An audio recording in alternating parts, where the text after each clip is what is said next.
Alrighty, boys and girls, good mornings. Welcome in, welcome in. Welcomes. Ooh, hello. Camera's all in a funny spot. We don't need to be quite so zoomed in. You'll see all of my imperfections. Right, let's sort a few things out. Let's put back on the puppy cam. Where and how the hell do I do that? It's in here somewhere.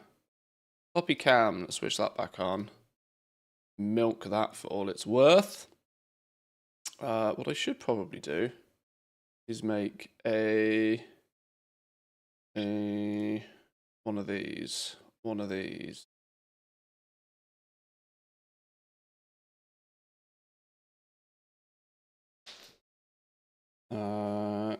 Use your channel points to try and spot a puppy.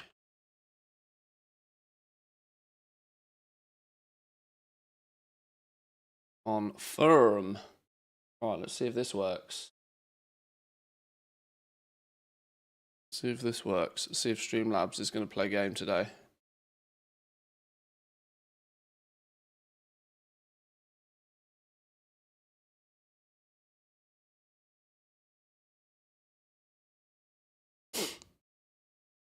No, Streamlabs is not playing game.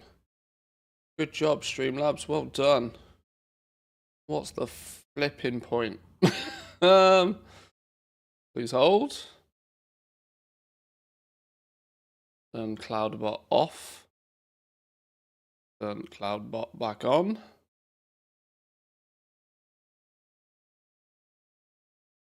For whatever reason,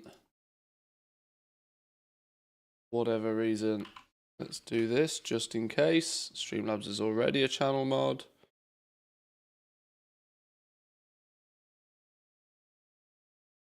Sorry, I should have set all of this up earlier, but okay. Streamlabs is not here, so he's not going to do stuff. Log out, log in.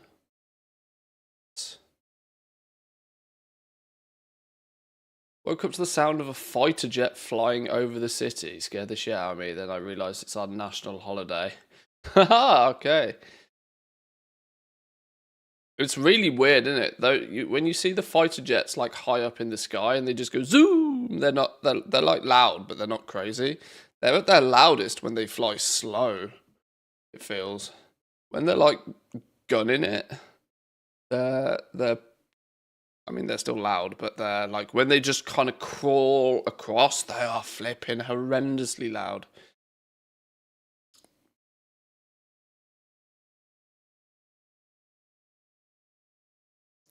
Right. Yo, 35 stream streak as well. Well, good job on that. Welcome in. Good job, good job. Okay, flipping Streamlabs is being dumb, stupid dum-dums. Dumb, stupid dum-dums. I need to slowly but surely convert everything over to this StreamerBot software.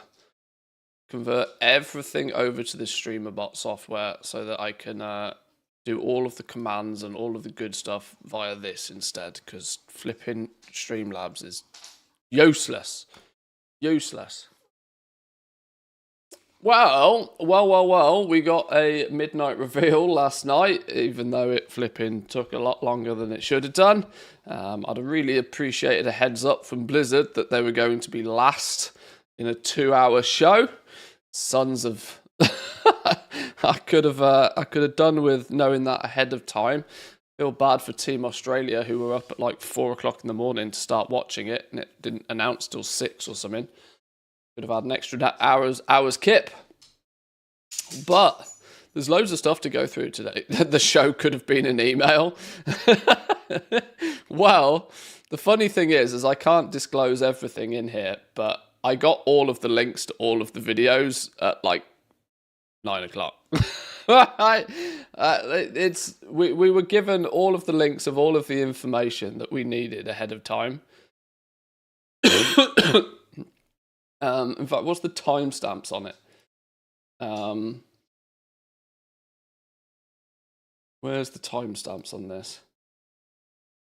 Okay, well, to be fair, we didn't get that much of a heads up. We got 10, maybe 15 minutes heads up, but it was like we still got all of the YouTube links and stuff sent to us ahead of time. There's actually some other stuff on here that I want to go through that I think is probably now all public. Is there an Epic Edition YouTube video? What's this? Let me maybe check what's on the official channel first. Oh, okay, there is a Epic Edition pre-purchase trailer as well. Clearly pushing the theory of that the game is now $90, you need to pay $90. The question with me with this always is the 30 days of free game time. Do you get that 30 days of free game time now? Like, I can't remember. If you pre-order the Epic Edition now, do you just get a bonus 30 days now? I would want to cash that in. I want to cash that in when the expansion comes out, when I might actually get a full month's worth of play out of it.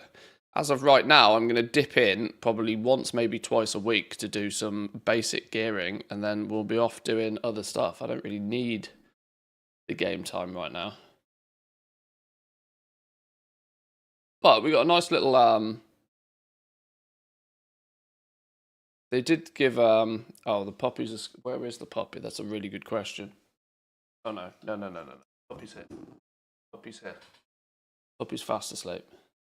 Puppy's done early zooms. Puppy's done early zooms. You can see she's snoozing now. Oh, did the command not work? Or did it? Hang on, I wasn't looking at my OBS. I didn't know if that changed. But yeah, the fact that the cinematic trailer was what we got at Gamescom, then actually the thing we wanted to see was the gameplay reveal, which only then launched on their channel shortly after. Very intriguing to me to see how the view counts on these. Like, the cinematic trailer has had more views than the gameplay reveal, which is kind of crazy.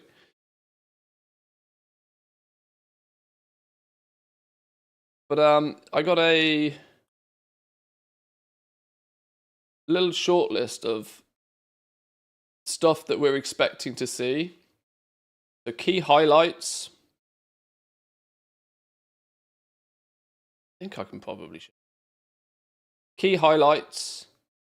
We've got a whole Quel'Danas and Silvermoon City, fully rebuilt, new hubs, horde-only areas of it. It should start in 3 minutes, right? No, that's in about an hour. That's in about an hour's time, I think. Housing showcase in an hour. We'll watch that. This is why I'm a little bit early today. A little bit early so that we can jump in on that. So, Quel'Danas, Silvermoon City rebuilt. Eversong Woods, Zulaman, the Harandar area, and the Void Storm, each with their own stories, delves, and dungeons. There's a bunch of new zones and campaign stuff. A flexible campaign, apparently. Choose your path before converging in the Void Storm. So it looks like you can play the new zones in whichever order you actually wish. They're all independent of each other until they acclimatize, peak at the same area, which is the Void Storm. There's going to be 3 raids at launch. Now, they say 3 raids at launch, but they it's still 9 bosses. 6 bosses in the Void Spire, which appears to be like the main raid. Xal'atath's Stronghold is the notes I've got here. There's one called the Dream Rift, which is just a single boss raid. We haven't had one of those in a long time. When was the last time we had like a single boss raid? BFA? What was that super mega annoyingly hard boss? It was just annoying. What was it called in BFA? It was the one boss thing. We're also going to have the March on Quel'Danas, which is a two boss raid, apparently. So there's 9 raid bosses at launch, just split into a few different areas. Kind of like Legion that had the 3 raids at the beginning, if I'm not mistaken. Well, yeah, they used to do that. Crucible of Storms, that's the one. Thank you, Kieran. There was a few expansions in the past where they gave us like a couple of mini raids at the beginning rather than just one big one. Sounds good to me. There's a new system. This new prey system looks kind of interesting. Opt-in hunting system with normal, hard, and nightmare difficulties. So you can choose your difficulty, and I would assume that also reflects in the rewards you get out of it as well. Cosmetics, mounts, housing items, and more. So housing is likely to come from this new prey system, so get prepared. The Harrenir as the new race. Bioluminescent jungle hunters is what they've been described as by Blizzard. Very Avatar. Coming to warriors, hunters, rogues, priests, shamans, mages, warlocks, monks, and druids. You're going to be able to play the new Harrenir. So what's that? Like 9 classes are going to get... 9 classes are going to get this on launch. Demon Hunters, Devourer, a mid-ranged Void Cosmic DPS, Void Metamorphosis, Collapsing Star, Void Ray, Reap, being key abilities of them. Void Elf Demon Hunters will now be playable. 2 BIS items and an S tier trinket in the vault. Let's go. What do you pick though? You can only have one. You can only have one. Housing and neighborhood notes. Customizable homes. There are 3D tools, dyes, and a modular layout to it. Decor unlocked from raids, dungeons, crafting, events, etc. Neighborhoods are going to be public, private, guild/charter, and then up to 50 players. And then there are going to be monthly endeavors and community-driven upgrades for the neighborhoods as well.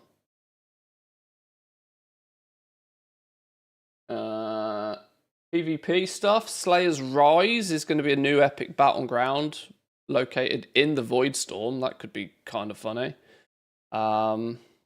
Oh, here's something that you may not have known. There are going to be training grounds in PvP, meaning Comp Stomp goes permanent with new maps. No having to wait for Comp Stomp. If you want to grind badges for whatever reason, Comp Stomp 24/7 in Midnight. Comp Stomp 24/7. That's going to make grinding the old PvP sets sort of manageable for some. Grindy and repetitive AF, but at least you won't have to designate a whole week to it every time Comp Stomp comes around every 4 months. Permanent Comp Stomp for those that want to do some grindy grind without general PvP headache. UI and quality of life features. We've got Transmog 2.0. Free gold cost being removed from certain aspects of Transmog by the looks of things. Free swapping and situational loadouts, meaning you can probably have a dungeon set, a Moonguard Inn set that will automatically change situational loadouts. That seems an interesting twist. Cooldown Manager and the Combat Assistant get some updates, and then general accessibility features. This is what's been shared with me from Blizz about what we're getting in Midnight. And then some convenient links to check things out with. Housing Virtual Tour. Oh, hello. What's this? Hello. What's this?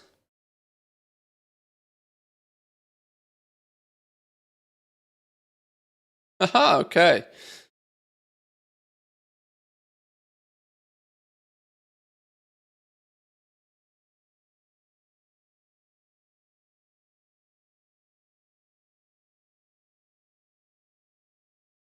Housing feature available only through purchase of or entitlement to World of Warcraft Midnight. In-game housing experience and items may differ from this preview.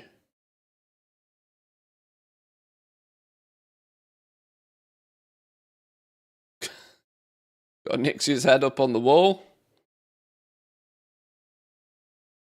Casual flamingo, as you do. Burning the evidence. Go get that lobster on the go. Bear rug, standard. Grizzly Hills has been is now less grizzly.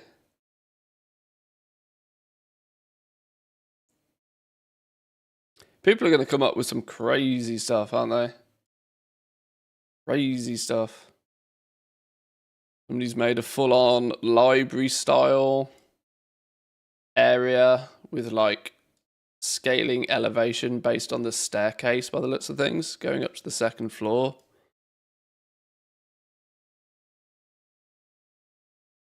Now, what I would say is the bookcases look to be sort of varied. Such as you've got the pot on one, the vase on one side here, and you've got the vase on the other side over here. I wonder if the bookshelves are empty and you can actually then place things on the bookshelves to make the bookshelves look different rather than it just being copy paste bookcase, copy paste bookcase, copy paste bookcase. They all seem to have slightly different layouts to them, showcasing that there's at least an element of customization with maybe what you put on the bookcases, so that they don't all look bookcase one, bookcase one, bookcase one, you know? Entitlement to, yeah.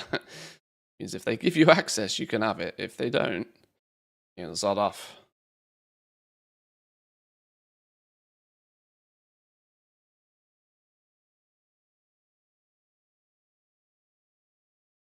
The candle seems to be giving off actual luminescence as well. It doesn't seem to be... There's not really much to tell if it's like actually giving off proper illuminance, because there didn't seem to be any shadows being cast from these. So once again, that goes to show that the actual Blizzard game engine is kind of hard limited these days on some more modern day features. You would expect there to be flickering shadows behind the barrels, for example. No, even though Blizzard claims to have ray tracing, they really don't.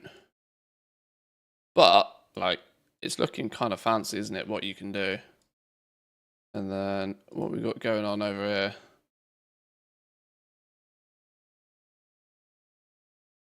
Making an upstairs area. Nixia's head on the wall again. Thought they said these were going to be unique. Thought they said some items, like some prestigious items, were going to be unique. It's the second time we've seen a Nixia's head. There was the Nixia's head downstairs as well. Oh, a third one. No, sorry, that was just me looking the wrong way. Same one twice. Okay, well, you guys can have a play with this and have a little bit of a more look around if you want. With the full map of the house. You can swap between the floors. Looks like you can really go for it if you want to. Check the crafting picture. Lumber.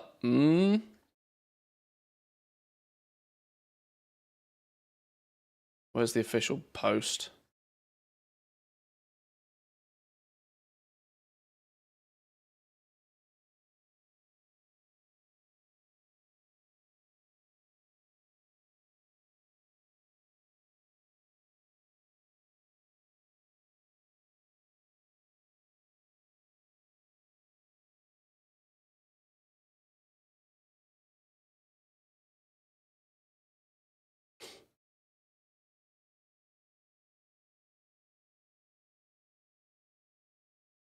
Oh, okay, so this is going over some of the features with slightly different wording to what I was given initially.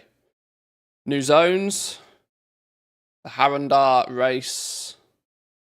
Haranir. Discover Harandar, the area, I guess, and recruit Haranir. God, it's going to take a while to get that in my brain. New playable race by completing their story-driven quests. Build, decorate, personalize your home whilst completing in themed endeavors with the neighborhood.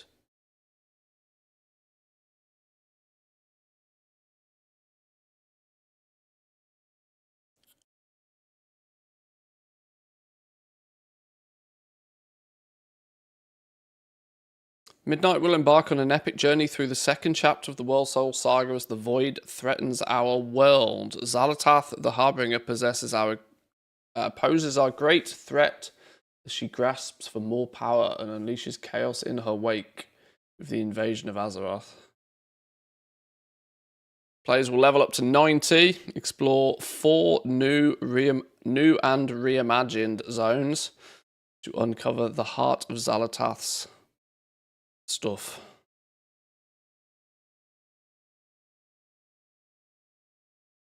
So 4 new zones. Eversong Woods. Explore the reimagined Eversong Woods, a radiant forest of lyrical enchantment in the kingdom of Kel'Thuzad. I can never say that word properly, but the majestic and awe-inspiring region combines autumnal and spring-like elements, offering a unique blend of vibrant colours and serene beauty. As you journey through Eversong Woods, you'll encounter the newly rebuilt Silvermoon City, testament to the resilience and the grandeur of the Blood Elves. The zone is filled with mystery and danger as you uncover the heart of Xalatath's schemes and seek out new allies amongst the light and shadow alike.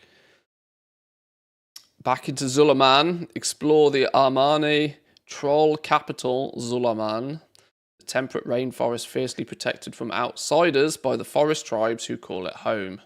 Savage wildlife, airy mountain peaks, and mist-shroud ruins adorn these ancient rain-beaten lands. At its centre is Atal Aman, the setting of the original raid against Warlord Zul'jin. Fully rebuilt and modernised from the ground up, journeying into Zulaman will reveal the grandeur of its locales as well as the culture of the Armani trolls and their sibling forest tribes. Players will be thrust into the heart of the conflict between trolls and elves, and treat with Zuljara, the new leader of the Armani, and uncover a decades-old mystery involving the disappearance of their once revered lower gods. All of this is quite funny to me, because this clearly stemmed from having the ancient recipes and all of the stuff that happened in Dragonflight, for example. They're clearly working on things for a long time, and they make something, and that something's kind of ready, and they work on finishing something and pushed it in Dragonflight. We've had a bit of a gap in the War Within, and now Midnight, the whole area is being redone. It's kind of cool. One of the zones is Harandir. Explore the new zone and mysterious zone of Harandir, the bioluminescent primordial jungle. As you journey through Harandir, you encounter the enigmatic Haranir. Prove yourself to gain their trust and unlock them as a new allied race. The zone is filled with challenges, mysteries as you work to uncover the secrets of the Haranir and their connection to their mysterious goddess. And then the Void Storm. Explore the Void Storm, a zone so chaotic and violent it is drenched in void. The mysterious world is filled with deep gorges and towering nexus points devouring the void energy of the land. As you journey through the Void Storm, you'll fight your way through the Void Scar Arena and Nexus Point Zenith dungeons. Alongside the Void Elves, you work to uncover secrets of the Void and thwart the machinations of Xalatath. Woof! But what sword? Yeah, what sword indeed. What sword indeed.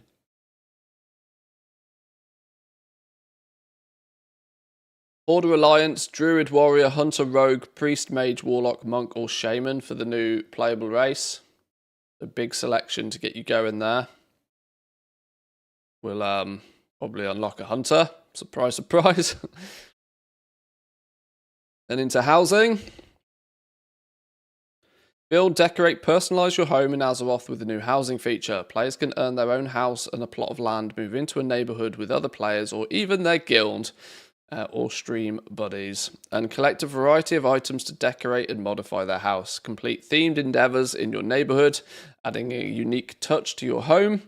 Decor rewards can be gained through a multitude of gameplay options, whether it be a specific jade inlaid bookshelf from a quest in Pandaria, or something crafted through professions. The options at hand are near limitless. To help you create the perfect living space, the housing feature offers a variety of tools for customization, with the option to design in either basic or advanced modes. You'll be able to collect a variety of home decor, dye select items, resize them, and place them anywhere in your home. With these tools at your disposal, you can create a home that reflects your unique style and achievements in Azeroth. Whether you're looking to make the cover of the Gadgets and Times or design a space that strikes fear into the hearts of your visitors, the housing feature offers endless possibilities for customization. Learn more in our previously published articles. Imagine they do all the housing decor through work orders. Don't you start triggering me this early in the morning. I ain't got coffee in me yet. Don't you start with your silly work order shenanigans.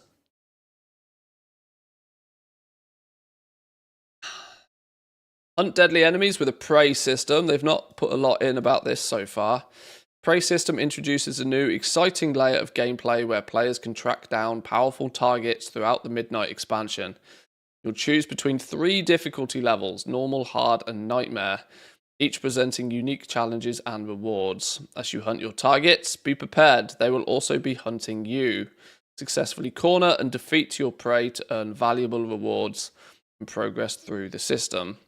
Prey system adds a thrilling challenge-based dynamic to the game, encouraging players to engage with powerful foes and take on contracts for the higher risks and greater rewards.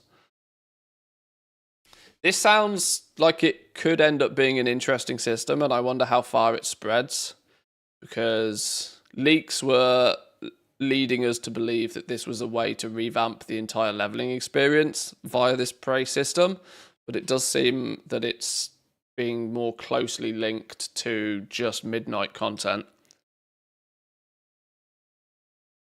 rather than world tier difficulties for leveling.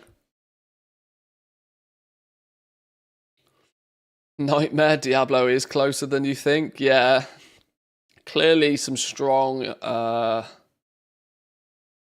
influence from the Diablo franchise for sure.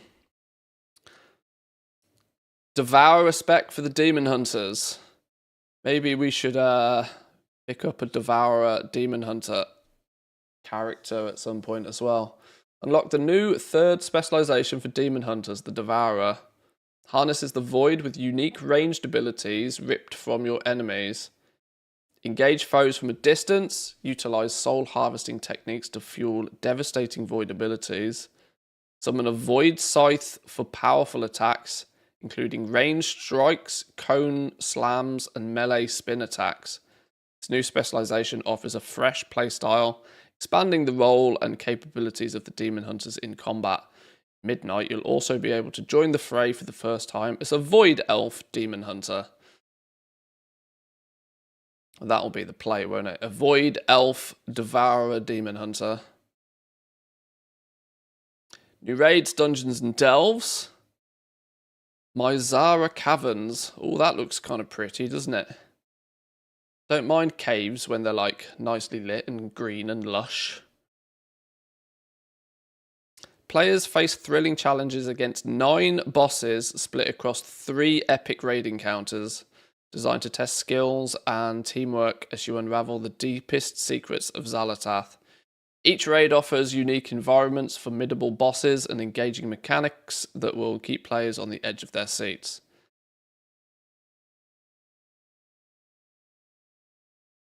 The Void Spire ascend a towering structure filled with formidable foes and cosmic horrors, including a showdown with Domus Lord Avazine and Shalhadra in this 6-boss raid.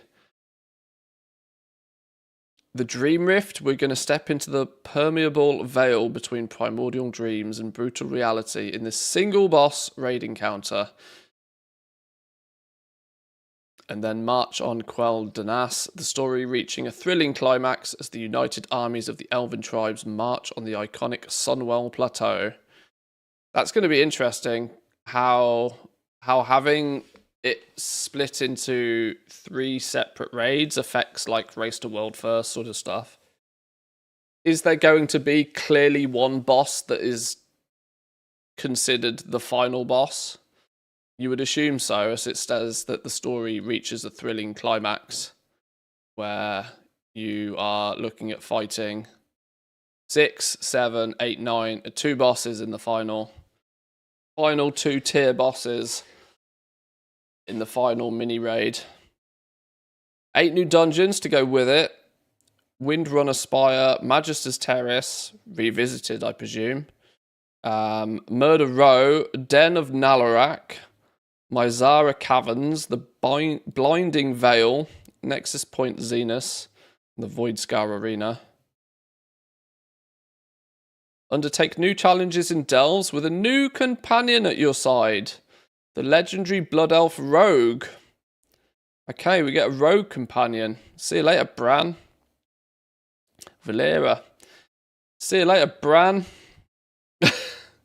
Let's hope the AI... Let's hope the AI on a rogue is better.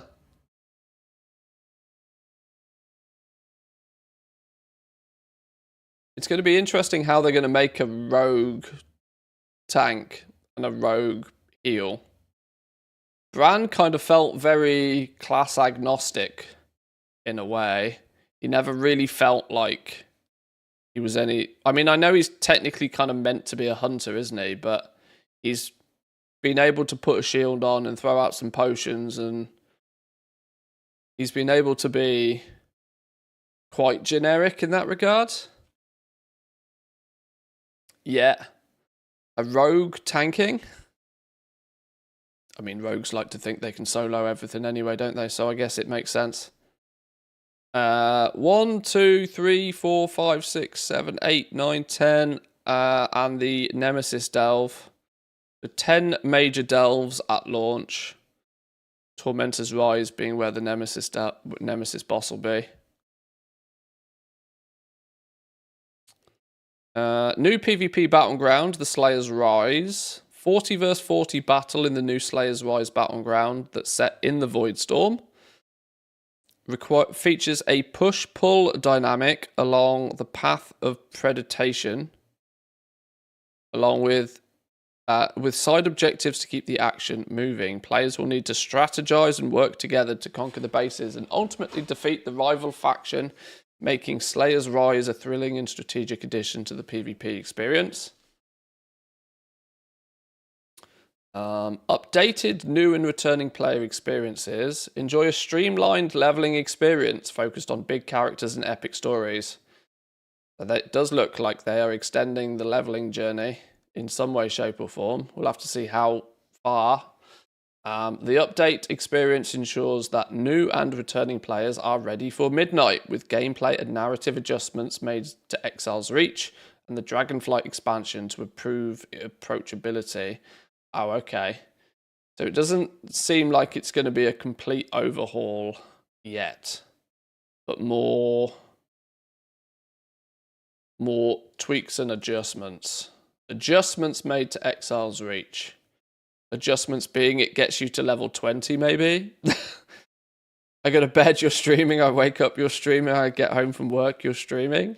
Well, it's been a busy few days, I think. It's been a busy few days for sure, but welcome in. Welcome, welcome.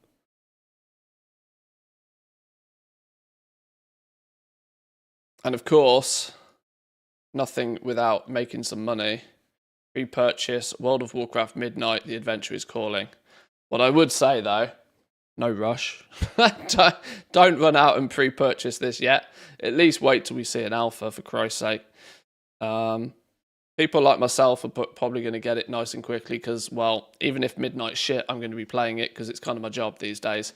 But I will be vocal on if it's shit. You can guarantee that as much. But a level 80 boost, 3 months. What's this mean? Oh, sneaky. That's their icon for 3 days early access. They're making it subtle this time. 3 days early access, 30 days of game time, 2,000 attendees, a bunch of shiny mogs, and some player housing stuff for when, and early access to player housing. Token not so burr as expected.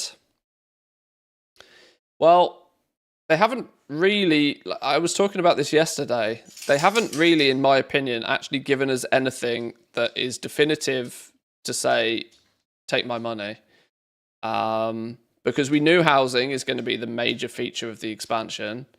We knew we were going to get 10 levels. We knew there was going to be a few new zones. We knew there was going to be new raids. We haven't really been told anything that we didn't really know. So, in my opinion, they haven't justified take my money just yet. We didn't get a announcement of a housing launch date. We didn't get anything. We haven't had anything yet. So it's really not that surprising that the token hasn't gone that. The prey mechanic is really the only significant new thing that we've been told about that we didn't really know about before.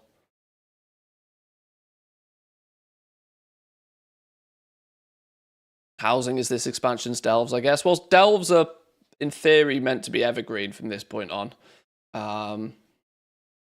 But yeah, housing is going to be the big thing for sure.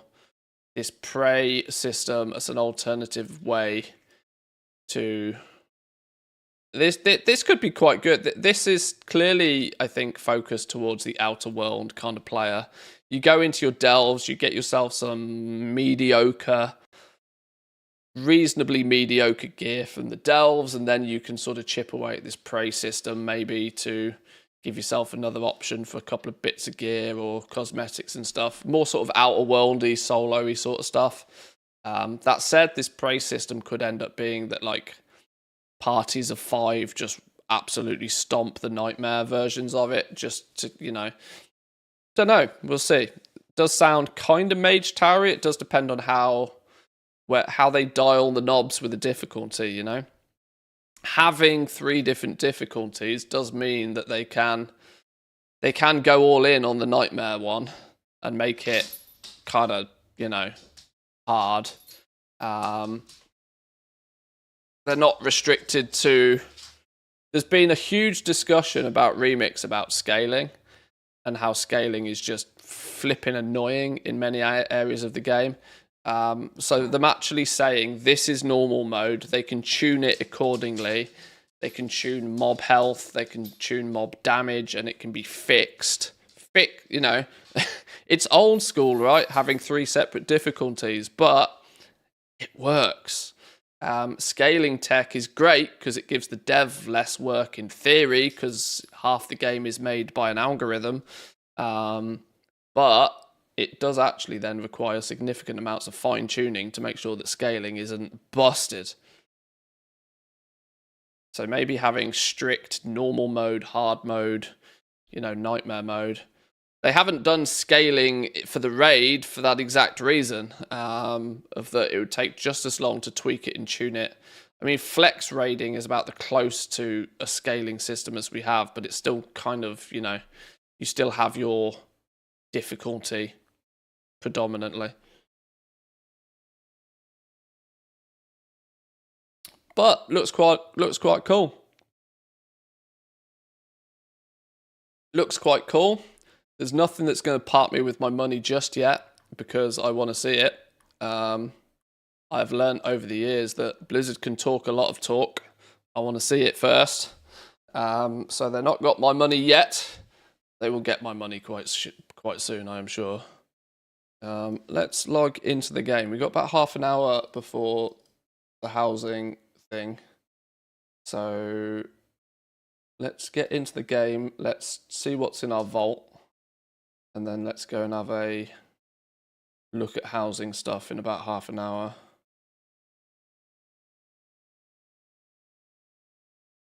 Oh God, now all of my accounts are going to say upgrade available again. Jesus.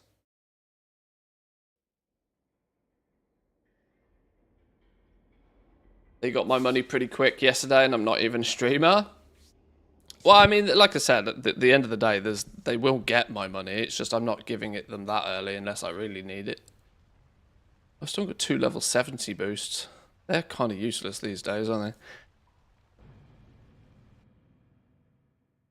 Lukewarm reception. The token only went up from 380 to 401. Token doesn't really seem to have done all that much at all, to be honest, with the announcement. And this is the thing. They didn't really announce anything that we didn't really know. What they should have done is they should have, like, Holly should have come on stage and been like, you know, player housing goes live. Early access to player housing goes live on this day. And then roll the trailer. Like, they needed to give us something tangible for people to part with their money. Holly looked stressed as hell. She just looked crazy nervous. Crazy nervous. It's obviously she does BlizzCon and stuff like that, but it's different when you know it's all your fans, right? When you know everybody has come for you, it's easier to talk. You know, standing on a stage is not easy in the first place, but it's easier if you know they're all there for you. It's significantly more difficult if half of them aren't even there for you. So, you know, at a convention like that, I can imagine it's kind of quite difficult to stand on stage unless you're very well versed at doing it. And I don't think Holly is. She seems a lot more reserved in nature. We need to get to our vault. That's not here, is it? Let's go look at the vault. We also need to do a couple of 11s to get some gear, to get some gilded, to get a map, potentially.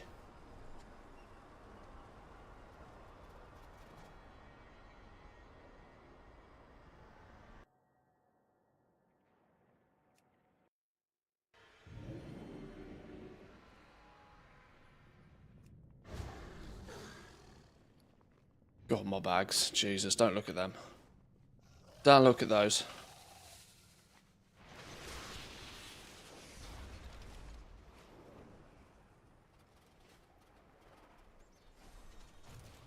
Right, what we got? What we got? Set. I need some set. Okay. Non-set gloves. Hero weapon, which is got leech on it, interestingly. But it's verse mastery. It's really not very well built for me. My crit haste weapon is already better than that. Non-set gloves.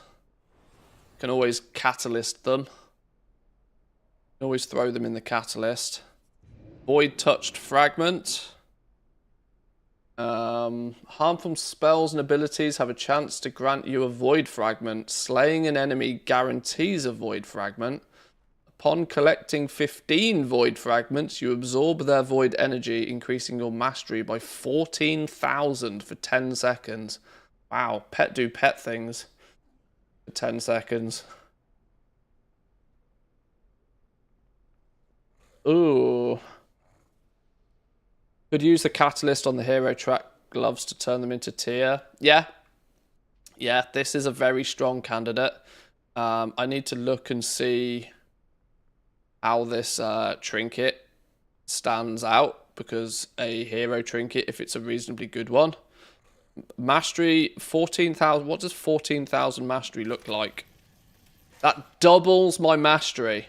I've got 14,000 mastery now.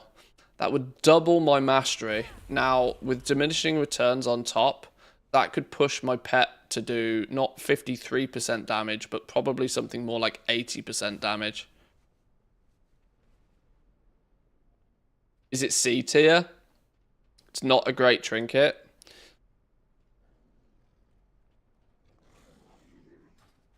So it's looking like the strongest probability is taking these out and slamming them in the catalyst, isn't it, really?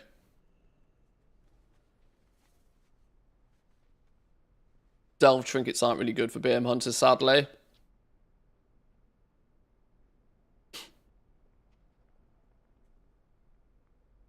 What was the other one? A ring, a veteran ring, and I didn't even need to look at this, do I? Kind of frustrating. Weapon clashes. The weapon's out the question. It clashes. I mean, it's got leech on it, whoop-de-doo. It clashes. There's the possibility that by the end of the patch, we're going to have a crafted weapon anyway for the higher item level. So what I've got is already good enough. I'm going to find it very hard to not take these gloves. Very, very hard to not take the gloves. Turn them into set. That will actually then combine with my set legs that I haven't put on yet. But I've got them ready. That will give me the 2 set at least. That will give me a 2 set at least. What do we think we can get from a tier 11 delve map? What do we think we can get? I got 20. Can I do a tier 11 delve in 25 minutes? Where are our delves today? Mycomancer Cavern. Tend not to like that one. Side Street? Alright, we'll do Side Street.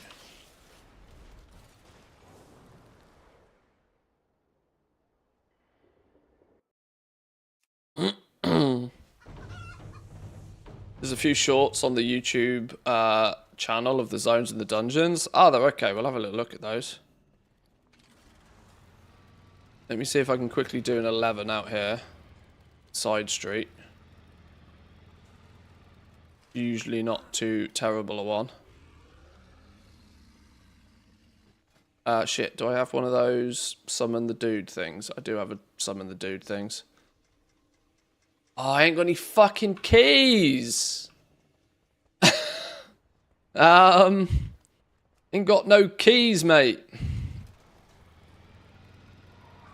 Alright, reverse, back it up. Let's do this properly then. Maybe we haven't got time for this before the housing thing. Let's just, let's pick up some world weekly quests and start chipping away at stuff. Professional streamer.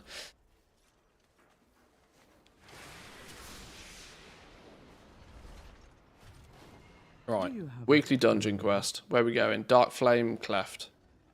Bit more rep. Return if you wish. I hardly did any flipping. I mean, give me a contract real quick.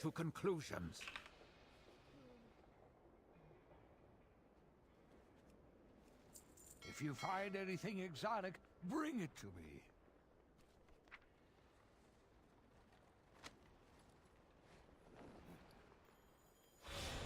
So I don't forget. We owe our service to What do we got here? Undermine Explorer? Sure. Well, we'll take the delves one because we're going to be doing delves anyway. Complete a delve on any difficulty for Pinnacle Cache.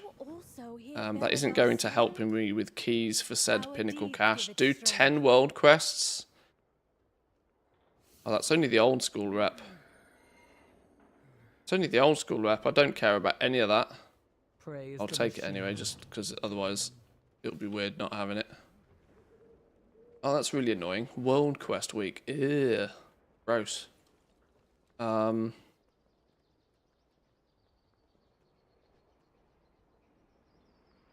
Okay, they're kind of relatively underwhelming quests for the week. Is there anything I've missed?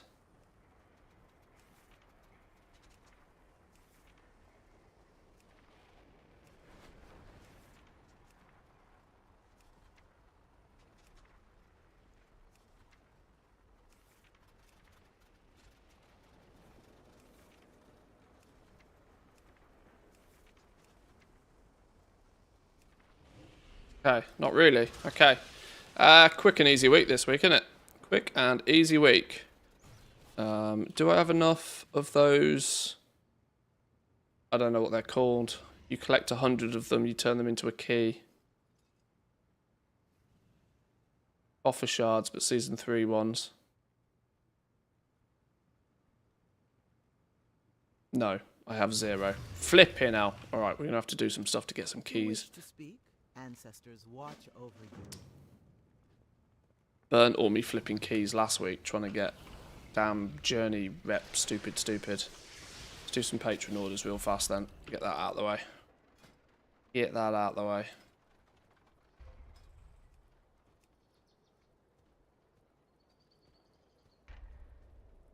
Oh, Lord.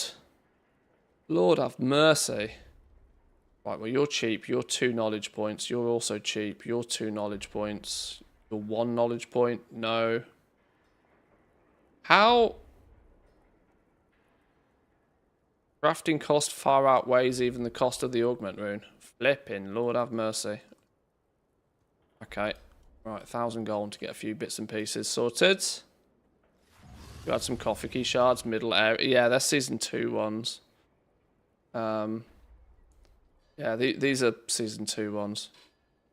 I don't know why they're still in my inventory.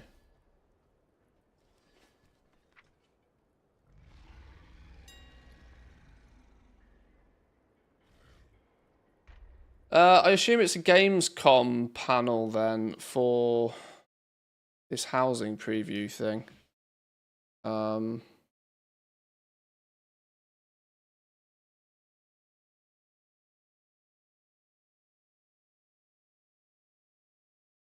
No?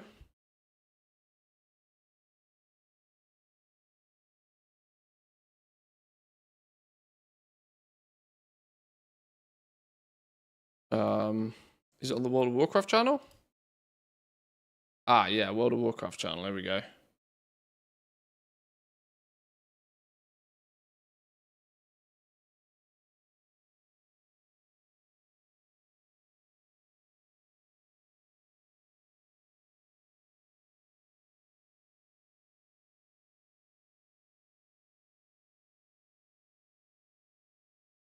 $20 on this. Leave that there.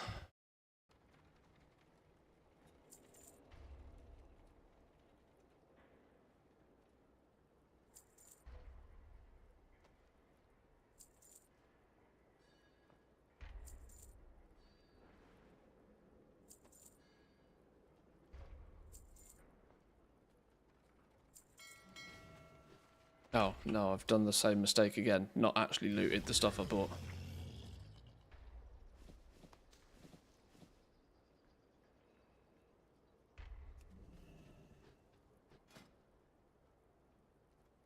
No real peak for the announcement of a new expansion. Am I not the only one not hyped? Well, as far as I'm concerned, they haven't given us any reason to part with our money yet. We haven't seen anything. We haven't seen anything. They haven't given us a date for anything. So I've got no reason, and I'm sure many other people think exactly the same. I've got no reason to give them any money yet.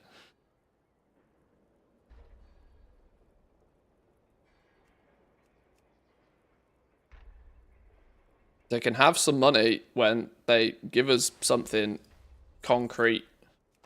At the moment, it's lip service, but we just know everything that they showed us in the trailers is 99% stuff we already knew.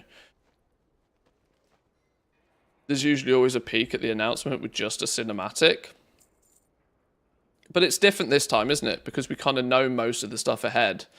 Back in the day, we used to get hyped because even the name of the expansion was a secret.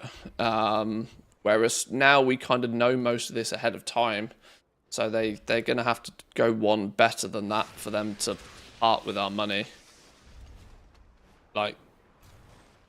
Just saying we're going to do all of this in the future, can I have some money, please? The answer is, well, not yet. And it's clear that most people are of this same assumption. Yeah, not yet.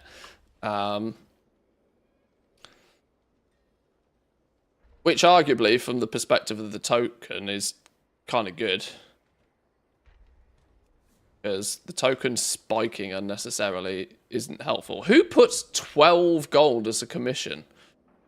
Why would you put 12 gold as a commission? I will do it because if I proc a free bloodstone, it's worth, but that's... Why would you even type 12 in the box? Why would you type 12 in the box?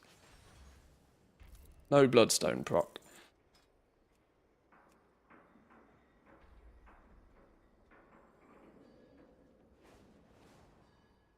And you need to do one more.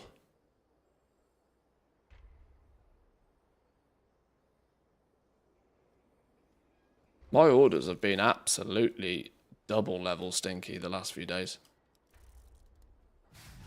There's basically no patron orders for about a week now. Just based on the fact that none of them are profitable to do.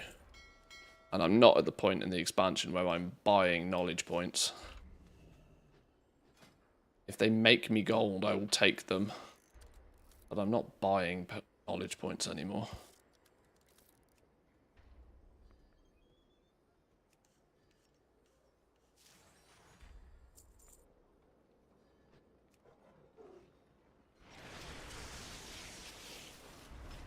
They shot their hyper bolt months ago. There's yeah, there's they got to turn up with something concrete. Something solid. Got to give us something, you know. Oh wait, I pressed the wrong button then. Oh, inventory full. Oh, flipping Lord have mercy. Hang on.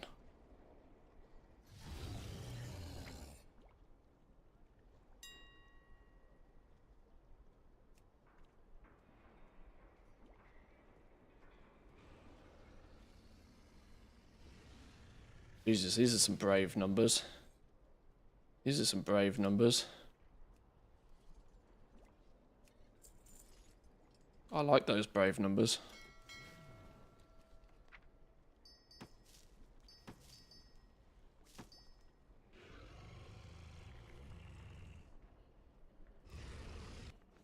Oh wait, hang on, I got Valorstone's token. I think I'm capped on Valorstones, aren't I? Let's not use that yet. Am I capped on Valorstones? Yeah, don't use the Valorstones.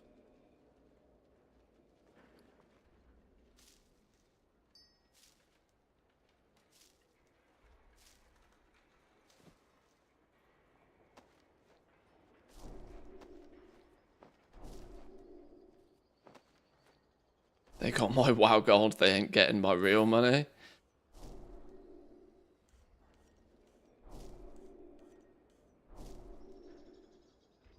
You make enough WoW gold, they don't need to get your real money.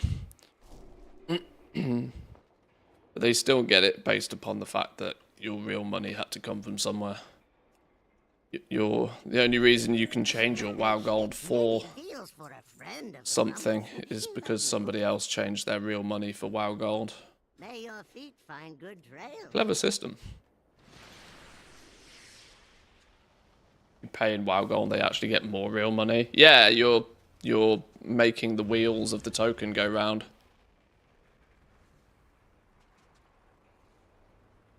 As long as the wheels of the token go round, they make about €7 per token. Where did the puppy go?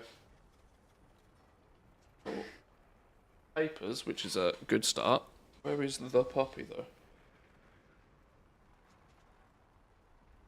What you do?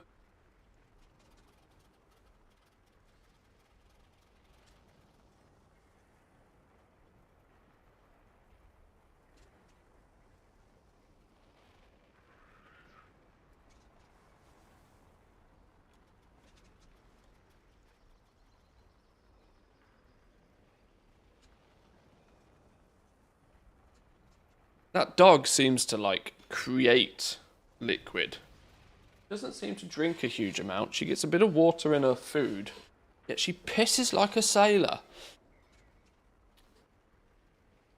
She seems to be like a walking dehumidifier. She seems to take humidity out of the air and produce it into dog pee. Crazy. I don't know how she manages that. Right. Okay, we've got 10 minutes until this starts. I've managed to chip away.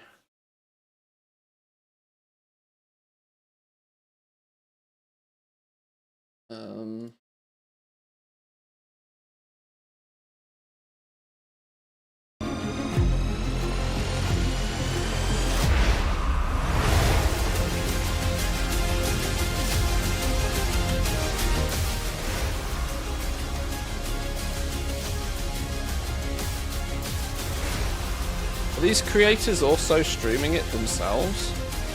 Mr. GM streaming right now? He's not, is it? Right, you can't get there. And watch it explodes!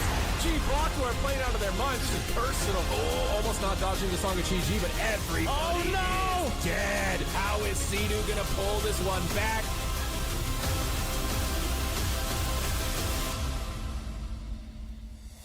Watch your favorite creator create.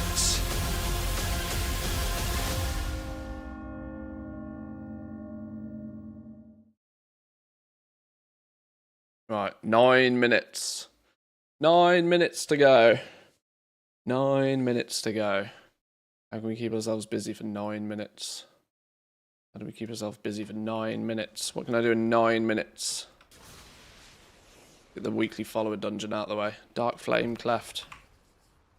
No, do something that gives me keys. How do I get keys quickly? What's an activity I can do that gets me keys on the easy? World Boss. World Boss isn't going to give me a key, is it? But it's going to give me something. Let's go do the World Boss. World Boss takes less than 9, or it should take less than 9 minutes.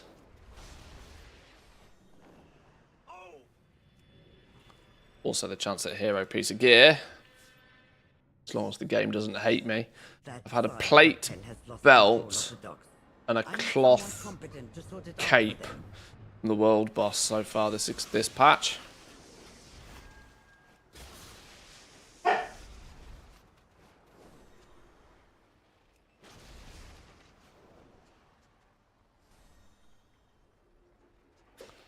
Lighting lamps. Does that give a pinnacle? Does that actually give key though? Is that classed as a pinnacle chest?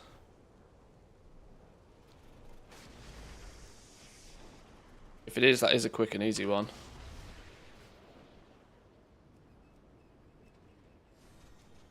My ecodomes are constantly under attack. Not by wastelanders and shadow guard. Worse, void grubs. Stomp them out before they pupate. Oh, turn up and it's half dead, look. The Could great not dragon, get better than that. Drakenor, tears freely in and out of untethered space, devouring all that Second is spark left this of our week? Yeah, I think we should, yeah. train to an end. We should finish our second spark. So you can make a two-handed weapon today if you want. That equally means if you're like an engineer that crafts two-handed guns, for example, expect hunters to be sending orders your ways today. Where is she going? Alma, what are you doing? Look hella don't be nomming the sofa, or the wall, or the curtains, dog. This dog has 500 toys. Still chooses to eat the things she shouldn't eat.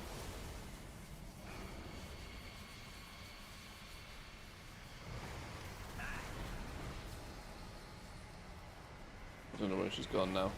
I need to find out where she's gone now.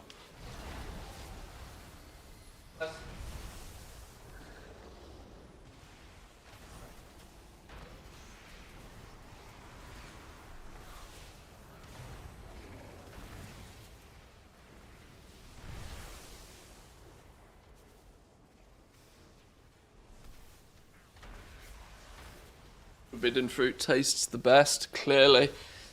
Clearly.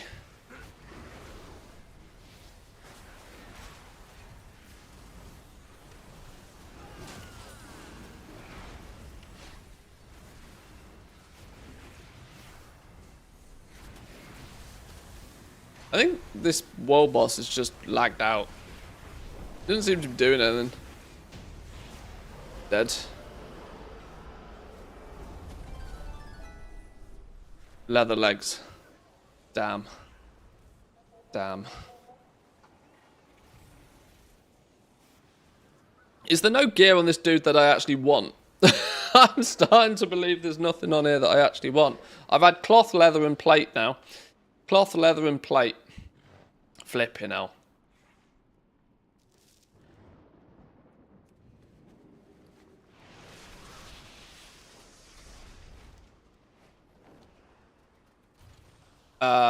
What's also funny is I didn't get credit for killing it for the world quest.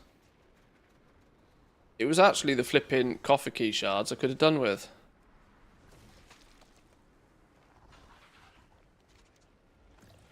Huh. That's the problem when it lags out that hard.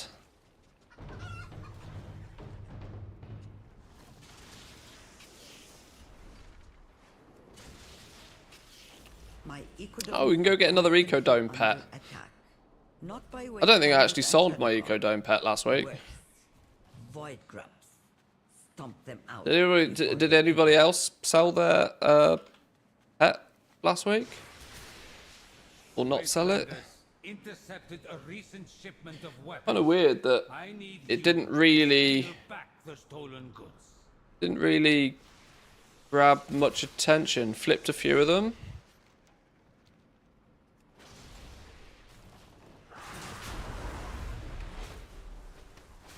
I've been too busy playing flipping Remix the last few days. My focus hasn't been on retail. It's crazy to think that a PTR has pulled more interest from me than week 1 of a brand new season. 3 minutes on the housing showcase. Just get a world quest or something done. It's getting them at 25 to 40k though. Yeah, I mean to get a flip, you need them at that sort of price, don't you? The reality is that they probably will end up not much more than that. Even though people can only get 1 a week, it might be. The irony is that they're probably. I don't actually know where they're going to balance out. I don't know where they'll balance out.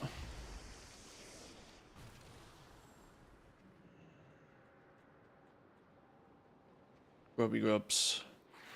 Some grubby grubs. Usually I'm not too bad at predicting the ending value of things, but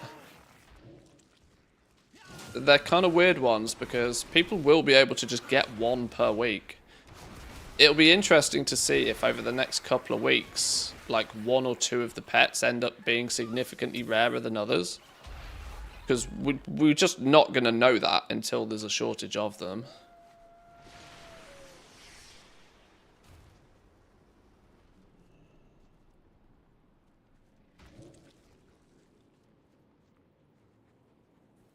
Didn't do the chain, but from what I heard, it's so boring. I think they might remain fairly high.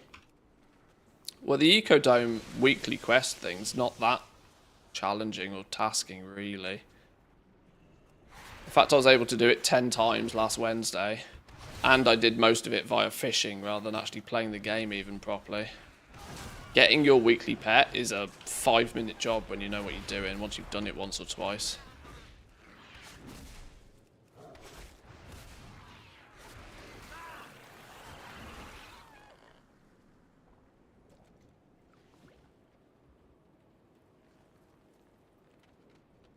Right, 1.5 minutes. Let me check that the doggo is all good, and then we can sit down and get ready for some player housing. They just stain your feet with void ooze. Let's I'm just gonna half back to the main city. Right. Housing showcase starts in 1 minute.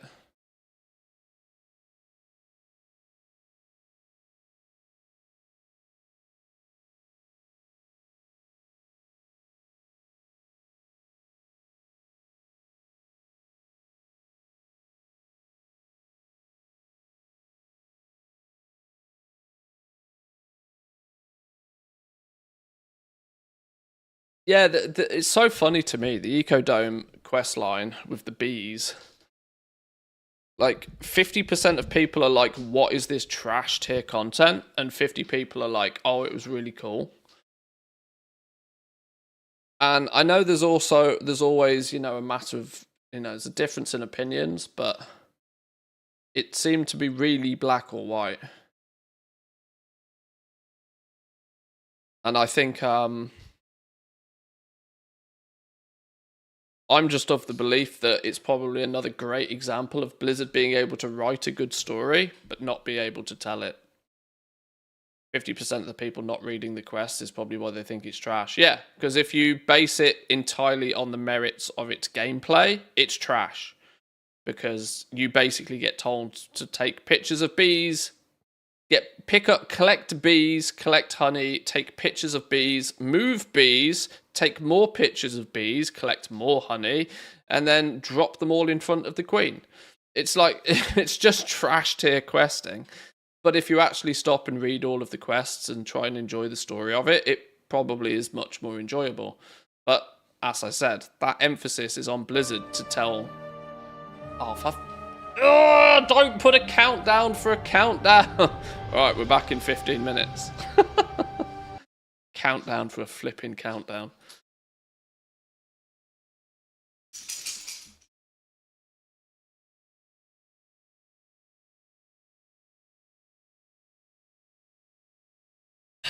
Time gating is clearly a problem. Oh, Mr. GM's just gone live, though.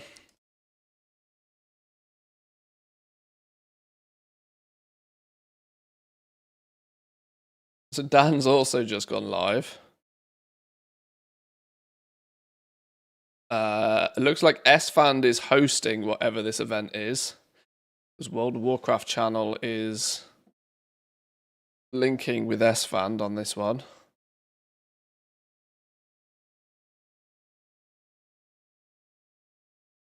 The YouTube stream seems to be 10 seconds ahead of the Twitch stream.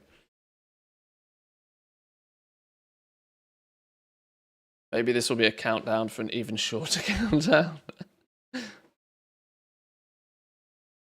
Transmog free in midnight. They're getting my money.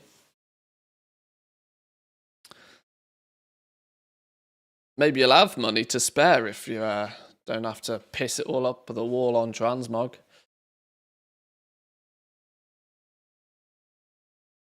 Okay, well, let's move you out the way then, because apparently we've got 15 minutes to kill now. So what are we saying? We saying the I understand your frustration, Gaora, but the lighting the things. Lighting the things becomes a pinnacle box. My directive is to serve you. Is that your wallet? Or are you just glad to see me? Both, I hope. Where are my... What are they even called? These things. What's going on? You growling at each other from your own beds? You pair are silly. Both lying in their own beds growling at each other. The other one's too close. Unbelievable. Oiler within 9 months. Twitch, baby. Thank you very much. Thank you, thank you. I do appreciate that. Welcome in. Good mornings. Good morning, good mornings. Growling at each other from the comfort of their own beds.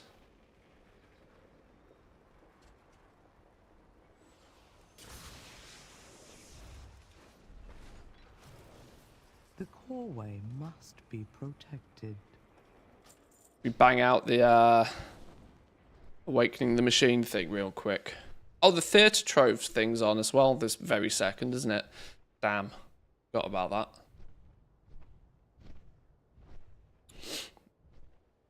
Six months, midnight is here. Roughly. It's not going to be, it's not far off that.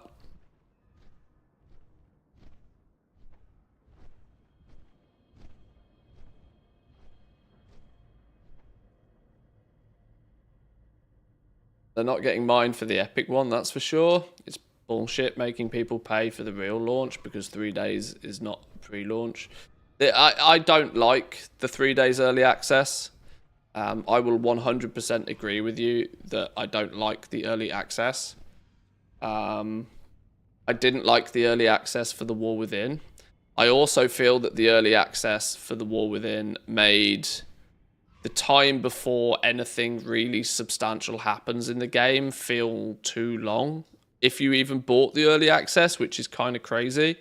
So much so that I didn't really feel that I needed the extra time. For reference, because the early access ended up being nearly 4 days for us in the EU. I leveled 5 characters to 80 in the early access phase, and then had the first week to just piss around with professions. But then we were like 10 days into the expansion.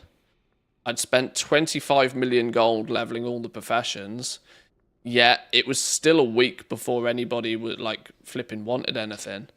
It was kind of crazy to think that it almost, I don't know. I got to be careful with this because I know I'm super fortunate to be able to play the game a lot, and so I can do a lot in 10 days. In 10 days, that's an easy 100 hours of gameplay. I can do a lot in 100 hours. Now, I need to be slightly cautious of the fact that not everybody gets that luxury. But even still, the early access for me didn't feel as valuable as was first perceived. But there is no denying that being able to spend the first few days getting a bunch of alts leveled could have been very, very powerful for me.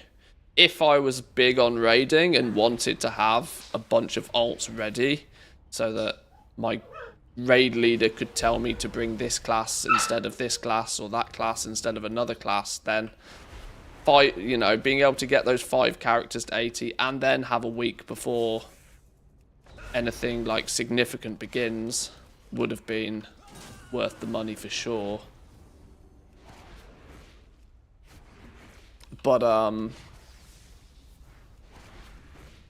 the irony being that from a goblin perspective, there wasn't the largest of values of the early access specifically. There was still plenty of time in the first week to do a lot of stuff. But, you know, more is more. More is more, even if it's just gathering for the first 4 days. So that you have a nice stockpile of materials for when everything ends up being 150 gold apiece. Figuring out how to get your null stones at 5,000 gold apiece. Figuring out how to get your tinder boxes at 10,000 gold apiece. You know, all of that was kind of made having that extra few days worthwhile, I'm sure. Can't believe people thought we wouldn't get knowledge points. People like to come up with these ludicrous gatekeepy scenarios to justify to themselves why not buying into something is the right decision. People wishing and believing that there weren't going to be knowledge points were disillusioned or were fooling themselves into self-justifying why not buying the $90 version was the right decision, but it was never going to happen. Like I said, I don't like the fact that they sell early access to an MMO.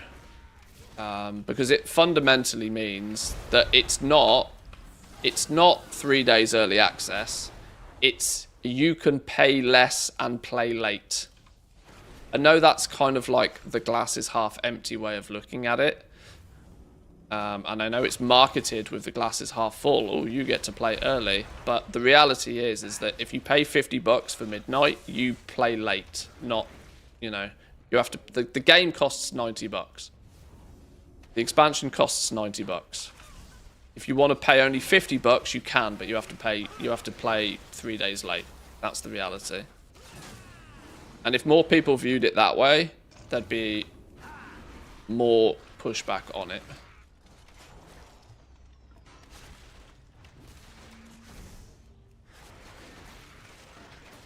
But the point is it makes far too much goddamn money. Because at the end of the day, an expansion launch is worth $90. I like the amount of fun you the amount of fun you can have for that $90 relative to, you know, $90 anywhere else. The reason people pay it is because it is still good value for money for most. As we were saying, 100 hours in 10 days, what are casual rookie numbers? You can't get 100 hours of entertainment for $90 anywhere else, really. Certainly not on the level of a World of Warcraft expansion launch, which we all know. Anybody who's played through a couple of them know that the first couple of weeks of an expansion launch is literally the best time to play this game. So, as annoying as it is, the only way they would not have 3 days early access is if they took away the ability to pay $50 for the game. That's the reality of it. If they took away early access, the game would just be flat $90. And it probably wouldn't. $90 would be the minimum price, and then they'd probably stack something else on top to get away with charging $120.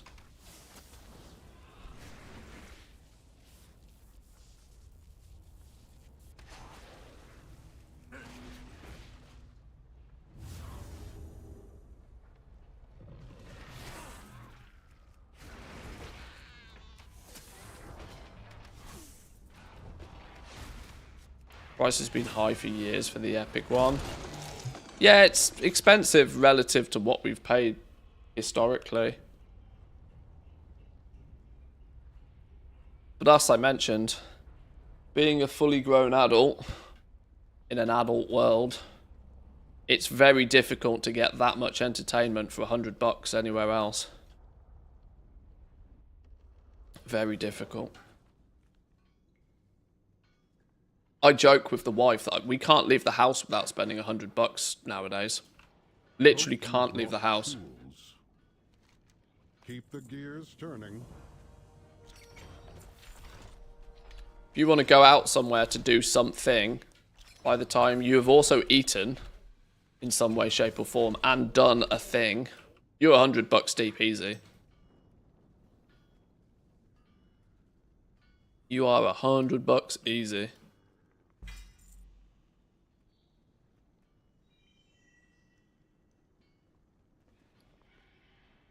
Okay, we've got 50 coffee key shards. That's a step in the right direction. We've got 3 minutes until this event begins.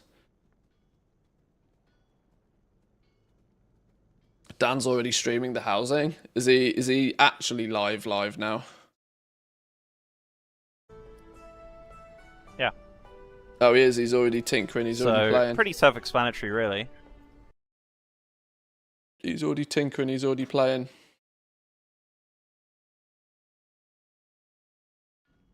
Alma. We are not digging at the rug. Facts.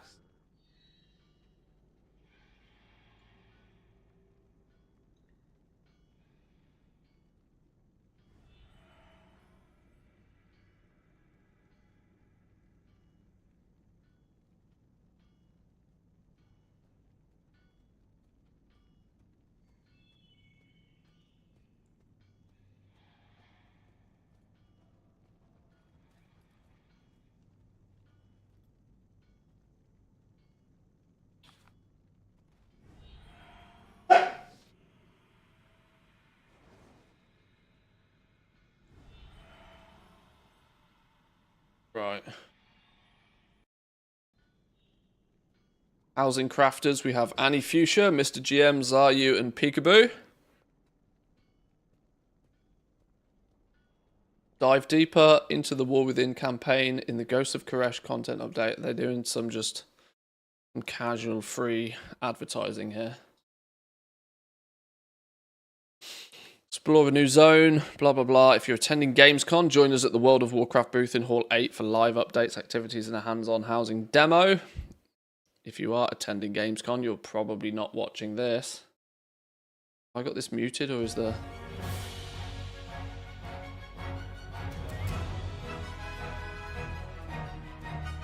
I did some math, and it turns out that for 1 hour's worth of entertainment in World of Warcraft, I'm paying 20 cents.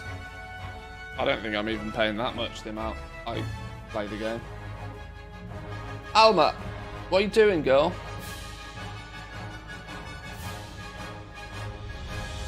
There's nothing under there, little dog. There's nothing under there. Look, let me show you.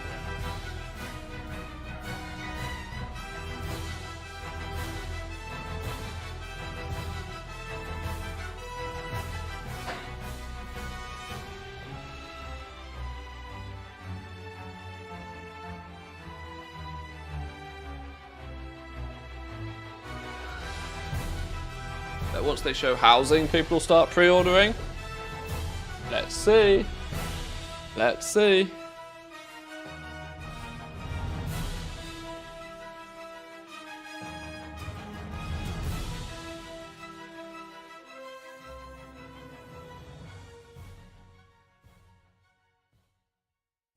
Everybody shut the fuck up.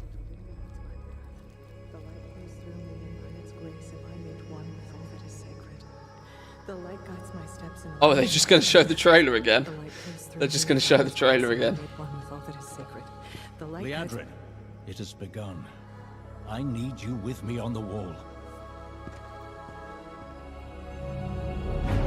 Lorthamar, the void will envelop us soon. What's the volume like, by the way? We good on the audio? No. The time for prayer has passed. Need some popcorn. Will not fall. Not while I draw breath. Blizzard Entertainment presents.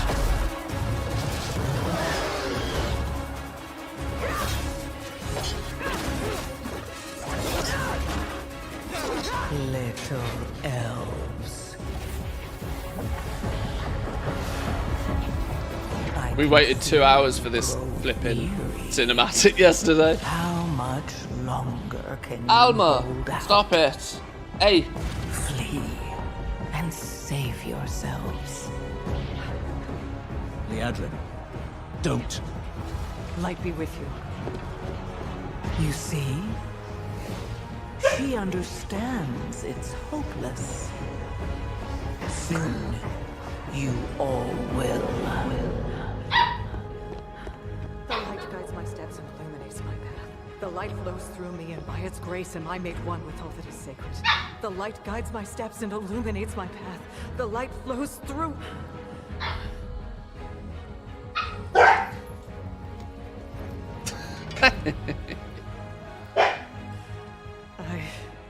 I know that I am unworthy. From the ghosts living in the floor. Yeah, clearly. Digging in the damn carpet. If I deserve your help, but I know. Yeah, the raptor stage is kicking in. Do please give that new puppy. Yes, yes. Doge number 3. I admire your spirit, but that will not save you. Soon, I will break your world. You can't even break one elf.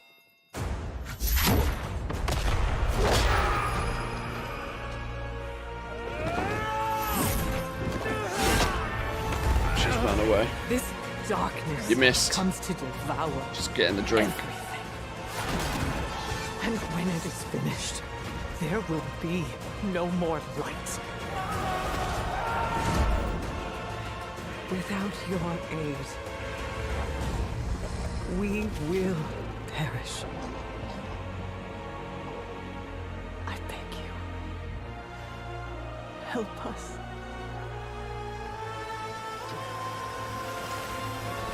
All the elves are looking cool in this trailer. It's a good trailer. There's no denying it's really... They've upped their game, certainly. Mummy Zalazat is a hoot, sure.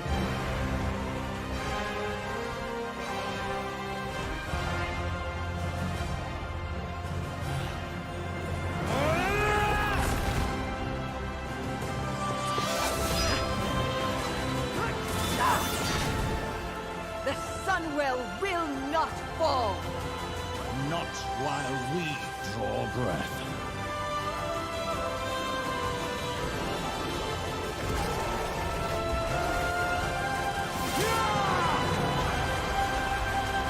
She has entered a MILF phase, hasn't she?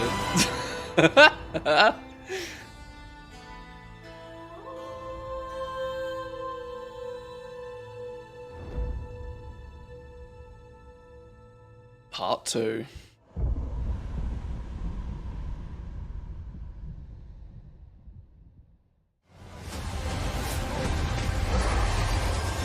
Oh, they're rolling straight into the gameplay one. The light flickers, and in its trembling glow, you still cling to hope. Well, the whole reason we're here now is we want to see more of the housing stuff.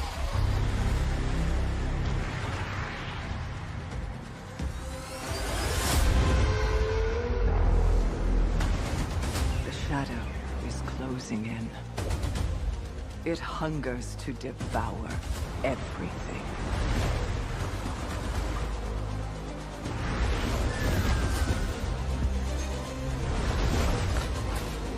What do we reckon's going to be the best zone, though?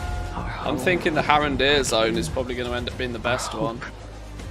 It's got Ardenwell vibes. Not Ardenwell. Flipping. What was the Shadowlands one? No victory without suffering. No survival without sacrifice. You feel it, don't you? One that's flat and open. Call of the void. That's why Isle of Dawn is the favourite for a lot of people. Devouring host with no mercy, no equal.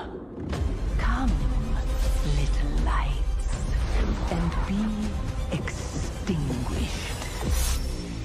The darkest night falls upon us, but if we stand together, the dawn will come. Should have added Call Murlocs. upon you now. Not a never before heard. Champions of the light. Murlocs is one of the only Defenders of Azeroth. Murloc playable race is like one of the only aces up their sleeves left at this point. Because today we fight.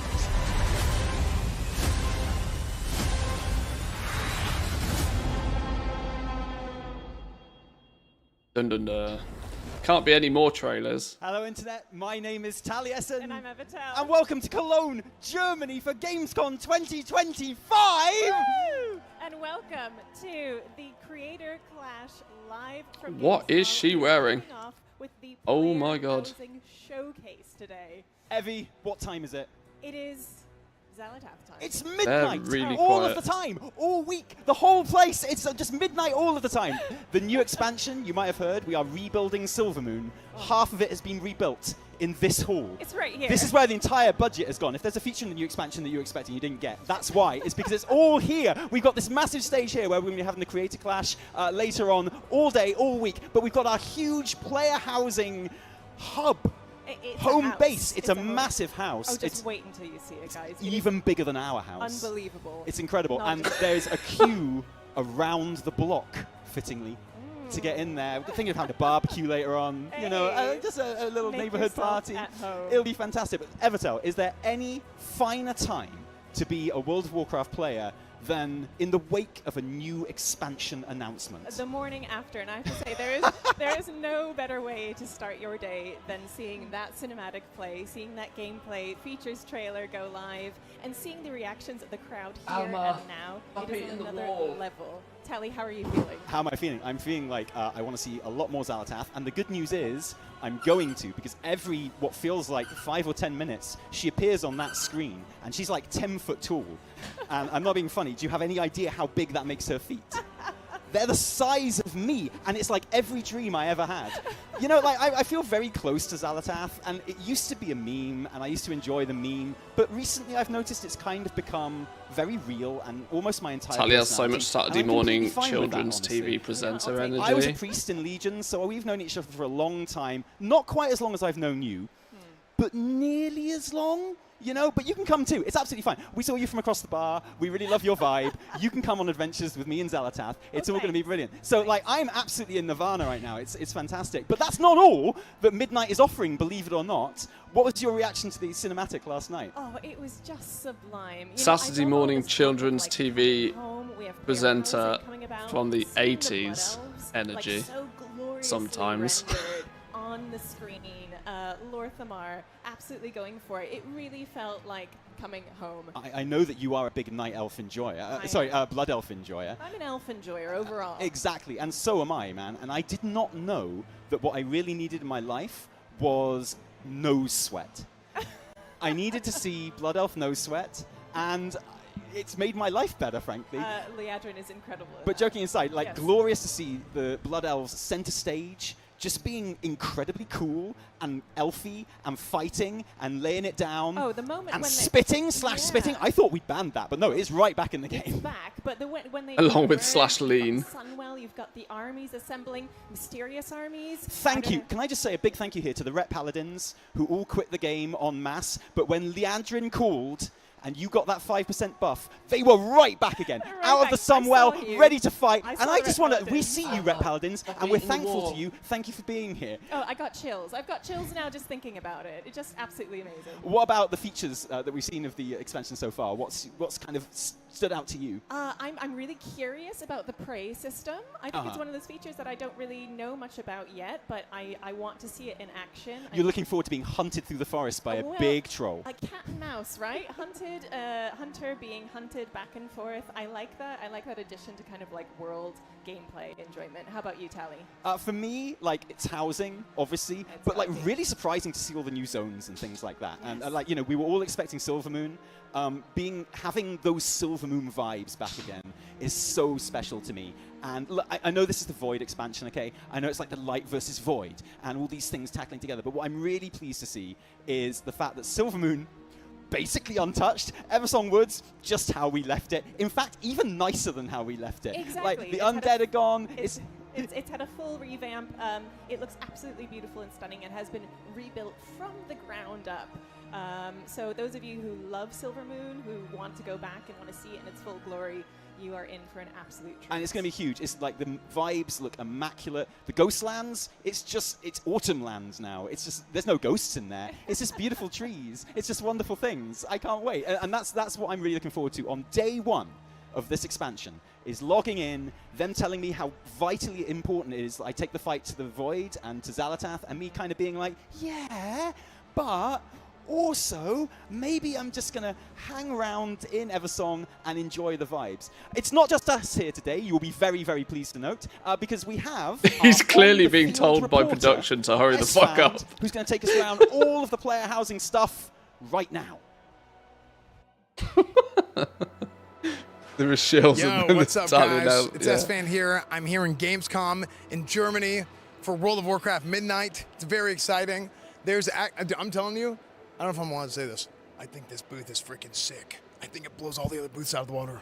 Like, just freaking big center stage. And look, I know, like, they got all this Void stuff here, okay? I get it. It's midnight. You know, everybody's into the Void, okay? But I want to show you guys what I'm into, all right? And that's my brand new, beautiful house that I got, okay?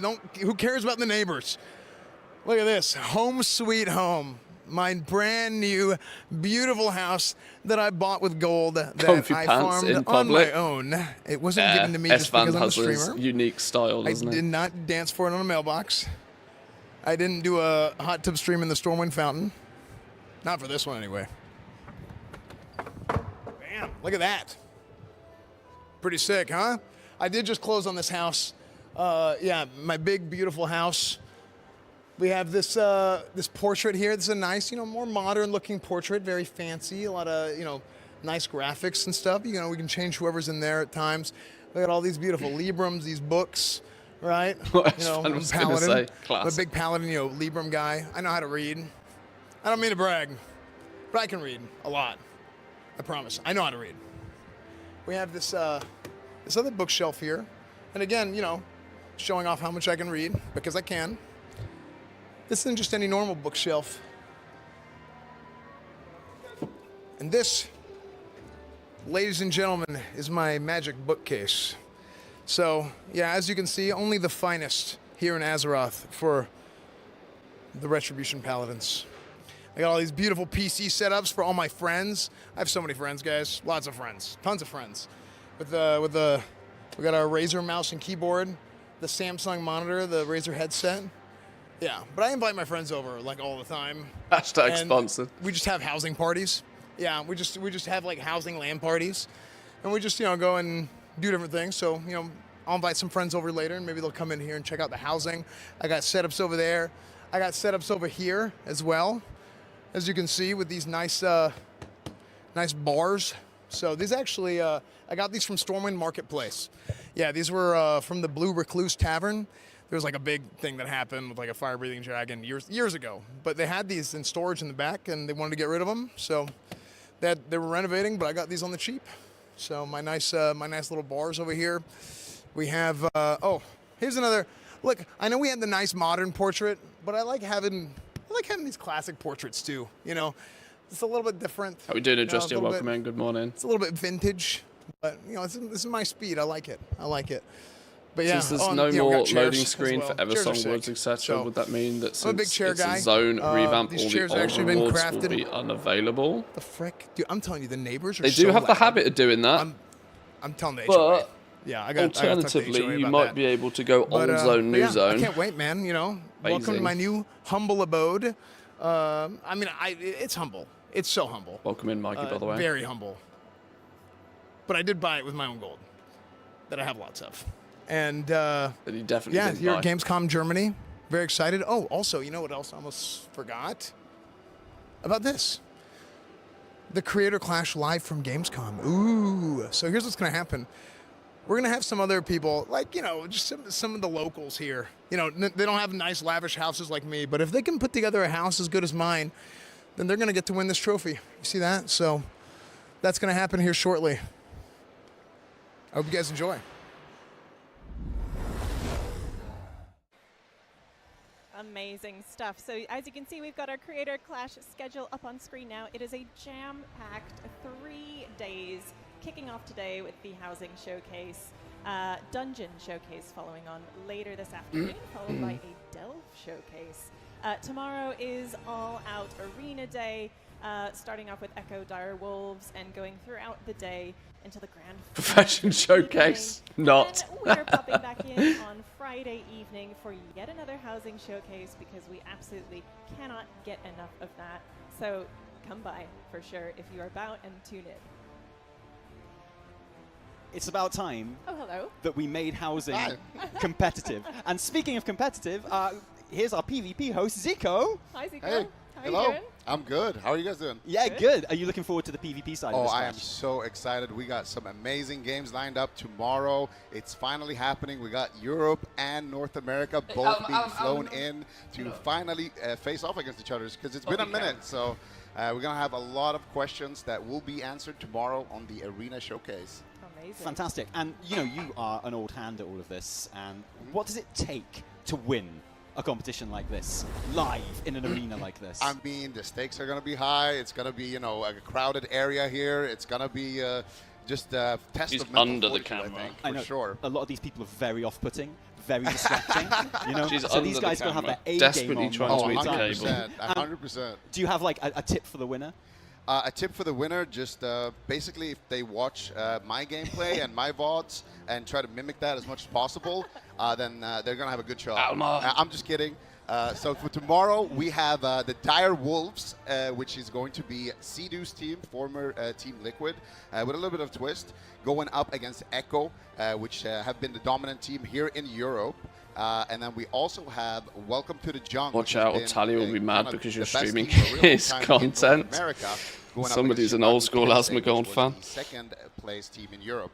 So we're going to have the 2 best teams from Europe and NA going head-to-head tomorrow at 10 a.m. local time, and you definitely don't want to miss that. Oh, I absolutely will not. I cannot wait to tune in. I'm surprised you didn't ask me, but it's okay. I was busy anyway. It's fine. I think it's time for us to meet our housing competitors up on stage. What do you think, Evie? Yeah, I'm ready. Let's hand over to S-Fan up there. What's up, everybody? I'm S-Fan, hello, and I'm here on stage at Gamescom. Gamescom is incredible. This is my first Gamescom, super fun. Annie Fuchsia. But we're here with Annie Fuchsia, Mr. GM, Zaryu, Peekaboo. But we're gonna go through. Actually, Annie, will you show us what do you got so far with your house? I got nothing because I'm just getting started. But I'll have you know, I'm discovering how to make stuff, and I'll show you right here. There's so many things. How do I decide what to start with? Do you have any advice? Do I have advice? Do you have any advice? Okay, so this is what I would say. Have you ever built anything in your life? Anything at all? I've built Legos. Does that count? Okay, Legos counts, but this is like Legos, but different. Yeah. So here's the thing. Just imagine like a life, a real one. What do you have here? Is that a bed, right? Some Yeah, this IKEA is furniture. a bed, Yeah, it's and the it's only thing blue, everybody's which is built. perfect for the Alliance. Okay. Get rid of it. Yeah. Get. Yeah. But it's the only thing I have so far. Yeah. Horrible start. Okay.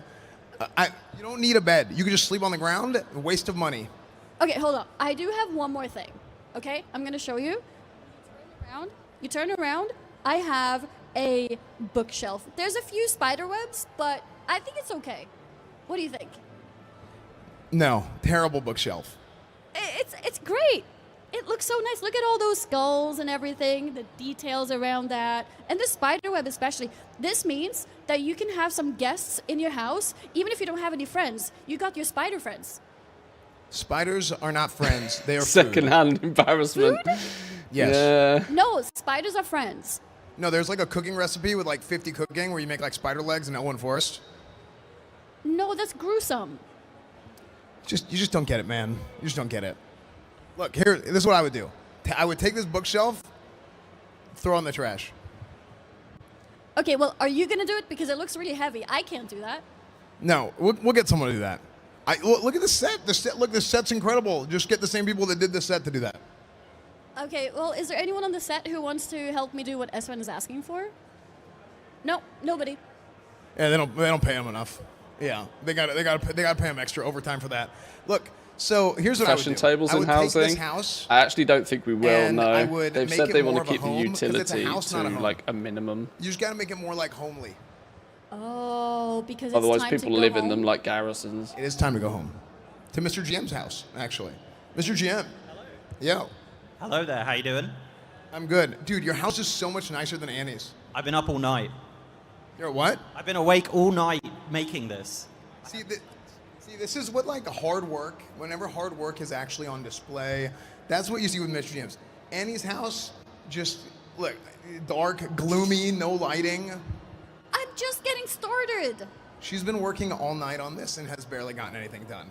Mr. GM, on the other hand, just look at his phenomenal work. Look, he's been got the real, lighting. man. Where was your, wait, this almost looks like a template.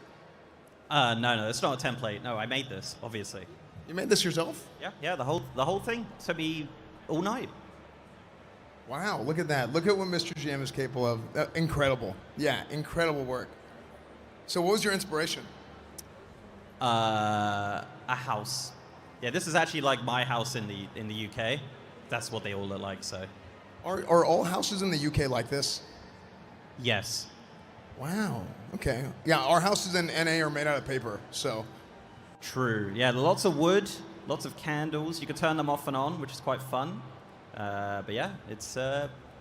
Wait, do that again, that was sick. You ready? Here we go. Huge. That's super sick. Okay, well, hell yeah. Mr. GM is owning. Good job. Let's go check out Zarya and Peekaboo. Dan isn't even into housing that much. It's going to be interesting to see if he changes his mind. Now he's got to try it. I know. It's so funny. Right, some Zar. people are just like, Hey, what's up, dude? Dude, look at my streaming setup in the game. Okay, you have a streaming setup in the game. See, sometimes it's good to remove yourself and like get out of the house. No, I'm not He's gonna got come out of 3 my house at all. Look at screens. this. We got the bed, we got a light, we got a picture, and then we got the streaming setup with the mic and everything, the camera. Like, we're good. Okay, this guy left his house just to go back into his house. That's actually quite funny. Dude, you traveled all the way from America to Germany to go back into your house in game. That's right. Yes. You go full circle. I like this. So, what kind of light is that? I think it's an Elgato key light. Sick. Hell yeah. Hashtag not sponsored. Look at this chair. It's pretty sick. You like that? Got a little shrink in there and everything. Yeah, dude, that's sick. What kind of PC are you gonna put in there? It's a Starforge PC. Sick. PC setup, yeah. We just moved in, so it's just kind of basic right now. But we're gonna get the PC set up here. It's gonna look amazing. Sick. Yeah. Are you? I like how you have the lighting coming from this side. Is that a window? Yep.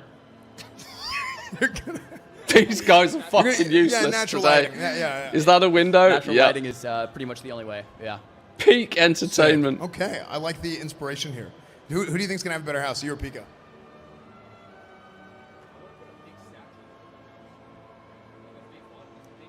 Really? Wow, what a humble man. He says Pika's gonna have a better house than him. That's incredible. Wow. Thank you, S-Fan. Indubitably. Let's check out Pika's house. Bring somebody on who's actually played dude, Gary's mod. Yeah, true. I just cleaned up the whole place. And Dude, I love this. I love what you're doing with this. It's the turn around a little bit. Show the other side. yeah, so there's nothing in the house at all. I just started like working on the at-home bar. So what's the inspiration for the? I don't care about this side. Show us the other side. Do you reckon What was they the were inspiration for the other specifically side? told Just to you know, not keep it make clean, giant you know, a lot of this cocks? space, it can be turned into anything, and once I figure out what I want to do with it, it'll be there for it instead of having Do a not bunch of make useless stuff there that giant I don't really penises. like. I'm in my bedroom too, so I got my bed here. Oh, sick. See, I like the minimalist setup. Just a simple bed, and then probably put like some blackout curtains right here, I think, and then that'll be it for the bedroom. No TV, nothing here. Yeah. Are you New gonna have a home expansion? gym? Should I start stocking up? I didn't even think of that. I could. Now What that I have should I enough start space, yeah, I probably stocking could. up for on gold? Exercise equipment and Very bicycles, little but I'm not seeing any will of those hold here, any so. value in the new expansion. Because here's the thing. I was talking to Zaryu. Zaryu said, dude, he's going to have a way better house than yours. Because there'll be Yeah, whole he's new completely materials. delusional. and He's made professions and everything. one little desktop setup in his entire house. He has nothing of actual value there. So, yeah. Well, he said his home gym's going to blow your home gym out of the water. Wait till I start cooking up on my gym. Then we'll see. Wait, what's that over there? This was my bar. I was starting to work on this, but I can't. I'm not tall enough to see the bar, so might have to change this here. And I got my keg and then some mixologist station here too. So that's the first thing you see when you walk into the house. Pika, it is 10 a.m. on a Wednesday, and the first you started with alcohol? It's like a vacation. Brand new housing feature. Yes, it's important. Okay. Airport rules. This wasn't 5 part of p.m. you? somewhere. Yeah. Sick. Okay. Where are you going to go after the alcohol? I'm not gonna lie. There's a lot of options. It's intense. So I'm gonna start getting more creative here, and I'm gonna figure it out soon. Yeah, I think if there's too much alcohol, you might not figure it out. Okay, well, sick. All right. So, yeah, you guys can see, like, our guys are working hard, building houses. All their creative juices are, like, maxed out. You guys can see, actually, you guys can check out their streams, too, if you guys want a little bit of their POV Housing of Noah. how everything goes. But the housing stuff is absolutely incredible. I got a chance to play it Housing a few Noah. months ago, and this was back in Boston when they were doing the Warcraft event. They were doing the Warcraft World Tour, and I'm telling you, man, blew my mind. So yeah, you can check out their streams. You can see their POV too, and yeah, it's going great. Let's go check back in with them. Or are you just glad to see me? Lazy Day, thank you very much for the sub. I appreciate that. Welcome in. Okay. Need to watch Mr. GM's. There's I am certainly not going to be watching too much more of this. That's for sure, because it's on a level of cringe that even I can't deal with. Dan is absolutely smashing it right now. Oh, I see. Mr. GM, Warcraft, S-Fan, Annie-Future, they've all jumped into a collab stream. That's clever. So you can watch all of them at the same time. Dan's actually doing something remotely constructive by the looks of things. Actually doing something that might be useful to people.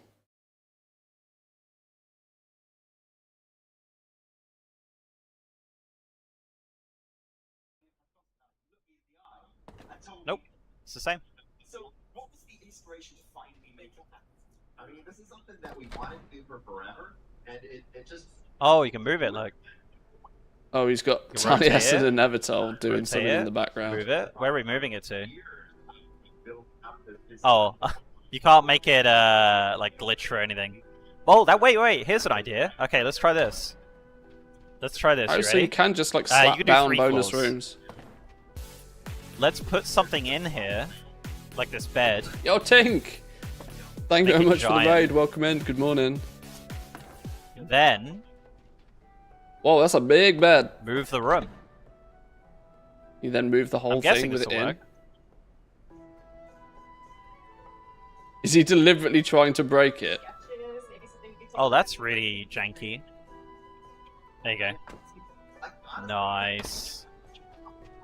There it is. And then it just appears in a different spot.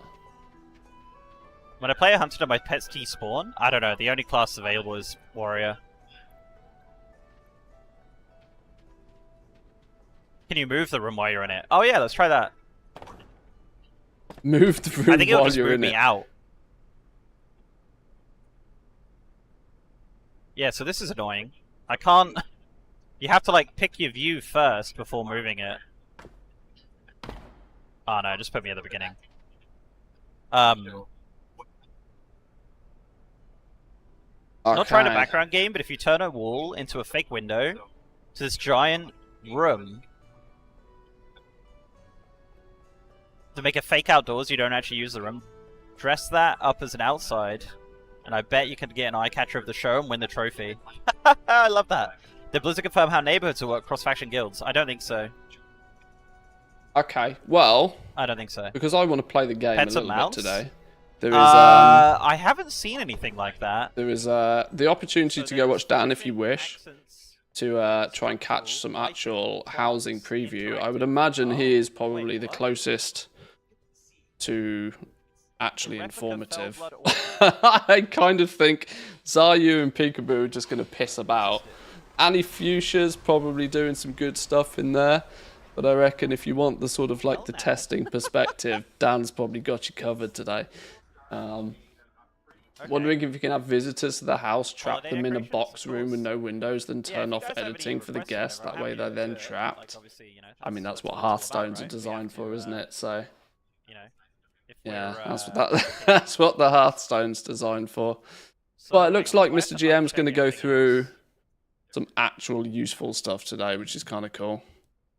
Kind of cool to see. We'll jump back in on that in a little bit. Oh, I Let's, see. Okay. Oh.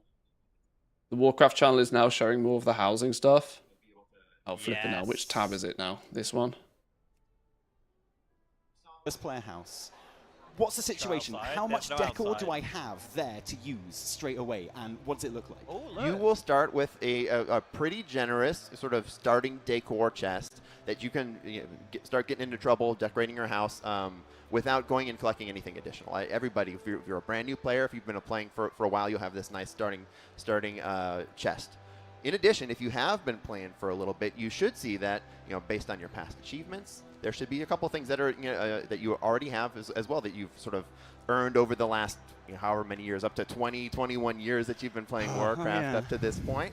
Yeah, so you should have a lot to be able to start playing with. If you should choose to go out and start adventuring through Eversong Woods or into Zul'Aman or even go backwards into some of the the previous expansions content, there should be other stuff for you to find in there as well. So how do we unlock all of that new stuff? Because I appreciate that when I log in, I'm going to be sitting there for 20 minutes while all these new achievements pop and things like that. Yeah. But where do I go from there? How do I get more stuff? There's all sorts of ways to Crafted, earn, auction earn house. decor. I mean, some will just be on Real the money. vendor. You go into town and there's a chair vendor. We've been hearing lots of nice things Chairs about are chairs sick, today. man. Yeah. And so you find that chair vendor and you say, I would like to have a chair, please, and you were able to purchase that chair. But there'll also be, professions are going to be a big way for us to be able to get. He said the words. Get decor as well. That you'll be able to craft things with any profession, and this is also backwards looking too. So if you are looking for an excuse to go back and level up your Pandaria or BFA or whatever inscription, leatherworking, go ahead and maybe not a bad idea to start looking into that, because there will be plenty of recipes back in there for you to be able to make. And then other things will just be hidden around the world. You know, we have a lot of interesting ways to get stuff in World of Warcraft that we've built up over time. An example that we throw around pretty often is in Mechagon. You know, there was the his name escapes me now, but the little stationary crafting guy that you can use to craft stuff there.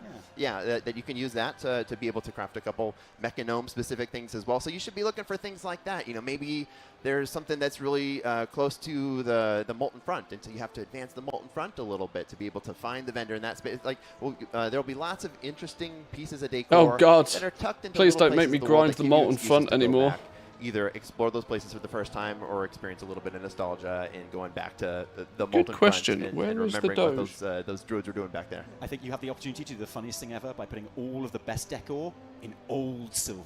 I have to go back there to get that stuff. No, never. That's really exciting. I know the secret finding Discord is going to go absolutely wild about this. For 'cause, sure. I'm certain there are going to be some really good chairs dotted out in the wild. That's sick, man. So we've been getting some nice glimpses of interiors, talking about the inside of houses.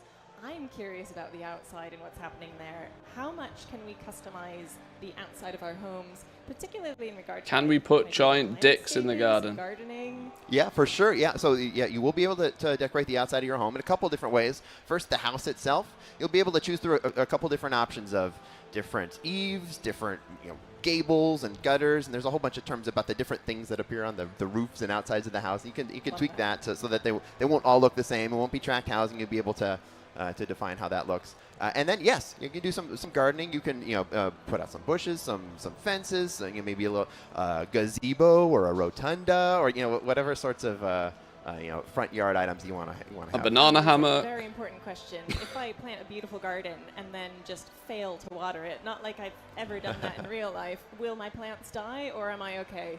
Do you want them to die? Oh. Sometimes I wonder, honestly. Yeah.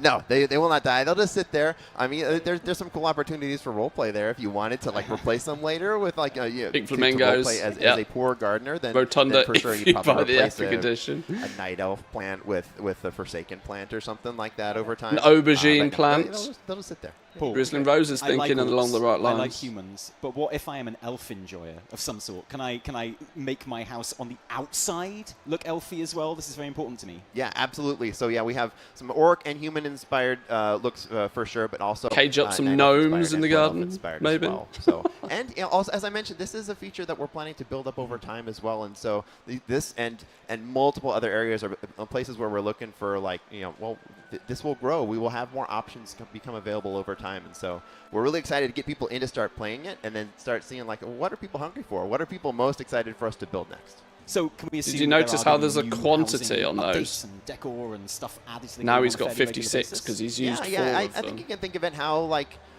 you asked the same question about transmog. When do we get new transmog? Well, it's really like whenever you have new cultures added to the There's game. defined quantities you're for going, each then item. that's when you have new transmog. Or So if new you want mounts or new 10 pets or golden other chairs, you new, need to buy 10 cosmetic golden items like that. chairs. Should be no different for decor. That as we go to whatever is beyond the Void Storm in this story, then you should probably expect them to have chairs. Sick. Yeah. So with neighborhoods, okay, I'm in a PvP mood at the moment. I'm assuming it's going to be done on a kind of a ranked matchmaking basis, right? So only people as good at housing as I am will be allowed into my neighborhood, and I'll only be teamed up with other A-grade housing players. Is that right? There's a very or is it sophisticated random? matchmaking system, but no, there's no matchmaking at all. There's a house finder feature where you can use, if you're looking for a public neighborhood, you'll be able to just poke around and see which neighborhoods still have spots available, which ones, what the populations of each is. You can go tour them and take a look at how that neighborhood is looking and who's living there. But now you can kind of choose to live wherever Streamer neighborhood's going to be a and thing. Then if you are to go into a private neighborhood, They clearly are, aren't typically they? you're joining with people you already know. In particular, if that's a guild neighborhood. A guild neighborhood is a different type, a specific type of private neighborhood where it is directly tied to your guild. And so even though the neighborhoods have about 50 plots in them, If your guild is bigger than that, guilds go up to 1,000 people, and if your guild happens to be 1,000 different players, all of it, no alts, the system can support that as well. You just have multiple different instances, stacked instances of that neighborhood. But you'll all be sharing progression. You'll all be kind of sharing the same neighborhood name, same identity. That is huge news because I was extremely worried I wouldn't make the cut for the guild neighborhood. I know. I was like, I am not very popular or 51, powerful in my Tally. guild, so yeah, well, that's putting it mildly. Yeah. So these houses are going to look insane, and I cannot. They wait confirm to yet see if there's people come actual up leveling in with. I Midnight. really want to be able to Yeah, go we move all the into way other to level people's 90. homes. If they welcome me, how possible is that to just kind of go in and explore other people's homes? Super possible, and it is, an important thing is what you said is if they welcome me, right? Because as a homeowner, you can sort of set the rules of like who can come Lock into the my doors, house. And you can no keep rabble. The door wide open. Anyone can come in. You can say they have to be invited. You can say, well, my friends can come in or my guildmates can come in. There's a couple different options to be able to just set that ahead of time, so whatever you're I'm comfortable the with bank as a manager player. in the guild. They better put me in a prime spot. I mentioned part of the foundation is Yeah. deeply social. There's nothing more One social than people coming Stormwind. into your place and hanging out and appreciating what you've done with the space, whether it be the beautiful bookshelves or the aforementioned goblin den. I think the social side of it sounds like one of the most appealing aspects to me. Yeah. And on the subject of neighborhoods and guild neighborhoods and how can those evolve? I think what everyone wants to hear you say is that there's going to be some kind of guild hall or kind of like social space in there at some point. Yeah. So as I mentioned, this is something that we're going to continue building over time. Would you believe that you're not the first person to suggest guild halls or No. shared buildings in neighborhoods? Wait, you've talked to other people? A little bit offended. Uh-oh. Sorry. Wait, Tally says guild hall. I say tavern. Yeah, I mean, sure, yeah. These are all like fantastic ideas, and so we're interested in hearing what folks are interested in Guardian building. 2.0. There's a million different directions that we can take housing in. You asked like what some of our early ideas are. We had pages and pages and pages and pages of ideas, and we've distilled it down to the core we have now, which is like decor, collecting lots of decor, building a house with a tool that lets you sort of get into lots of trouble building whatever you want, placing things that are floating in the air and clipping into one another, clipping into the walls, huge size, tipped around, and so on. And then the social structure around like living with your friends. But then there's a lot of different directions you can go. I think building shared buildings is a really interesting one. Yeah, and that freedom to kind of break the system and float things is something that Do the we're really community excited guidelines about. cover I think that's political just about all of our statements in time game, here. by the way? Talking about fantastic, insightful answers. Based, and that definitely some 100% people promise of will guild like builders, which make a I'm Trump super shrine. excited about. Glad we got that. Bet your exclusive. ass. That was not 100% promise, but an interesting idea for sure. Thank Awesome. you, Paul. Yeah. I think we're going to have another look at a player housing showcase now. Yeah. How many differences? We're playing Spot the Difference now? Quick. Oh, Paul, we're going to Oh, we thought this wasn't going to happen, but we did. Sneak away. We're going to Right, lights are up. Lights. Round. No lights. The best thing about player housing is when you make it competitive. Lights, so no pressure. lights. Okay. But this is going to be on your performance report. There's a thing missed. There's 4 on this one, 3 on this one. All right. Okay. Well, the paintings for sure. There was a swap-a-roo. Paintings are the wrong way round. That's 3 Yep. things. Is there a banana on the left and not on the right? Am I seeing Oh, that correctly? a banana, not a banana. There's 4. I did not spot the banana. Straight into the fruit bowl. Yeah. Well, I'm a little hungry. So. Red, green doors. Spice rack is what that looks like, and it's smaller on the green left than it doors? is on the right. Yeah. So I got that going. Missing a spice as well. Yeah. Oh, yeah. So there's a spice rack, and then there's that clock-like thing in the back Oh, corner. the My book is spice up, rack book is is more in down. the corner like that at my house, and so that's yeah. But that's the thing which is small. And then there's a book right next to it, which is present on the right and not on the left. textured. 6. Did the rug move? The rug scooched a little The rug bit. got Colours? smaller, perhaps. Oh yeah, the books have changed It colour. may have That's been 7. a shrink and a scooch. I'm seeing a The couple flowers. There's a flower on the thing on the right. Light. Yeah, there's a light on the roof. 8. On the right and on the left. Is the Yeah. You know what? I see there's some red books on the left and they're green on the right. Another one, very good. Yeah. And I see Counter I see at least textures? All right, what do you got? Oh yeah, shit, of course, the big counter textures.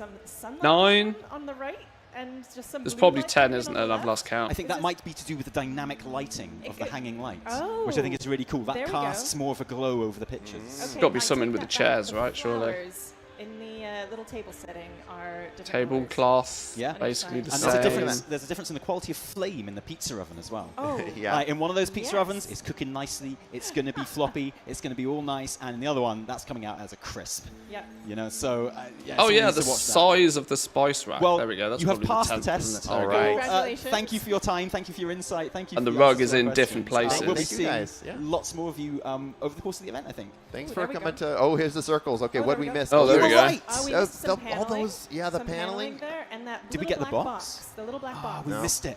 It's also obvious when you put circles around it. Right? Voidy circles at that. Yeah. All right, thanks again. Yeah, thanks for coming to Cologne and visiting us. Okay. And Cool playing mini house and game. talking. And thanks everybody for exploring Midnight with us. We can't wait to welcome you as we get to Alpha and Beta and eventually get this game in your hands. Amazing. Thank you, Paul. Thank you, Paul.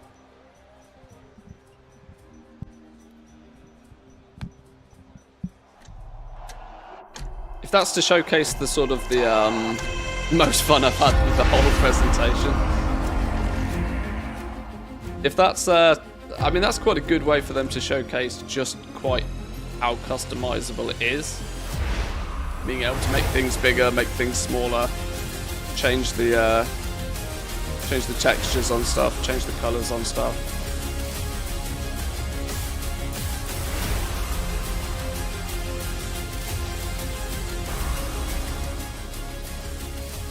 Right, intermission.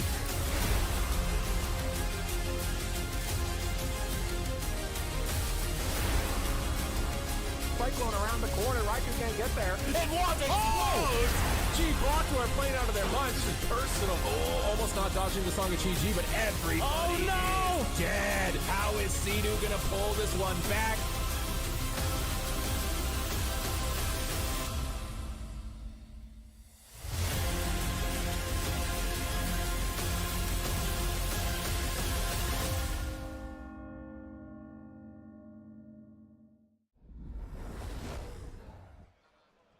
And we're back. We're back. We're back. Not just by ourselves. Look, Esfand is here. Back from the field. I'm back from the field. Both of the fields, I was working the cornfields before this, just out there, getting real down and dirty, and then, because actually, I moved into that house over there, so I was making sure the lawn was good and all that. Well done, yeah. Thank We you. noticed the blanket. Yeah. Thank you, thank you.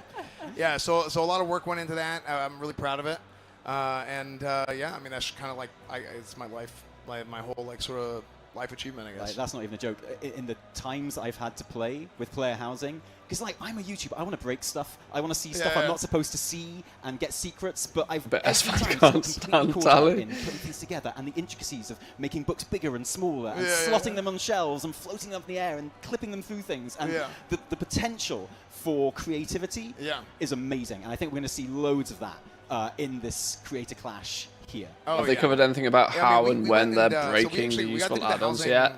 No, this is entirely about housing. So anything outside of the realms of housing isn't going to be in this presentation. They told us, they're like, okay, do this, do that, make sure you're not breaking anything. Immediately, all of us just broke everything. I was on the table, I was flying around like some magic carpet table basically, and I mean, it's just so cool because you have so many opportunities to be creative. Yeah. And we got a chance to give our feedback, and I mean, for me, let I'm people break shit. I'm a big fan of breaking things. Huge fan of breaking things. So I'm like, hey, just let the kids play. Let them do that. So hopefully they keep a lot of that in because I think it's fun. Oh yeah, man. We had jump puzzles. People were creating death pits, but also kind of movable things as well. And it's amazing how specific you can make everything to your favorite kind of WoW race or your class or something.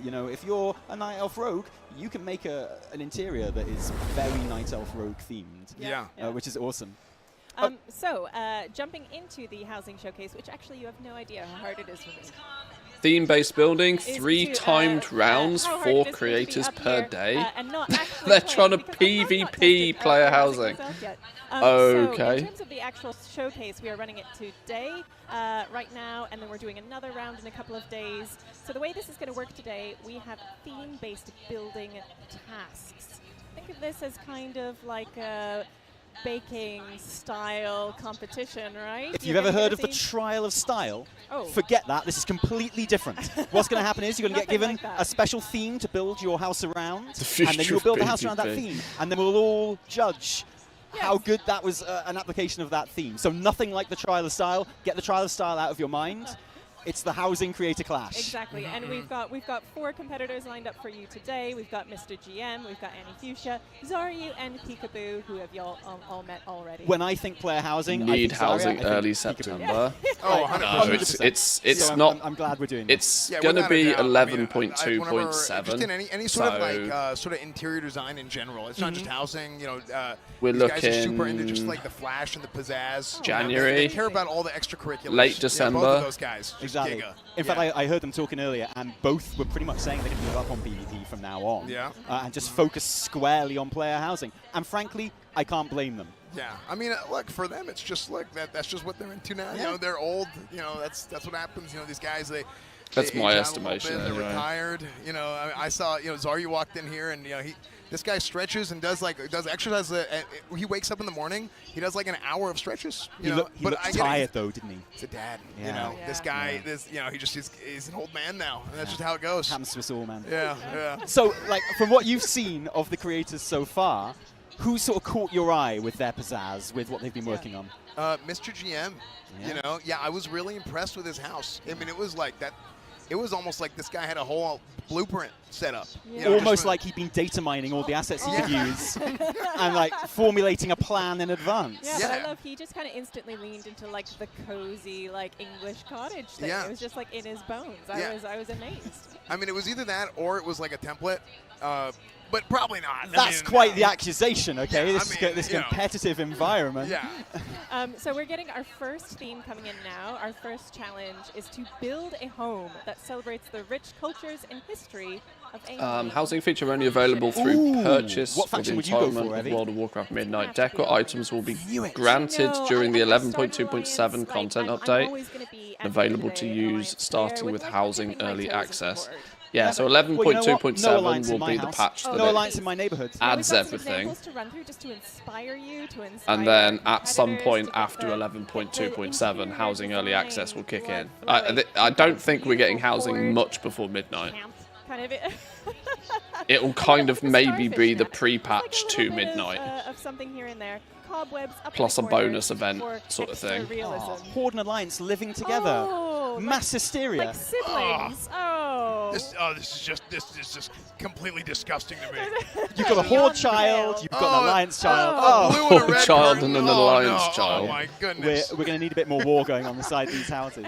Now, interestingly, all of these images are using like the standard kind of. It's called the folk preset. I always think of it as the human preset of having the wooden floorboards and the kind of the gold chit-in style paneling, classic Warcraft vibes. But of course, that's not all you're limited to. You've got night elf looks, you've got blood elf looks, you've got like much more kind of Tauren-y sort of interiors that you can make as well. So there's so much potential here for people to go off-piste, and I want to see some off-piste action. Yeah. Me too. Me I too. think one of the things that's so great is like, I mean, this is WoW, right? The game's been around for like 20 years, so you have all this time that's been spent playing the game, and you have your characters, and you know, some people have their one character that they play, and that character has a story, right? So you can go and you can take that character story and you can Now expand this on B-roll it, has you can everybody having like showcase it 30 with different housing, right? items. And there's all kinds of stuff that people can You do. see the limit at the top right-hand corner, over the years, right? Even, 2,500 like, item collections and limit. the achievements Didn't that they say it was transform. going to be The like game has changed so much 10,000? in all these years, but it's like, man, you guys I at the point swear where housing's I heard finally the in game. 10,000 And if you're an number old school floating player, about. like,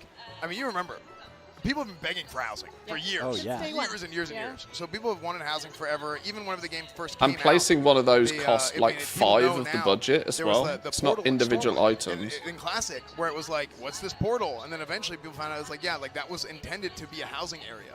Yeah. And then now that they're finally, all these years later, able to expand on it and put together like a fully fleshed out housing system, I mean, I think it's great. What is this guy doing? Gotta unlock it, I'm right? gonna Level take up a your wild house, guess and say etc. that This is Mr. GM who has gone for the blue theme throughout, covering literally every do surface think that's and the every thing. piece of furniture in blue. You know what? That is one way to express faction pride For the Alliance. coverage. And you guys can see here that Oh, it's, clipping, it action, hurts. the resizing, Oh, it hurts so moving around a bad. little bit.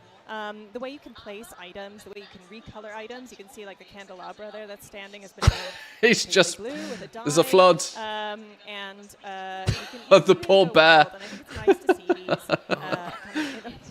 Oh. Isn't it wonderful how much you can do? Like, I'm not going to joke. I wanted player housing so much that my bar was very low. To be honest, I'd have accepted any old rubbish. They could have fobbed me off with like the most simple player housing system, and I'd have got on my knees and I'd have thanked them. But this is like genuinely. Do you think there'll be a way awesome to import stuff. somebody's like, the amount house? that you can do, I think so.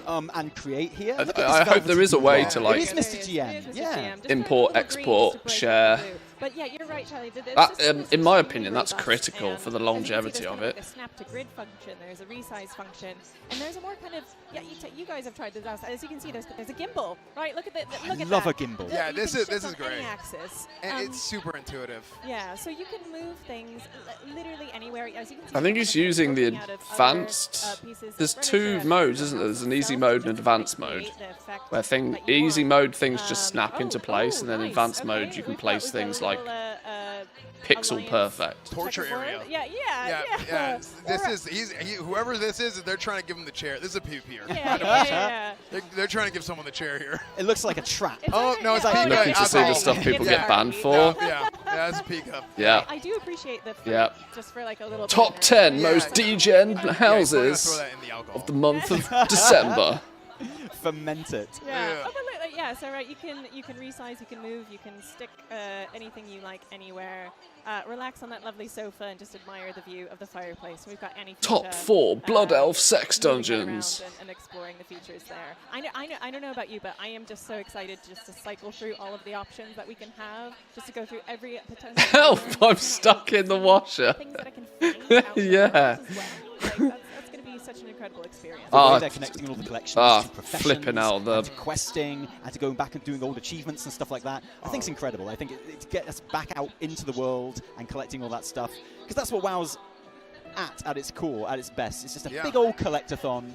So I'll give them. They need auction house access from your house. From my perspective, as somebody who I would like that. I stopped playing WoW for years. But I'm not convinced it's good for the game. WoW player, stopped playing WoW for years.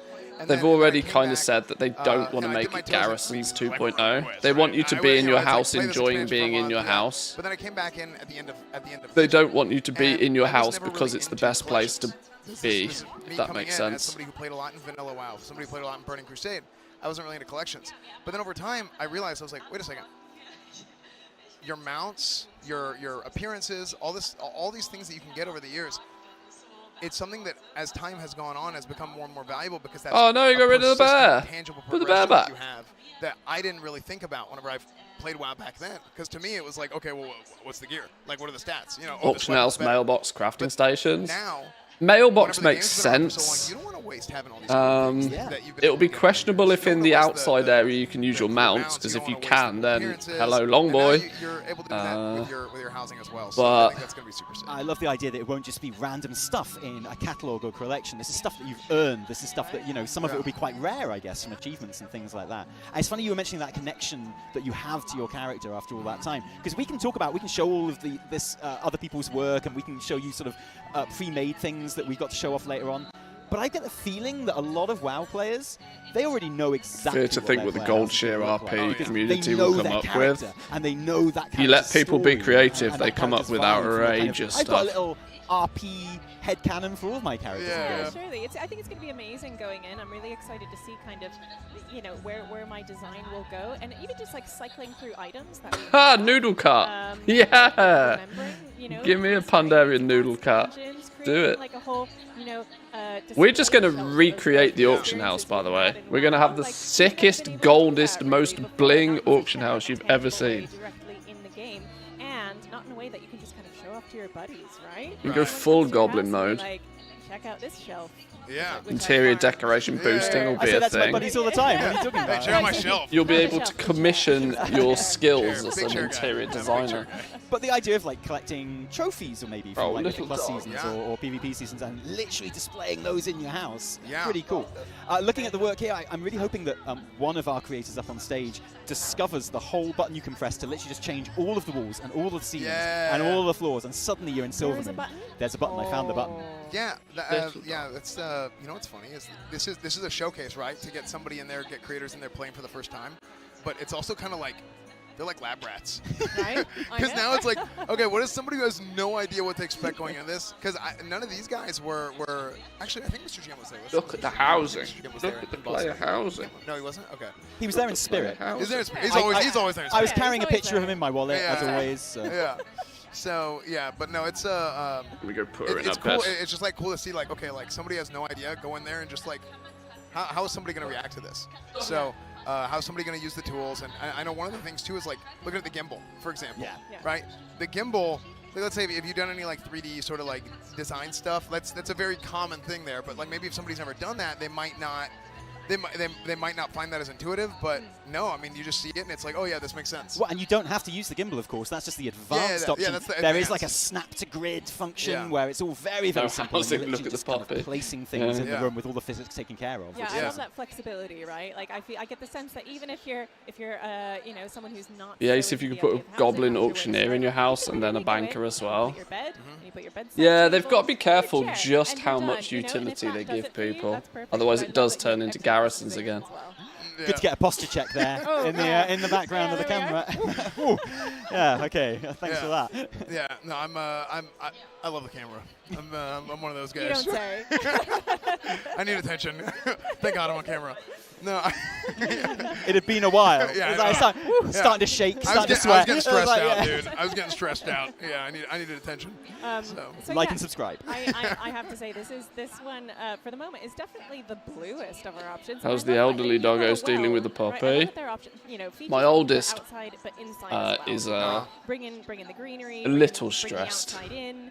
But she'll Place get windows over it. anywhere, place partitions Once she realises that the anywhere. puppy is not a threat to her a certain day to extent, day, you can create sort we'll be of fine. the depth of and the height of the ceiling by bringing things down as well, which is really awesome. Oh, Nips her with the black one. Oh, we got a She's silver 8. moon partition, everyone. She wants to play, but she doesn't know how. It's like, wait, what am I doing?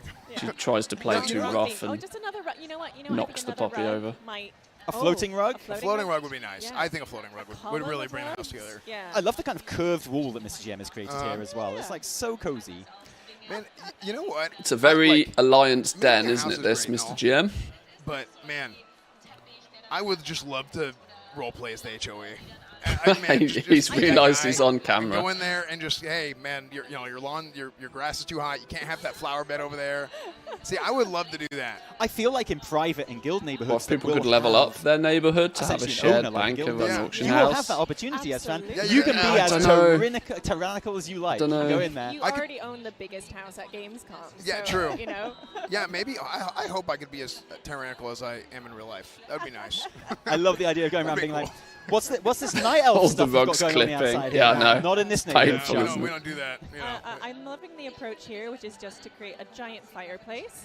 I find that very alliance-y, right? Just mostly Just fireplace. Sitting and enjoying, you know, the warm glow of the lights, of the gold glinting from the alliance. And we've got Zaryu and Peekaboo doing their thing. I'm very, very keen to see how they've elaborated. I loved the streamer setup. That was great. That was fantastic. Bed in shot, very important. Yeah. It looks like all of our creators are going for an alliance theme here. Is that surprising to you? Maybe just because most of the promo images we've seen of housing tend to look like the Alliance ones. You know what I'm saying? So I think maybe people just picked up on that. Maybe half of Like, the I was assets are hoping to see blue. At least one horde. Seeing as we're standing in front of Silvermoon. Hold on. Yeah. I feel like we're letting the horde down right now. Minus Well, I think Annie's they were hair. inspired by my house. The only red You know thing what? we've Yeah. seen so far. Oh yeah. Yeah, they might have been inspired by my house. They just want to As big as recreate. Silvermoon. They need to get that out their systems, you know, and then we can move on to, to more horde type stuff Oh, later. I like what's going Oh, on here. nice. A little bit of an upside down. Oh, okay. So we've got Forsaken banners, a little blue runway. Okay, so Here we we're go. mixing the mixed faction pride here. So this is our Oh, Silver Moon. they're not aligned. This is our Silver Moon floor. They're not aligned. base that you can like literally Totally switch between, unplayable. which is really, really cool. Oh, yeah, And these walls as well. And changing the base kind of setup of a room like this is as simple as a press of a button and Yeah. taking it down the menu. And suddenly it goes from that human look Oh, to that there we elf go. I look. think And he's I love it. flipping. He's Yeah, flipping it, so yeah. he's going all A horde. turncoat. Okay. I thought we were going to get a little bit of both here, but no, I like it. He went We're onto the going store, all he got a horde now. faction change. Yeah. Brilliant. Don't forget to change your bed sheets. Are you giving, Those are are you giving still Blizzard good. ideas? Housing faction change? Yeah, I don't want to see them mixing it up. I want one or the other. Like the winner of this competition, I think, is going to be a commitment. I don't want any fence sitting. No, all right, you're I don't want absolutely I don't want Horde and Alliance holding hands. You know what? I would to your point. I mean, look, if you have anything from the other faction there, just like destroy it, put it in the corner. If it's on fire, it should be an absolutely act fine. of aggression. Yeah. Totally. Put it in the pizza oven, let it burn. Or there is, I don't know if you remember from when we were playing it before, but there's this brilliant piece of decor called the Gilnean Problem Solver. Who's this elvish-looking dude in the background? Oh, yeah. Really good. And of course, you can make it into a small guillotine, have it on your desk, very nice. Or you can have it as a big guillotine, like an LX-size beheader, which I think is great. And I feel like there's a lot of room for this in the Faction Pride the theme. RP possibilities. Oh, the potential cucumber is stand. unlimited. Bear will be happy. That's delightful. You can see the search menu here with all the different sections of player housing stuff as well, and that's really easy to search. It's got a search bar at the top there, and that searches for the item name, but also for kind of metadata as well. So if you put in window, it's just whether a window has a window in the name or not, it's going to bring up all your window options. Can that's I really search by color or faction? That's a good Has anyone just point. typed Horde and Alliance Well, in there? I put Silvermoon in there, and I just got a whole bunch of nice. Blood Elf stuff, which was really cool. But of course, there is the die system as well. So if a color is not to your liking, madam, then you can always switch that. You can always change it up, because a lot of these items, particularly the new ones that are being made for the launch of player housing, they have the option to apply dyes to them and change that color. Fantastic. How do we go about doing that? What's Timu I hope Legolas you like doing there? Inscription, Avatar. I hope that's your favorite Timu expression in the whole Legolas. wide world. Oh It's dear, that's funny that, mean. yeah. You know what?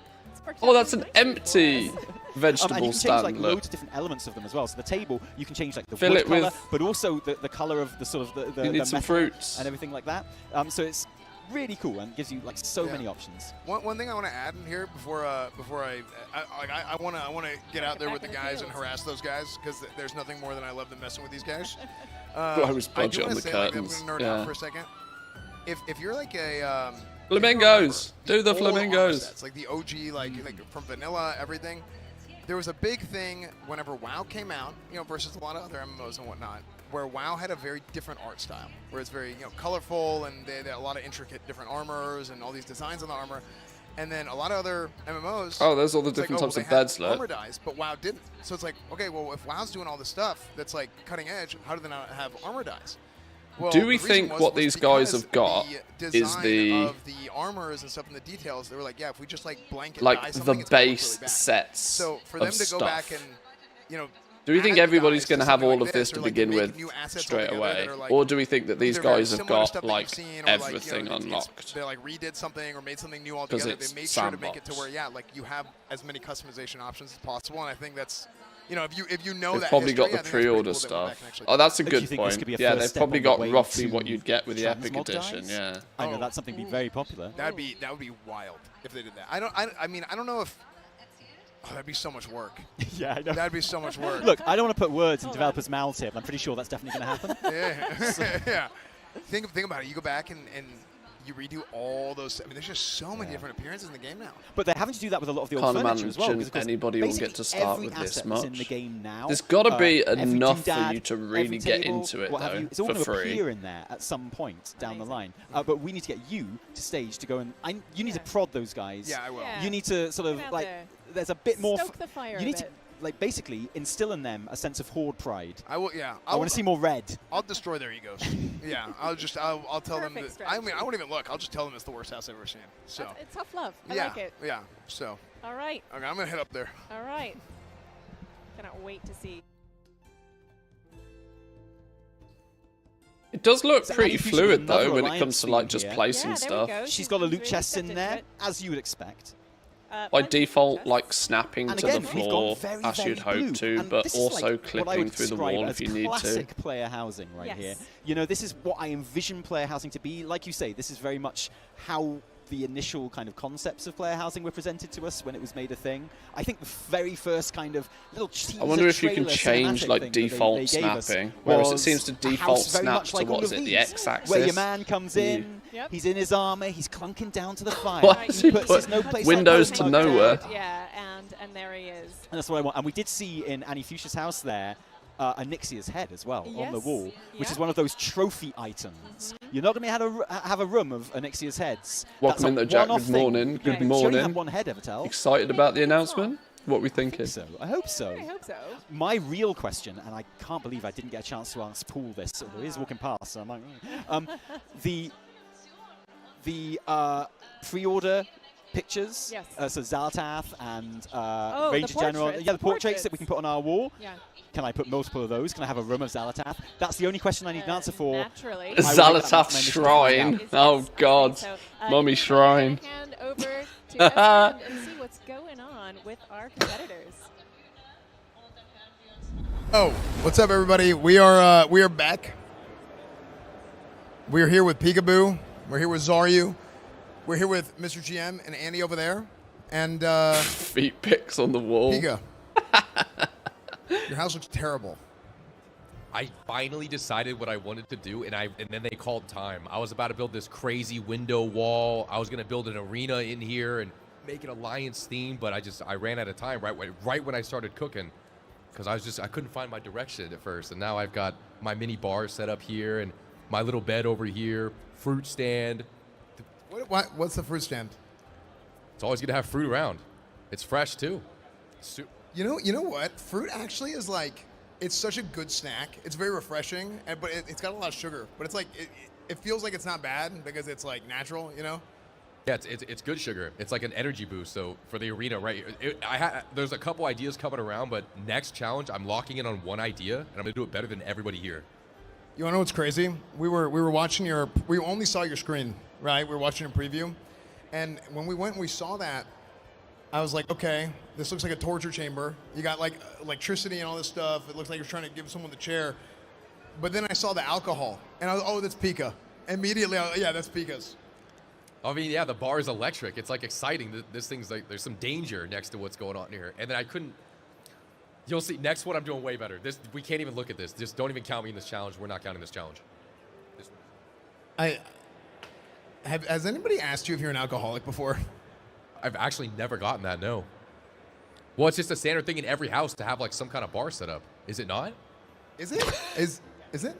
Yeah, it's extremely common. Ask anybody. Anyone in the chat, 100%. Midnight Trailer is the worst expansion trailer I've ever seen. Well, yeah, this is sick. You can just look at this thing while you're drinking. That's, or listen to it. Crack. It was all right. And then I have the keg as well. I think it was pretty good. And I have more fruit on the table, too. Is that normal fruit, or is that like infused fruit with I've alcohol? been significantly less hype You can for just other squeeze expansions. it in if you want. So. Oh, okay, sick. All right, so we have the alcoholic shack for Peekaboo. Yeah, looking good, looking good. Let's see what Zaryu's got. He's got his, so this is definitely a streamer setup. Yeah, look at that, baby. We got the bench press, the little gnome showing off the Horde Pride. We have the streaming setup here. We got the bed. I mean, we're pretty locked in. We have the carpets coming in straight to the stream setup like that. Boom. We're locked. We got the mouse. We got the keyboard. We got the Starforge PC over here. We can bench press, hit the workout, pull up bar, lights. I mean, you rate it as fan. No, dude, I'm not gonna lie. I love the bench press over here. Look at that. Is this is this free weights? Yeah, these are free weights. It's not a Smith machine. Okay, solid. Free weights. We got the barbell here. It's 5,000 pounds currently loaded, and we're repping it out. Cheeky Starforge ad, yeah. Yeah, hell yeah. No, I think this is a solid look. So, when the entire event is sponsored by Razer. Yeah. Yeah, I'm showing off my Horde Pride. I think it was for the faction. Even though I'm a gnome, I'm really big on my Banshee Queen. So we got the banners up. We got Silver Moon kind of theme and layout, and yeah, feeling good about it. So can you explain the bed? It's a big bed. Yeah, it's comfortable.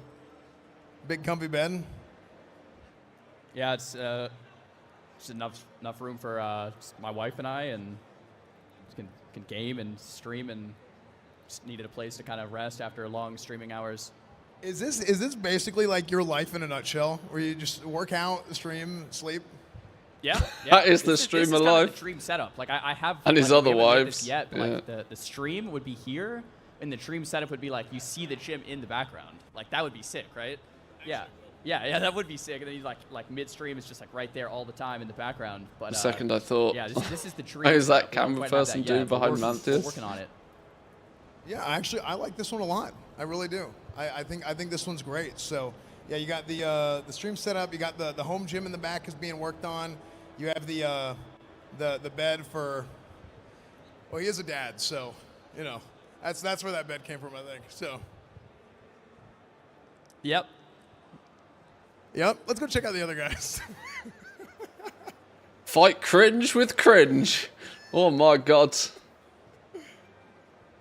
Oh, look at me. I'm so cool. I have a wife. I'm Zaryu, dude. And I have a family that loves me. This guy's freaking the ego on that guy. Can you believe that?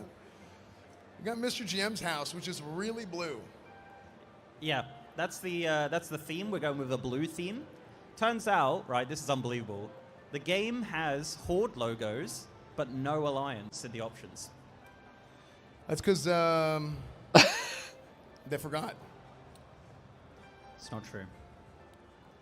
That's life sometimes. It really is, yeah. So this is the house. It's very blue. We may do without an alliance logo, but obviously, you know, for the alliance and all that kind of jazz. Yeah, I'm not very good at it. I just kind of threw a lot of stuff at it that were blue. Have some rugs. Yeah, Have yeah. all the rugs. That's it. This is a winner. Right? Many rugs. No, I think this is solid because you got your blue over there, and you have your The poor bear rug has you have your blue over there drowned, clearly. That's pretty much it, yeah. I mean, there's a coffee machine here, which is pretty cool. Like a Mechanome coffee machine. It's got a bit of blue on it as well. There's the kennel for the dog. Apparently you can't have a dog, but you can have a kennel. Well, are you big? You're a big coffee guy? Yeah. Yeah, coffee Padded enjoyer. walls like an Are you a big asylum. dog guy? Yeah. Nah, not really. More I'm more a cat guy. cat guy, yeah. So that cat house. There's not an option for that either. This is unbelievable. Unacceptable. The pets expansion will have to come soon, No, clearly. I think this is good. We got the so we got the Eiffel 65 faction here for Mr. Ah! GM.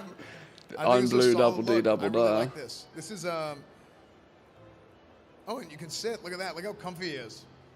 Exactly. He's cozy. And it's like kind of clipping through the floor as well. Like his feet are like inside his blue rug. Coffee and cat guy. Nice. Production's Okay. on it. I think a little clipping is okay. Because people all the time, it's like, oh, clipping. It's like a little clipping is normal, right? It's literally an option as well, which I think is great. So you could just like make whatever you want, right? Like and just go nuts with it. So I think it's fine. Yeah. Some people, you know, sometimes you clip to the right, some people clip to the left. Oh, Streamlabs has turned up. normal, Welcome in, you know? Streamlabs. Exactly. Yeah. Yeah, 100%. Let's check out Annie. So Annie, oh, you're very blue too. Yeah, I'm for the Alliance. Sick. Okay. So what inspired you to be for the Alliance? The good heart and the bravery and yeah, all the good stuff. Well, because the Alliance are the good guys, right? Yeah, exactly. And I'm a good guy too. Yeah, the Alliance are the good guys. We promise. So, does this look like your house at home? It's a little bit more blue, but yeah, it could be. It definitely could be. Yeah. So, what was your favorite part of this? Okay, so I made a little corner here where you can like sit down and just chill out. You have the windows with the light coming in, the blue details, not too blue, but still a good amount of blue. And then you walk here. It's you very have this blue. Cozy fireplace with the books. This is not a fire hazard because there's magic that keeps everything protected. And then you keep on walking and you have this sort of entrance to the private bedroom. So you come in here and you got a little bit of Wait, what happens in the private bedroom? private things. Okay, like meetings. Private meetings, yeah. Oh, sick. Okay, like guild meetings. If the guild meeting is private, then sure. Yeah. Guild meetings are never private these days. Everyone's so nosy. People are just listening on people's comms and all that.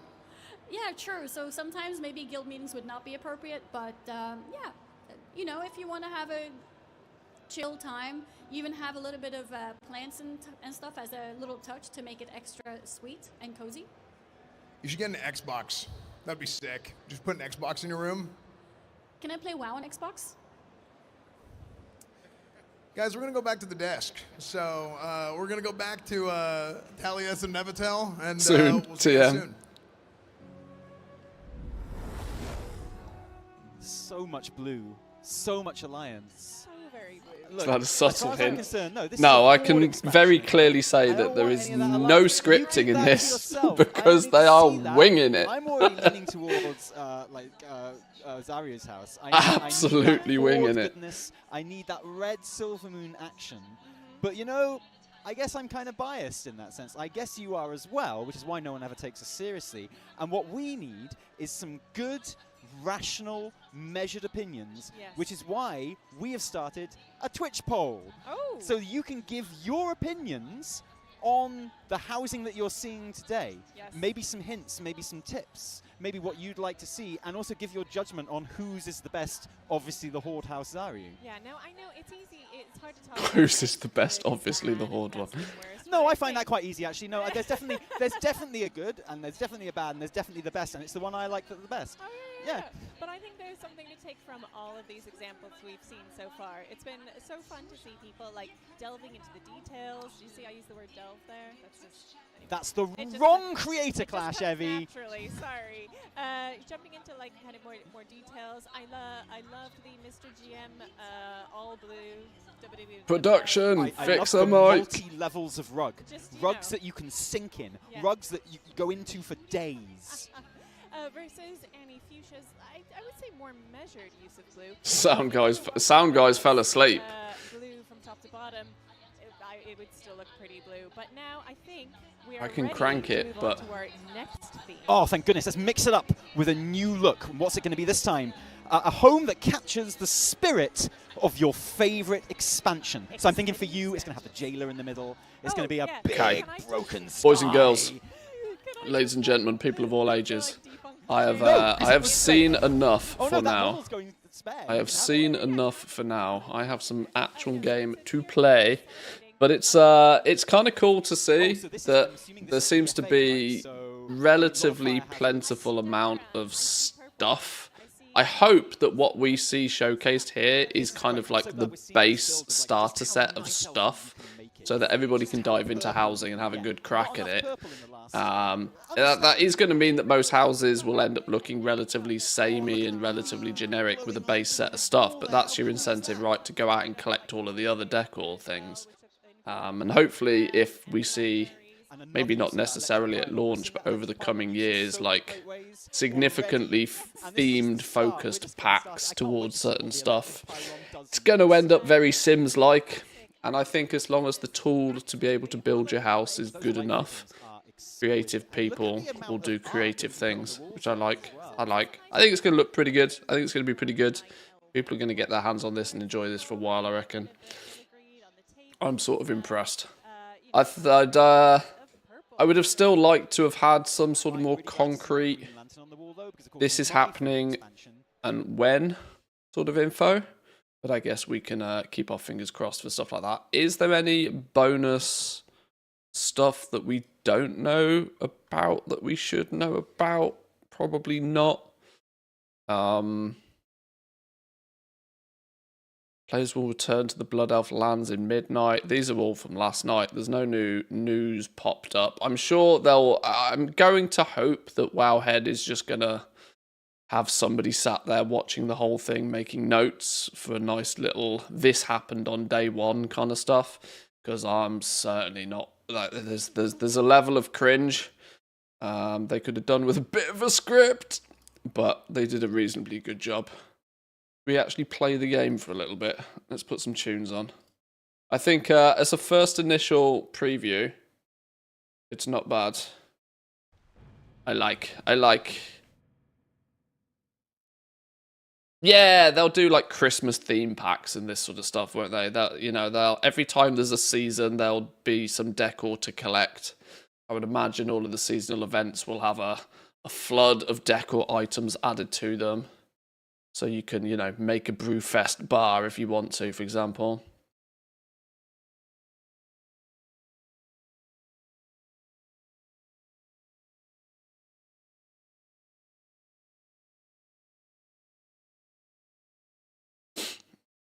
Can you drop the program that you found to the Discord? The scheduling thing. That is assuming I know where it is. There was this one.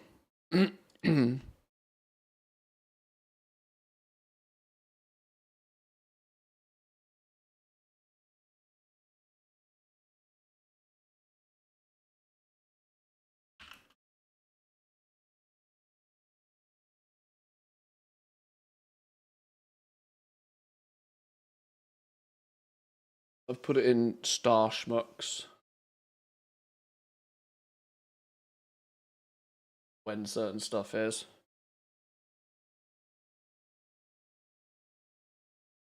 The cash shop revenue is going to be lit. Yeah, I think the opportunity for Blizzard to cash cow this is actually bananas. Retail has been the cash cow for Blizzard for a long time, and I think this is clearly the next level. Clearly the next level. I need to do some extra things, extracurriculars that are going to get me a key so I can go do an 11. Let me go place a few things down in Hallowfall, get another key.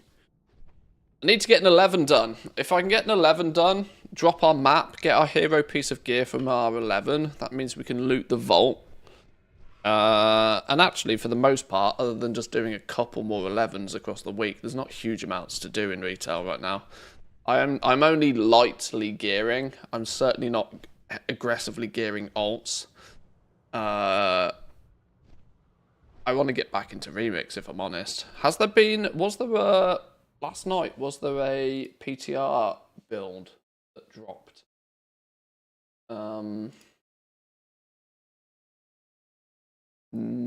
Oh, no. There was a PTR build, but for the 11.2 PTR. Why the Christ did they do that? That doesn't make any sense.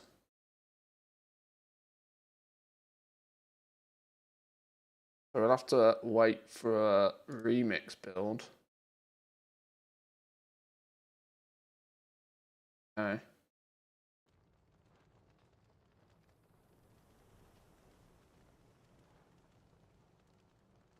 Yeah, Blizzard's Blizzard's personal IKEA is definitely going to open, isn't it?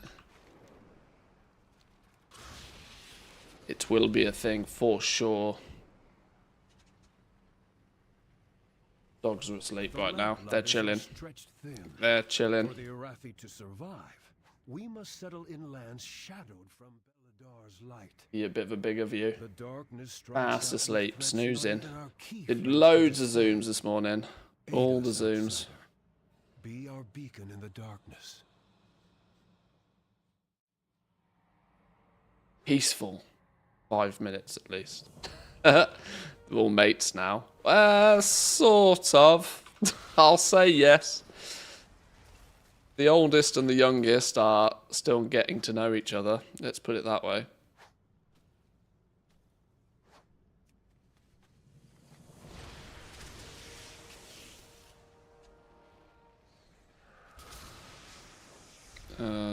Let me light up some more beacons. Is there a beacon thing around here somewhere? Oh, there's one. No, you're a thing.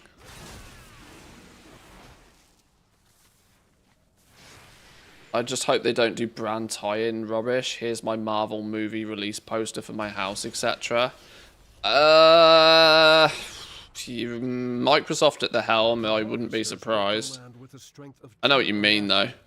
That sort of stuff doesn't really feel as if it's necessary. But I don't think Blizzard has too much of a problem with generating revenue in the first place. I don't think it really needs to look too far outside. That said, nor does Fortnite really, but Fortnite does every single cross-brand promotion you can think of, so. You may not share our faith, but your valor is a beacon that rivals the key flame. You have our gratitude. Right, we should have 100 coffer key shards now.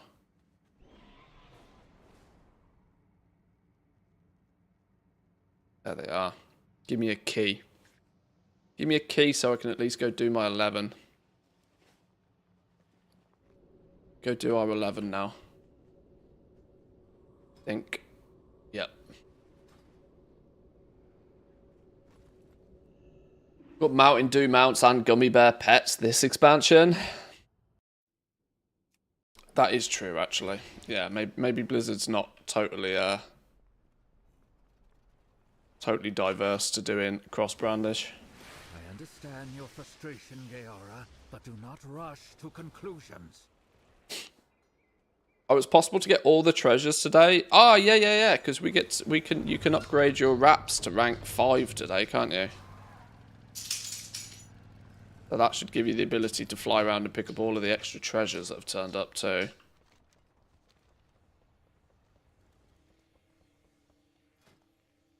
Right, an 11. Are we good to go on an 11? Let's think. Yeah, let's just give it a go. Let's see. Let's give it a go. Has Bran reset himself? He's been resetting himself randomly for some reason. Do some gathering. No. Katarang. We've got max rank Katarang right now.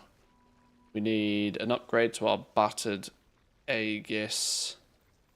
But it's a flat 10% damage amp. And Bran's level 88.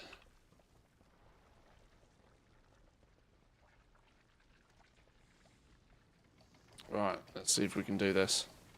Need to find a good spot to summon the big dude. We'll do that.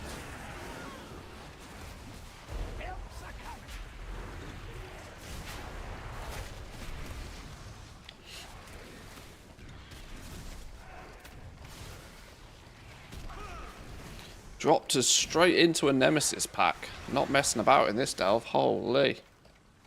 Straight into a Nemesis pack.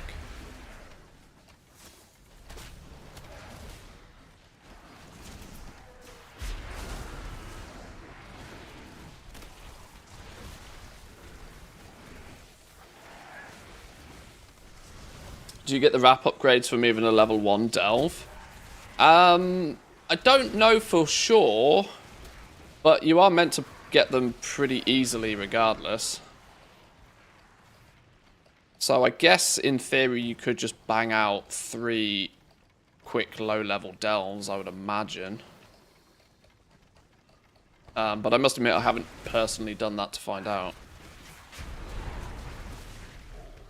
I don't think the item level bump... I'm going to be doing a few delves anyway, so...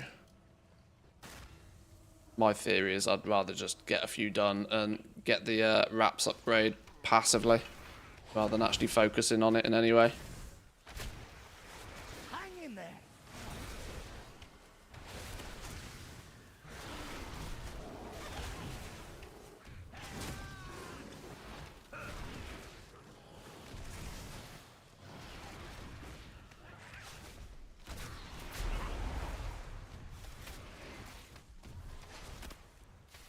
After the reveal of housing stuff, I've lost interest in Season 3, like, completely. I'm going to be honest, I've not had the greatest enthusiasm for Season 3, full stop. I knew this was kind of the case going into it. I don't have the real strong reason to gear up this patch, this season. I feel like I played both Season 1 and Season 2 quite a lot. And so there is part of me that is kind of content with Season 3 being a semi-pass for me, honestly. We can then focus on getting, you know, my gameplay loop from here on out is going to be to probably play Remix an unhealthy amount, because Remix is just fun. And if I can get some solid feedback in to ensure that it's as fun as possible, then bonus. Then it'll be... You know, we're on alpha and beta season quite quickly after that. Which, in a way, makes it for me that I kind of don't want Season 3 to be super thrilling. Because I know there's going to be other stuff that's going to distract me anyway. So I'm kind of happy if Season 3 is kind of like semi-pass. We'll tinker for a day or two. We'll keep some, like... We'll do the basic weekly stuff. We'll get our We'll fill our at least four delves for the higher, for a couple of options in the vault every week, but I'm not going to be blasting. There's no way I'm blasting Season 3. Sure as shit not doing it on alts. I'm gearing my main, but I don't know why. Yeah, this is it. I don't have huge desire or need to like really push in Season 3.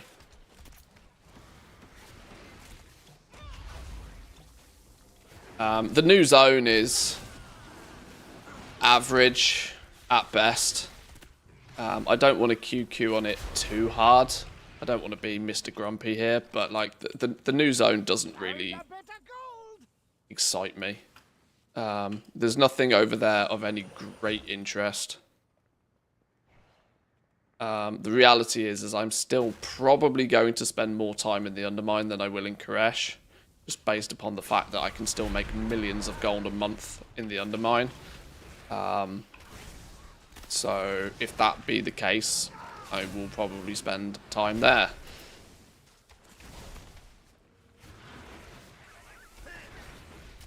Why is this dude doing like damage done increased by 20% from his borrowed power mechanic? Okay. You've also nuked my pet. This was the bot. This was the flipping rare the other day that was like super duper mega OP. And he still nearly one-shot me with that.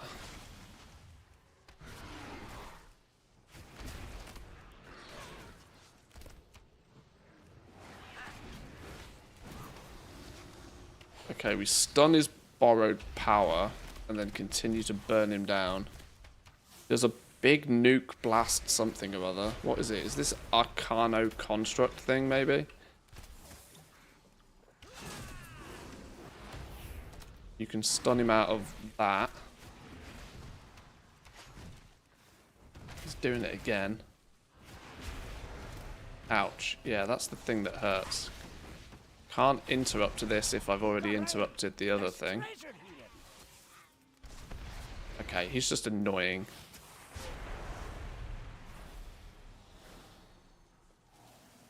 While in combat, a contracted mercenary has a chance to appear and assist you. Okay, cool.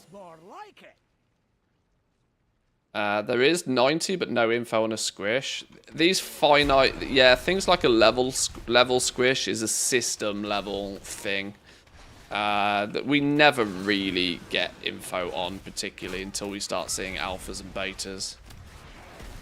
It's a systems thing. It doesn't sell a squish doesn't sell product, so it's not going to get much focus initially, even if it is a thing. It absolutely will be a thing, though. Our item level is already way too inflated. The numbers we're banging out right now are starting to get silly. Another expansion's worth of numbers on top of this would just get out of control.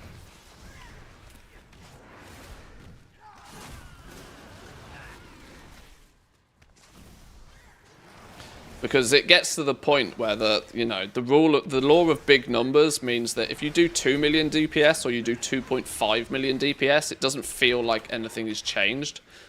But then if you do like 2,000 damage or you do 4,000 damage, it feels significantly more impactful. We as humans understand smaller numbers far better. Diablo's always dealt with this problem. If you hit a boss for 1 billion or you hit a boss for 3 billion, it doesn't matter.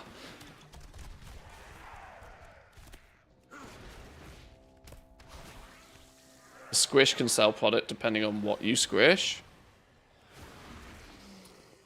Tell that to the juicer industry. Stat squish is okay. I strongly believe in the level squish was one of the worst mistakes they have made. Well, we are leveling 290, so it will be an item level squish and stat squish, not a level squish. But we already know that we level 290. They're not going to slam us back down to 60.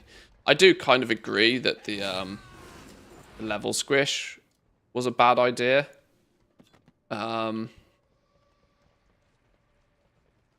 And that's, once again, sort of, that was more of a, they did that for more psychological reasons, didn't they?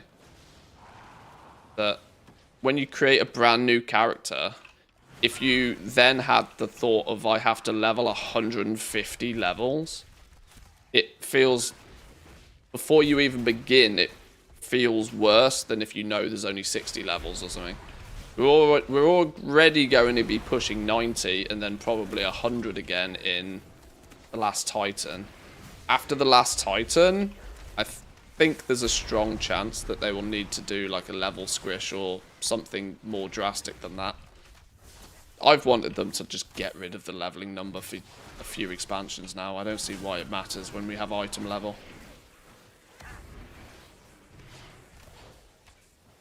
Your level doesn't really matter.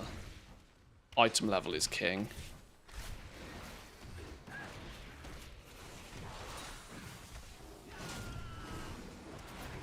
Brand, stop acroing stuff. Well, I'd also say it's not just Brand's fault. This flipping borrowed power belt.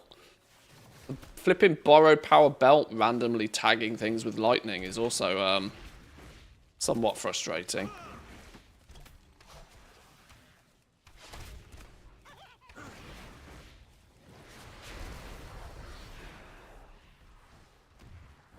I'm pretty sure they've confirmed that you'll need the skill in the corresponding expansion pack for the old profession stuff. Yeah. Lots of people are looking at leveling up their old professions if they haven't already. Ash, you might need 75 in Outland blacksmithing to make something, example.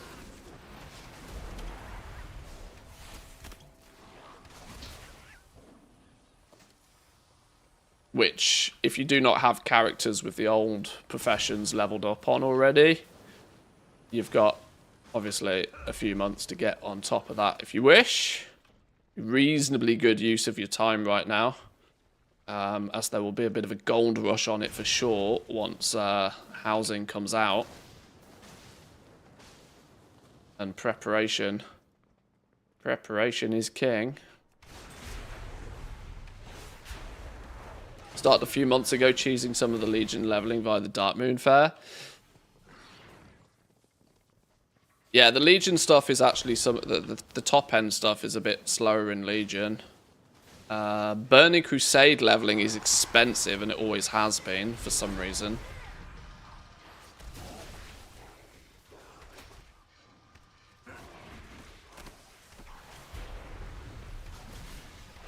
Like 50 to 75 in Outland blacksmithing or something is like ludicrously expensive. So it's worth having a little bit of a look at that. Unless you've played the game for 20 years and have already got it and have already done it way in the past anyway. That's kind of the position I'm fortunate to be in. I don't have much that I'm missing in the past expansion stuff. There's treasure here. 2 Nemesis packs next to each other? Impossible. I'm starting to notice that 11s are, well, still not face roll, but more AFK comfortable. I can be chatting to you guys and not worrying too much. So, I mean, famous last words, obviously, but I mean, my item level hasn't really gone up much. But I don't know. Maybe this is just an easier 11. If you're melee, not so much. Yes, true, actually. My rep paladin was having significantly more difficult a time. This is kind of BM Hunter luxury mode. Pet tanks, Bran does Bran things. And I pew from a distance. And for the most part, should realistically take almost no damage.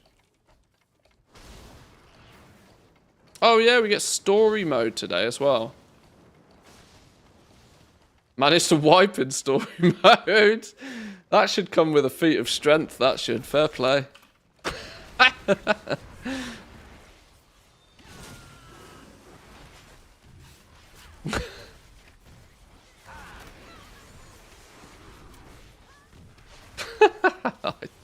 Oh dear. Wiping in story mode. We should give that a little bit of a go in a minute as well, actually. Put that on the to-do list for today.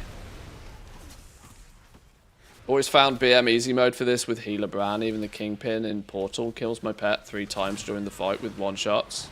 Yeah, as long as you can, especially with Beastmaster, that if your main pet dies, your secondary pets still hold aggro, usually for long enough for you to revive your main pet if you react to it quickly. So having a bit of a zoo on the go does benefit you. I'm going to die when I spawn the Nemesis boss anyway, so shall I just spawn it here, since I'm right next to the thing? That seems to be the most sensible approach. It's not a great room for it, but I'm going to get one-shot by this anyway, because I don't know what the mechanics are. There we go. I just want my map, please. Is it just me, or do you think they kind of abandoned professions? Well, the profession revamp was a focus in Dragonflight. The War Within was the refinement of the initial change. I've seen somewhere something indicating that they are looking to simplify the professions in Midnight. I don't know where the source for that came from. I'm not sure. Oh shit, you actually didn't die.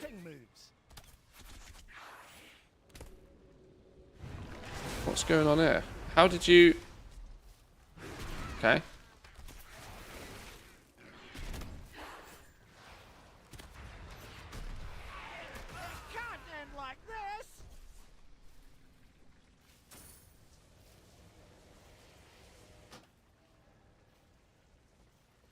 You ran away now. You ran away now.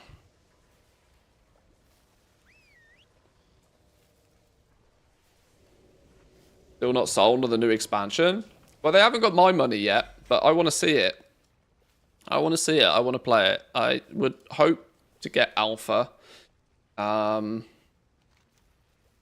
would like to see it. Or, at the very least, I would like something concrete. Whether it be a date for housing release, or something.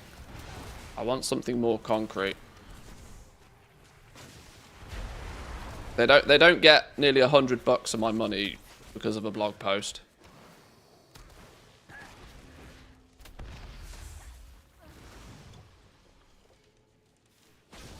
No alpha dates yet as a partner. I know it's soon. I know it's soon, but I even don't have a date. Although, if I did, I probably wouldn't be able to tell you anyway. So, but there's to my knowledge, at least I am not in the loop. I'm not enough in the loop to know if there is a date for it yet. But I do know it's soon. Quite soon.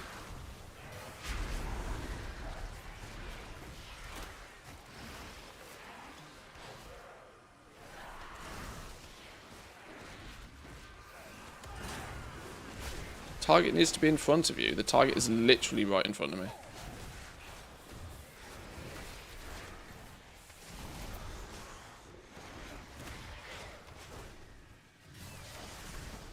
Can I kick this bomb into them?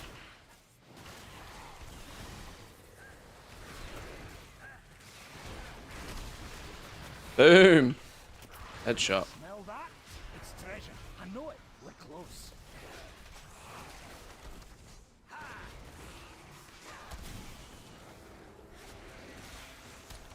Gold, not money. Same difference. They don't get my gold for a blog post either.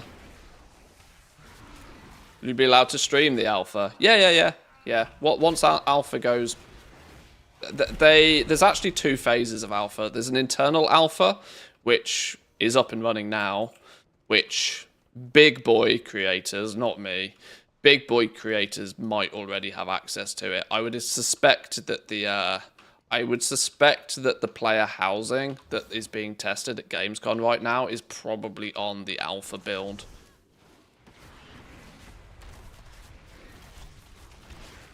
They do like an internal alpha, and then there's the public alpha.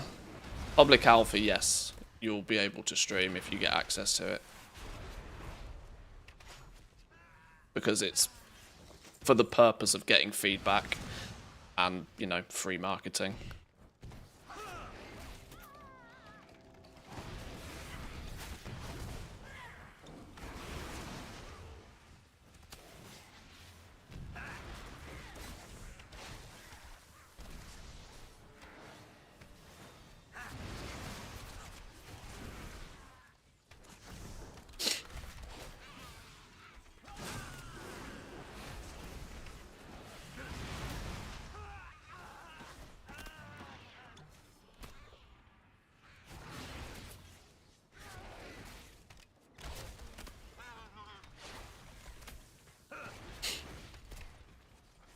This warrant quest is awful. Which one did you get this week? I kind of forgot that the warrant quests are a thing. Does the warrant quest dish you out a pinnacle chest? Is that another way to get a key? I'm going to need a few more keys so I can actually open my 11s. So I am still kind of technically at the point where champion gear is good to collect. Chase the rats to a clickable gem 18 times. Oh. Oh. Oh, one of those. Okay.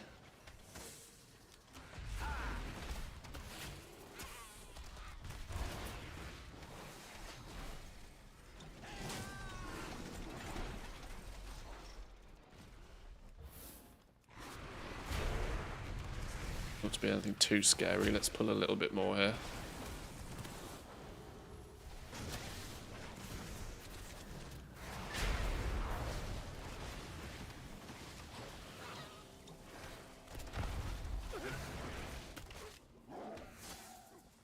Get off my ass, you stupid bomb.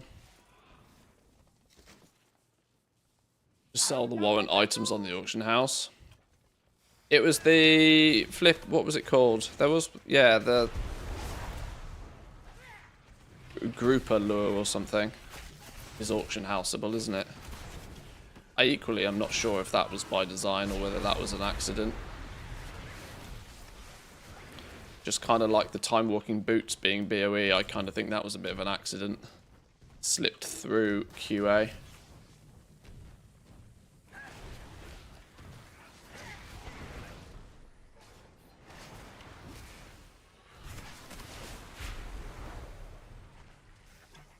Uh, 94%. I need 6%. Where do we get 6% from?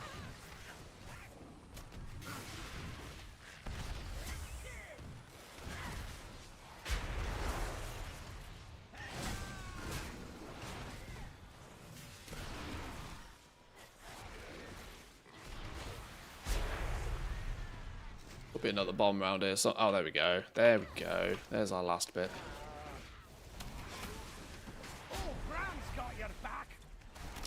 I wish they were doing something similar to Turtle WoW.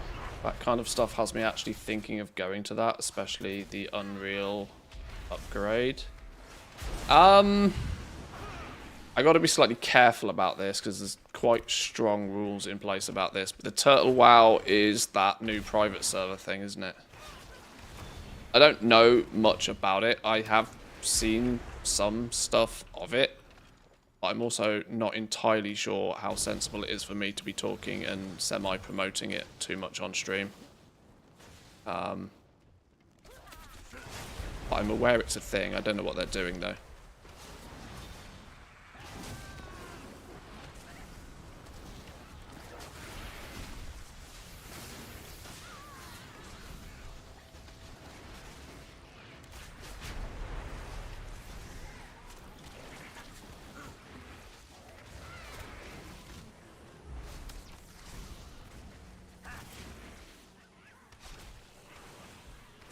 I can talk for you. You can talk all you like. It doesn't mean I'm going to be able to like talk much about it or discuss it. You'll be screaming into a vacuum to a degree.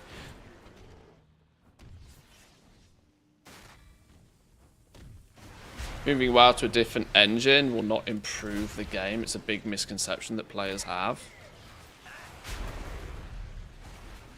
Yeah, I mean, the gameplay from a player's perspective wouldn't really change all that much at all, I don't think. I do think there's something to be said, though, that it would allow them to optimize things probably more efficiently.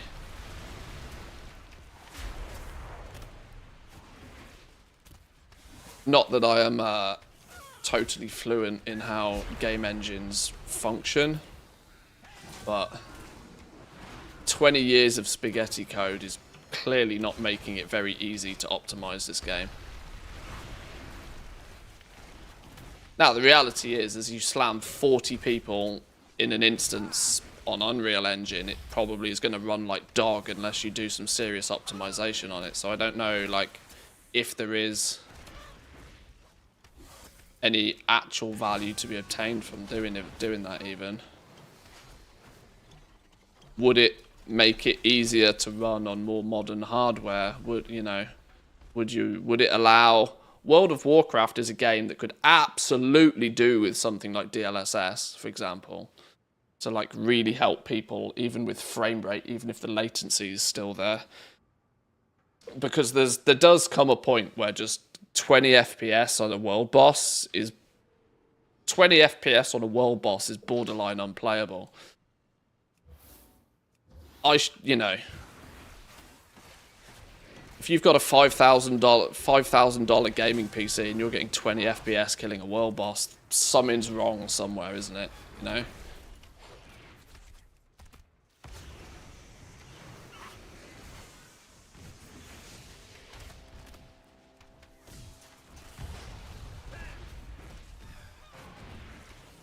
But I think you're probably right that fixing the game engine is something that is thrown out there as a, oh, this will solve all our problems. It probably won't, because it will come with a whole bunch of its own. It's not going to alleviate Blizzard's need to, like, do their job properly.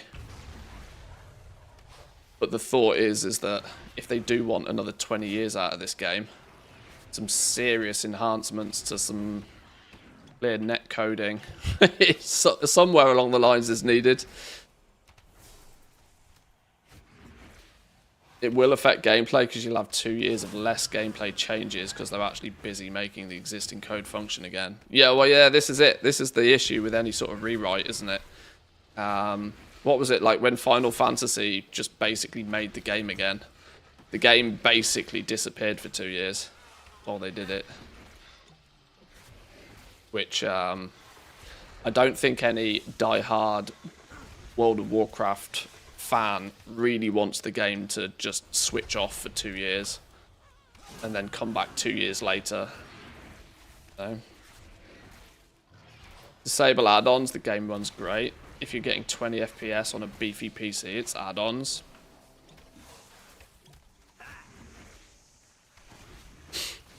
I could in theory test that. I could go pull the world boss with all of the add-ons that I have and see what my FPS is, and then I could go do the world boss again with all of the add-ons switched off and see what the frame rate difference is.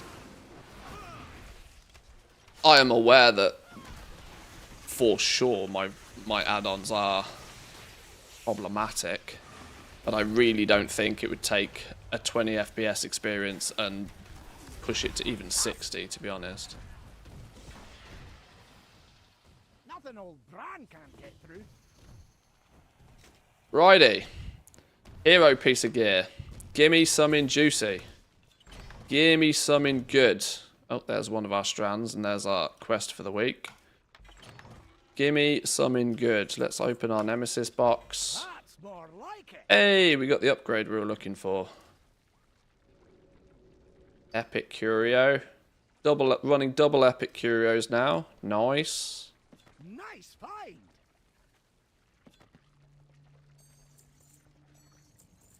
Now let's open the good chests. Hidden Trove. This is the one we really want. Give me something juicy.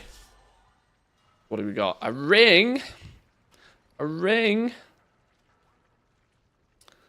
A ring. We got 2 hero rings now. Doubled up on hero rings.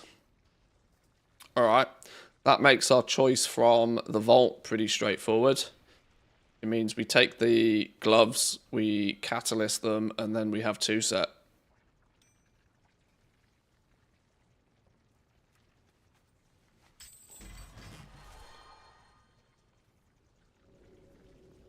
Torchbearer grips. Pair of champion ones. Well, they're going to get instantly replaced, aren't they? Okay. Then our gildeds for the week. Our 7 bonus guild. Ooh, 7? 7?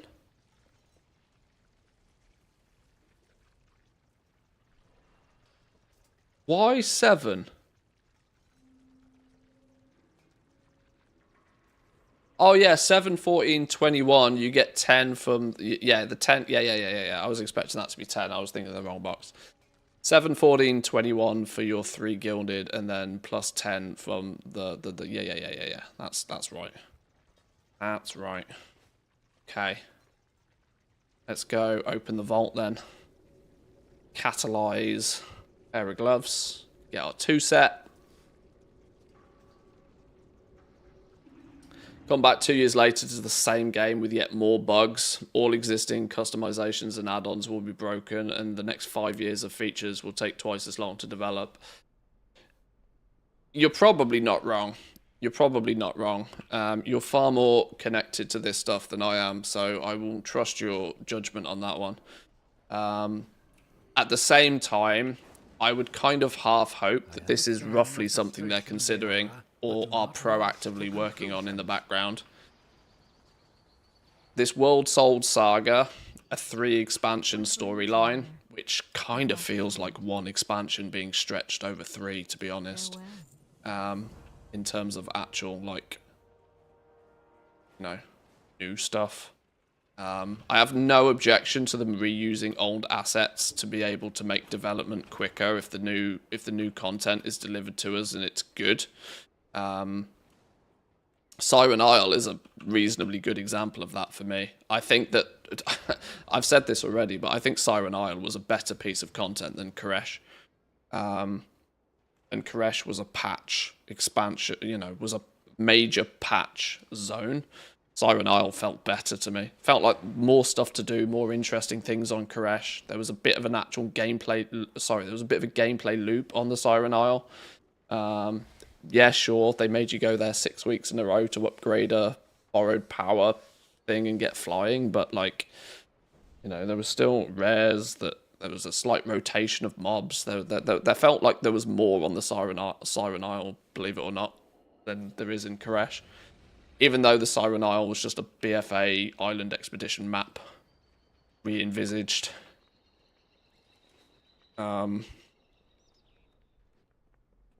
So in some scenarios, you know, reusing old assets, and I think we're seeing this with Midnight.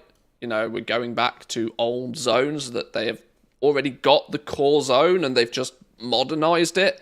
It's quicker and easier to produce stuff like that, and it requires significant less dev time in total than to just bring something to life from absolutely zero.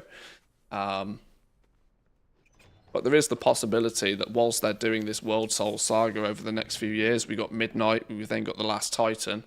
While they're doing that, they're cooking up something big in the background. It feels like then we're going to take these 694 hero gloves and we're going to throw them in the catalyst, and that will give us 2 set hero tier, which will mean we can probably at that point fully replace Season 2 tier with Season 3 tier and call it a day. So let's take these. Does leave us a bit of a question mark on what we do with our crafted. Braces are... I'm very tempted to just upgrade these braces, because I have a hero weapon already. I have a hero weapon, and so we can upgrade that, and that can suffice for quite a while. Is not so desperate of a need of an upgrade. But my braces are clearly one of my weakest slots because it's Season 2 crafted still.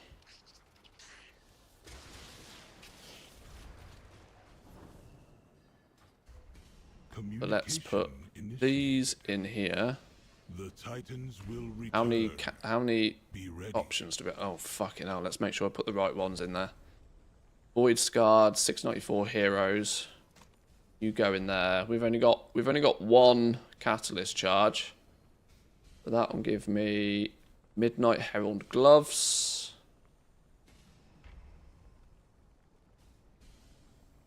Keeps the indestructible tag on them as well. That's kind of cool.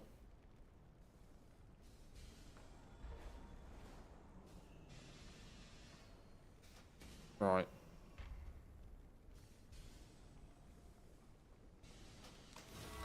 Boom. Now I think these get equipped, which is going to break our Season 2 4 set. But we put those on. We also have our 694 legs. They get put on. So now we've got 2 set Season 3. Pet damage increased by 5% and beast damage increased by 15%. Summoning a beast grants 6% haste, mastery, or crit based on the beast that is summoned for 8 seconds. Do I now sacrifice last season's set for the purpose of item level? Your spells and abilities have a chance to hit a jackpot that fires a barb shot at 100% effectiveness. Casting Bestial Wrath will always hit a jackpot.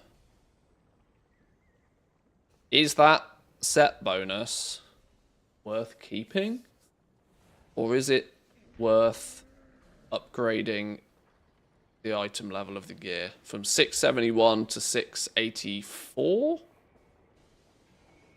I've got.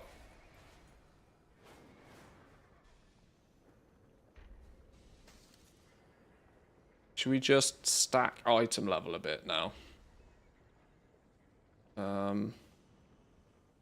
What's the other piece of set? Where's my other last season piece of set? Where's it gone? Helm.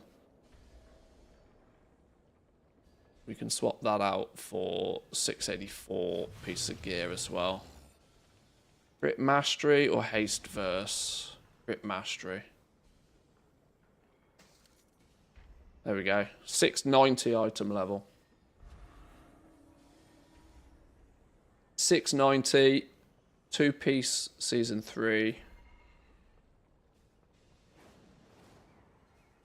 We need to upgrade this to rank 5. We need 2 more threads to do that. I think upgrading this is probably the play. Because everything else I've got at least at champion so far. My braces are 1 slot that doesn't have... My braces don't have a... Season 3 upgrade at all.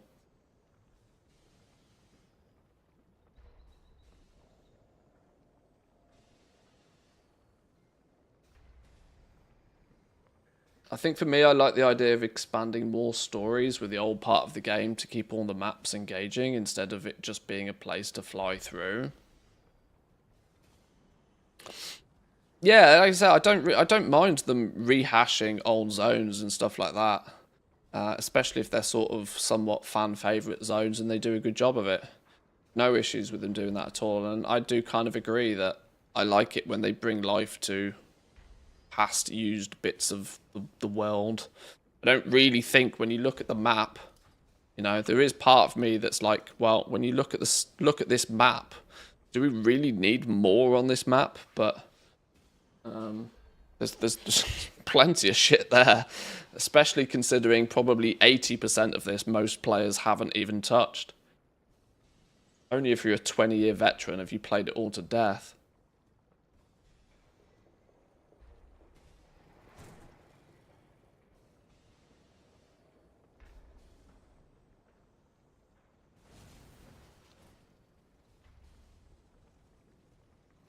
I do need to fix my inventory though, because I can't fit anything in it. I have many lucky doos. You like?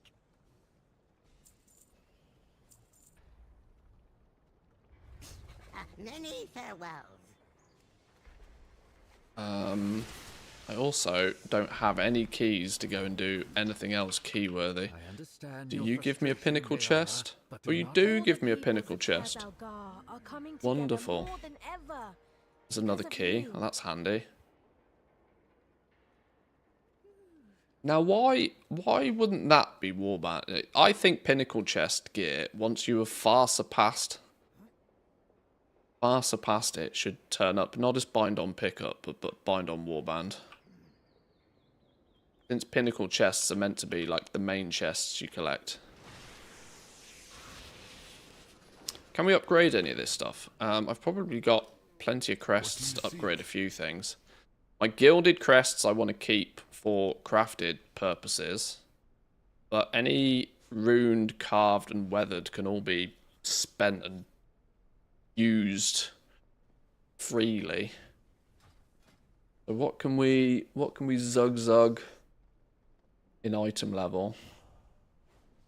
If we're going to replace our braces with a new piece of crafted gear, the argument is probably make the heavy pieces heavier, right? Legs, probably upgrade these legs as far as they go.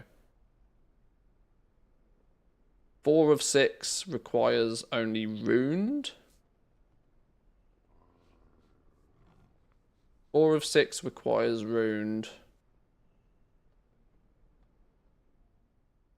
Like I said, I don't want to go to 6 of 6 because it starts using all my gilded. My gilded I want to keep for crafting mythic gear. So we go 4 of 6. Go. Right, in for a penny.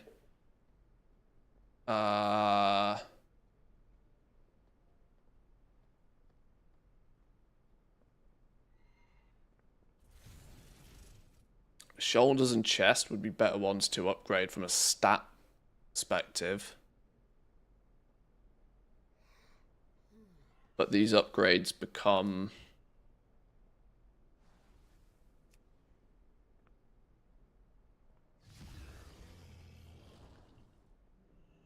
What am I missing there to do this?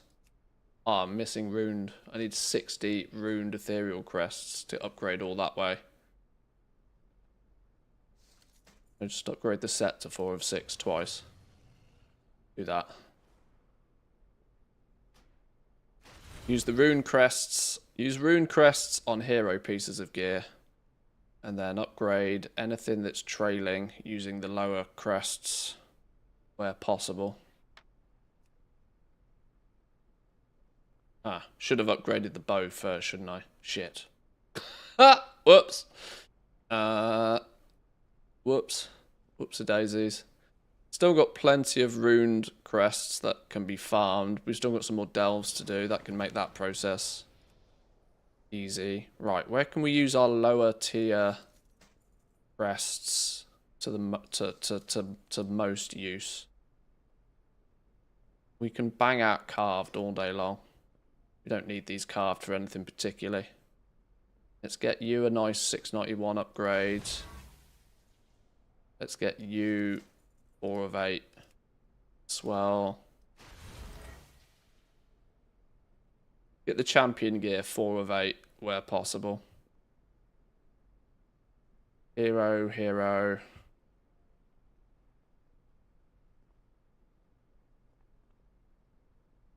I don't know if these trinkets are any good. The crest thresholds give you a discount if you upgrade evenly. Yeah, I've reached the threshold to also be able to convert lower level ones into... I can convert weathered into carved now. I think which is the best.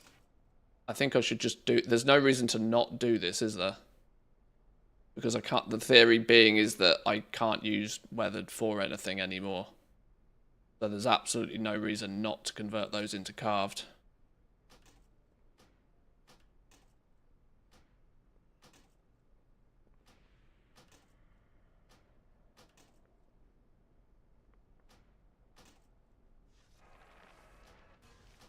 $691 is going to be the next threshold, it seems. Yeah, so I need $691 in all slots to get to the point where I no longer use carved, right? Where did all of those go? It is a world of wonders. Where did all of those go? Shit. There.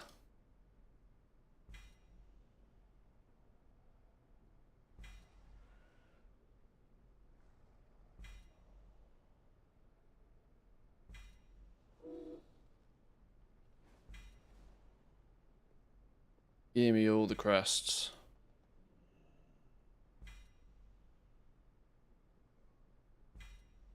Right, that's as many of those as possible. That should really help me get 4 of 8 everywhere, shouldn't it? Because 5 of 8 starts using Ruined, yeah. So let's get everything to 691 if possible. Pulling up from the floor. The champion 1 of 8 are probably going to be my lowest slot items, aren't they? Let's get these up. You 4 of 8, 4 of 8, 2 of 8.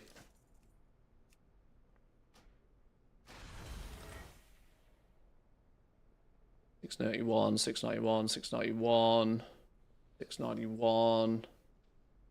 $691. We'll craft the braces.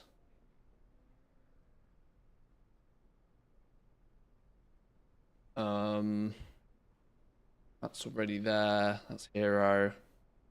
Hero. Boots. Wait, what? Oh, missing flipping flight stones now. Christ on a bicycle. Farewell.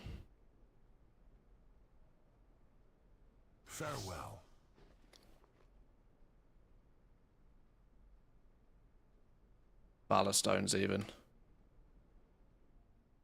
How fare you? You're either missing one or you're missing the other.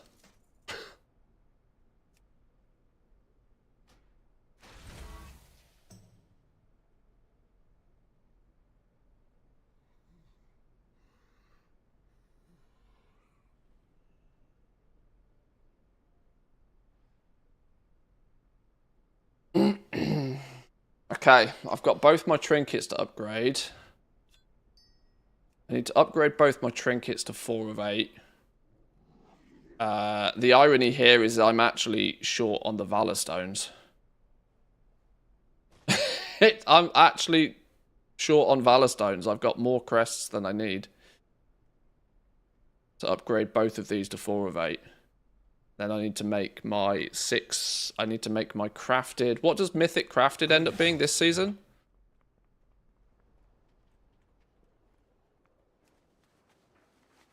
What does Mythic Crafted become? What does 681 go to? 704, maybe? Does it go 704?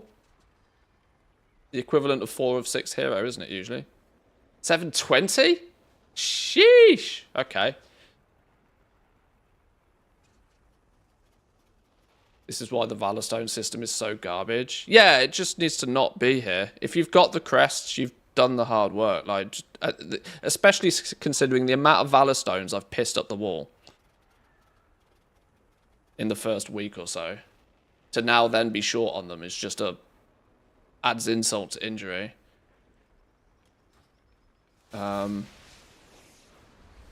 It's designed so that you're meant to inch everything up slowly and not waste any, but that's not how players play the game.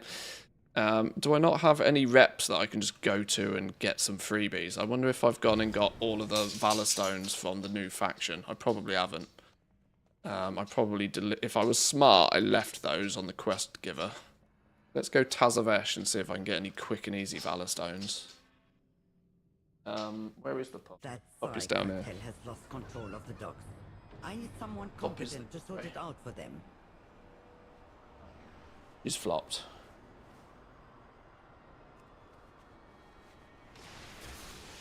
The little one has moved. Didn't move too far though.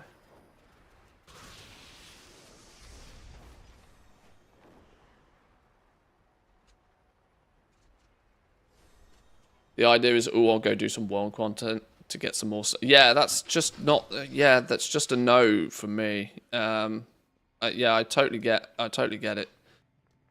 Having Valor Stones exist is just kind of not needed. Is the only way I can describe it.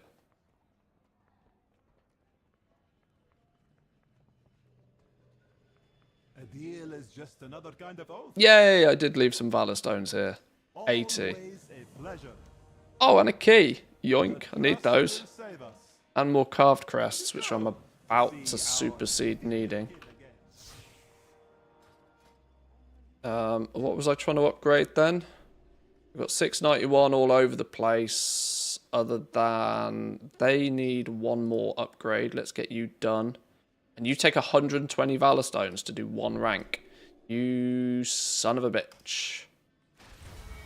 You son of a bitch. Right, so what do I actually need? I need 300 Valor Stones. 300 Valor Stones and craft this. And then we will supersede the need for carved crests. We'll be on the runed crest grind from that point on.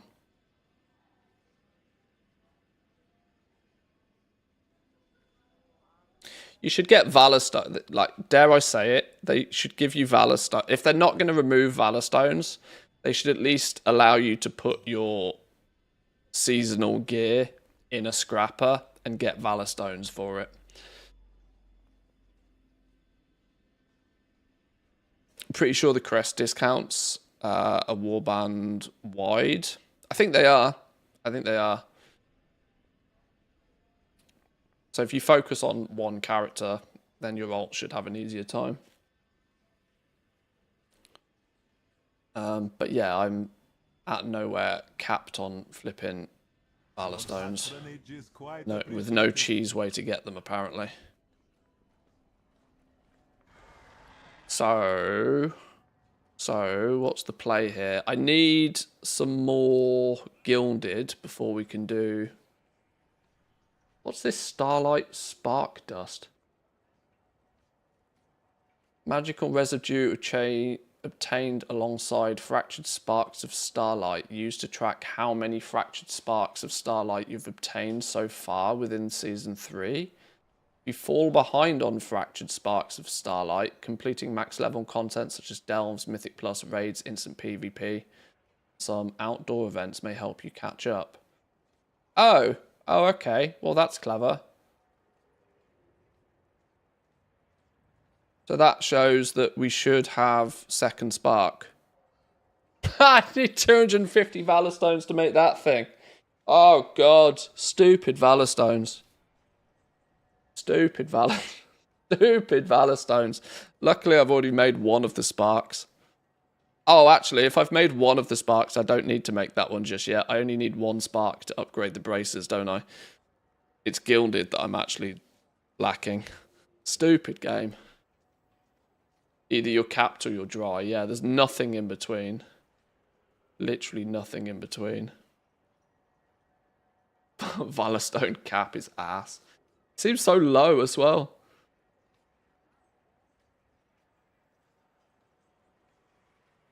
But we've converted all our weathered up. We need like 30 more of these, so we'll only have 60 bonus ones lying about to turn into runed. But I think on week 2 to be on the runed grind is not bad. I can live with that. Converting all of the carved and the weathered up. And in theory, if we do our undermine farm, I get absolutely flooded with these lower ones, which I then convert up. I can usually hit the cap on these every week really easily by doing the undermine farm, and now I just convert them all up. Just build a bow. Well, the reason I'm not going to build the bow is because I've got a hero bow already. This can be quite comfortably upgraded for a while. And we also know when the turbo mode kicks in, hero gear goes to 8 of 8. So this short term will do me nicely. I will fill a gap with my bracers now. And maybe potentially next spark can be replacing this bow.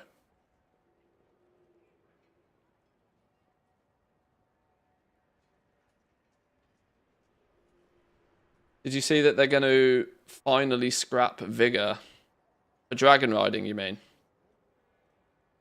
I hadn't, but I'm happy to hear.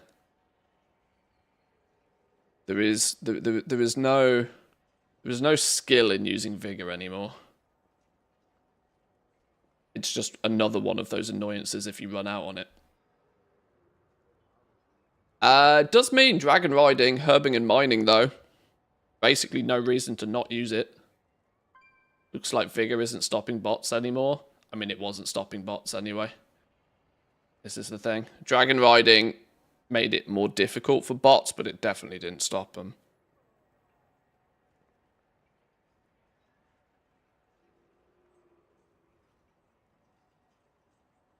I might just go do another 11 then, since we got a couple of keys from doing a couple of things. And I need the gilded anyway.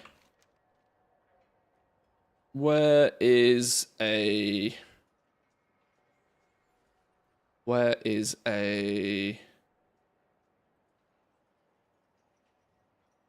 We got Mycomancer Cavern, we got Skittering Breach, or we got Nightfall Sanctum. Don't think it really matters, does it? Either way, we're going to Hallowfall.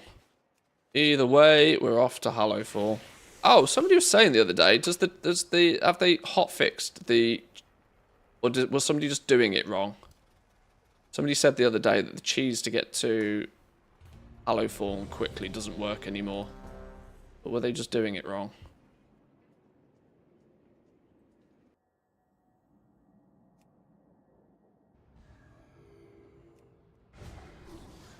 Since the decimation with its complement of cannons, it can...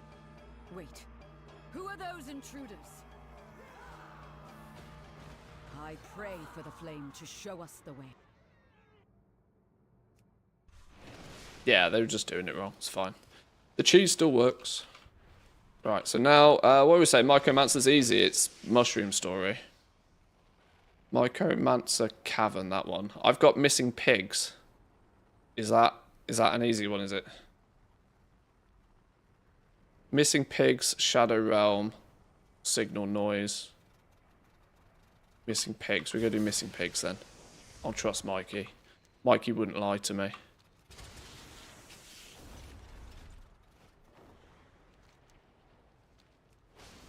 Mikey wouldn't lie to me. Let's put our newfound item level to good use. We've actually boosted our item level by what, like 10 points or something today? And I haven't even upgraded my wraps to rank 5 yet. It's been a good gear upgrade day today. Everything's slowly coming together. The sacred flame is powerful. Even those outside our faith can wield it through the use of holy oil. Right, before we do this, I'm going to take a very quick bathroom break. Because I haven't moved in about 4 hours. Give me a minute.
Right, what we're saying then, you can abuse the exploding spores in this one. Is that how this ends up being a relatively quick one?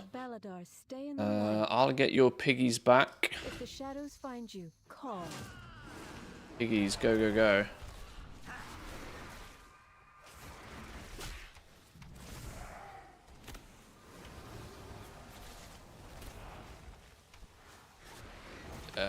Nearly nuked my ass.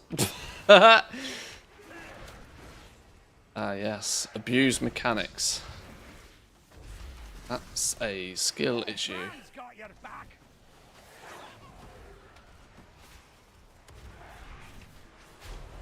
Brand's just fucking off doing his own thing.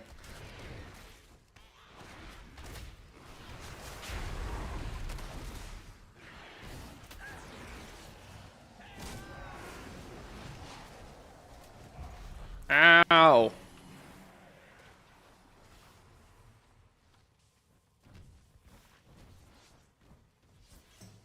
Professional gamer, clearly. Boogers! Awoken the Kraken though. She's up again.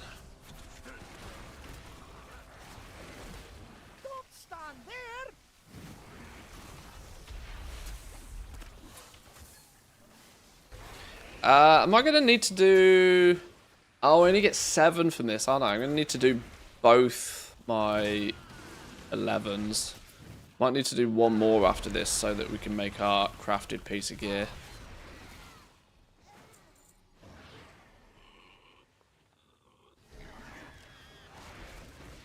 Is my logic right though with making the braces? There's no deterministic way for me to get a pair of braces otherwise. And as it stands right now, it's the item slot that's holding me back. Do I... If the weapon is 720, yeah, thinking about it, upgrading this to 8 out of 8, even eventually, is so many flipping crests.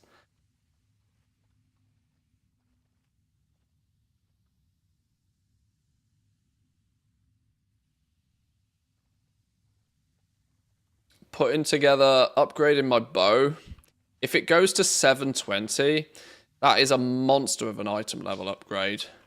And that will also come with a pretty sizable DPS increase that will make just everything else easier, won't it? It's 100% a better DPS and item level upgrade to do the weapon, yeah. But this slot is holding me back. I need this at 491. This is the only slot that's holding me back from being able to upgrade all of my lower tier crests up to runed. Maybe we do the weapon first, because it has the greatest overall advantage. And if by next time we get a spark, I still haven't fixed this problem, then we fix the problem. I think. Yeah. It's 26 item levels upgrade. 26 item level on your weapon. Yeah, I'd be kind of crazy. Yeah.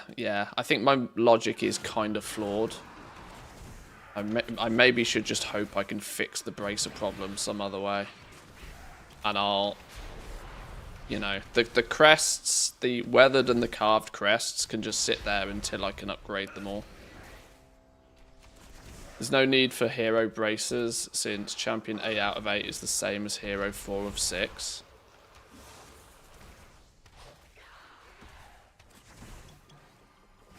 But we'll be pushing hero gear to 8 of 8. Which uses gilded, which you then can't achieve. I mean, 8 of 8 hero is better than 8 of 8 champion.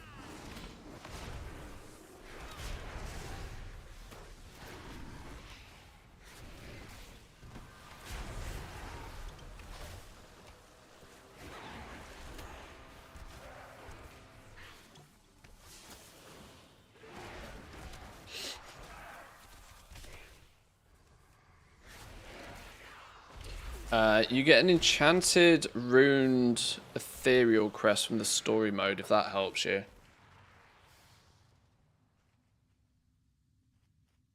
True. True. We could use that to upgrade the bracers, even temporarily, to push us past the 691 barrier.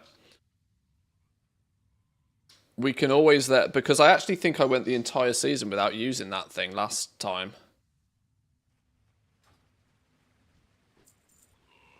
That's true. We can half upgrade the bracers now using that, and then use our double spark. No, because we're still a spark short. We'd still need a Season 3 spark to do that. We'd need 3 sparks to upgrade both the weapon and the bracers, wouldn't we?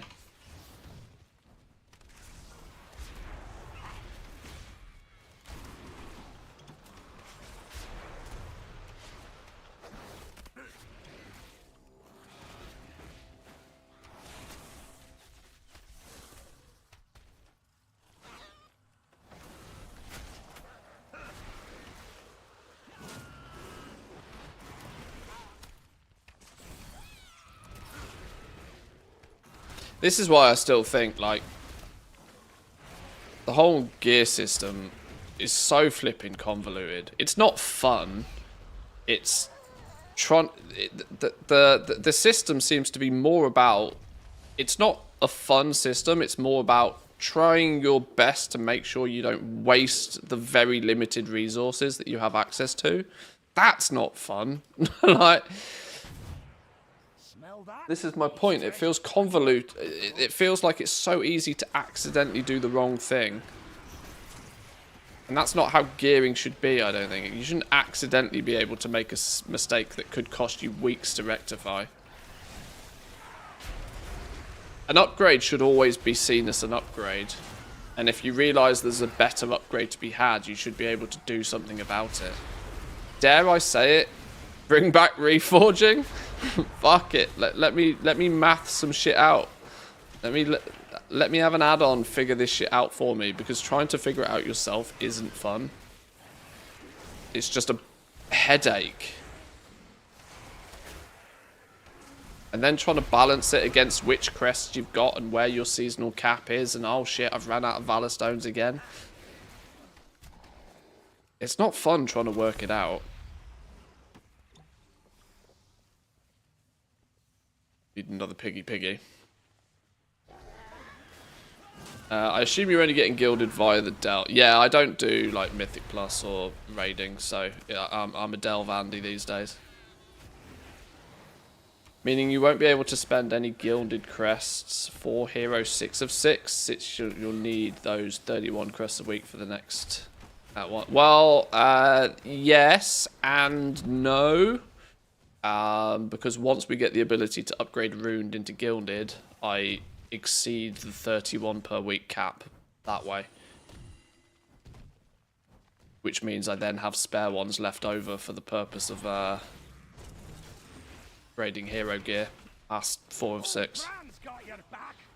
By the time I get there, once you supersede the need for Runed and can convert them up, that's your alternative or secondary way for a player like me to get the Gilded. Which then means you're getting about 45 Gilded a week rather than the 32. So there's some wiggle room once you can upgrade. Which is why I want to inch everything up and be able to convert the crests up.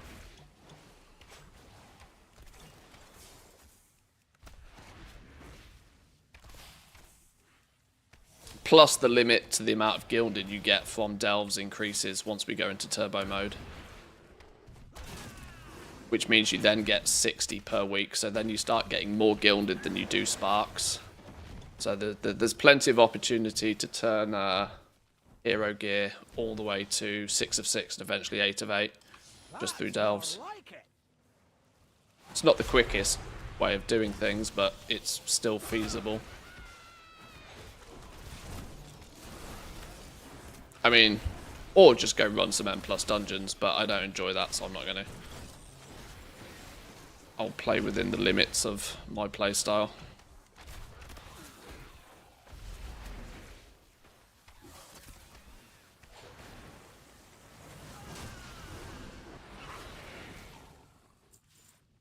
Another piggies. Pork chop junior. Careful, you're gonna go boom.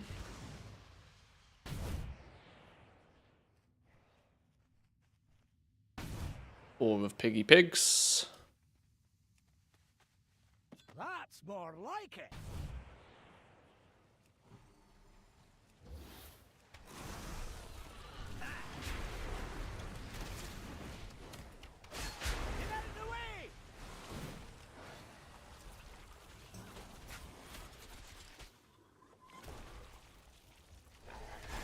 Oh, damn. Pig went boom.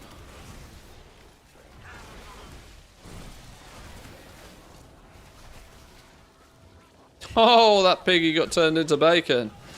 Damn. Got fried.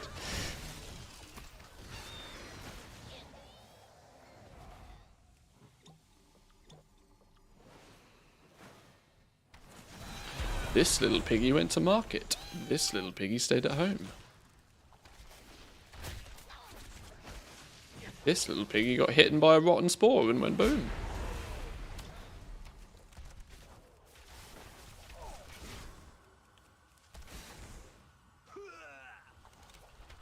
Why have I lost a dog? I can see two. Whoa, don't step in the shit. Oh, there's one behind the sofa over there. Okay, we're good. Need 3 sets of eyes to keep track of all of these dogs. As long as I can see the little one, I'm fine. Who said having 3 dogs was a good idea? Jesus. Heaven forbid people who have 3 kids. Jesus, you must be mad.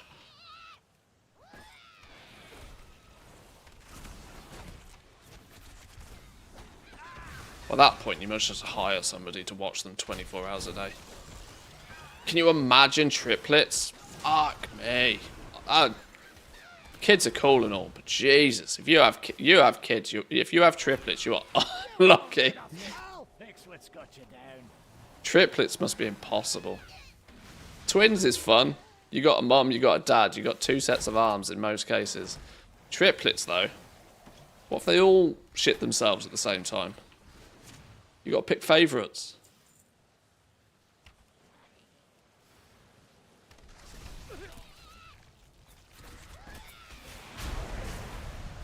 Hey, be careful. I mean, passing 3 triplets is the first task. Well, that's part of parenthood that I don't have to worry about. Guys get the easy job at the beginning. But yes, pushing 3 small humans out of a... Well, here's a controversial statement. Surely having triplets is easier than having even just 1. Because most of the times when you have twins or you have triplets, they're slightly smaller. And then once you've pushed 1 out, the other 2 just fall out, right? Surely? That's simple geometry.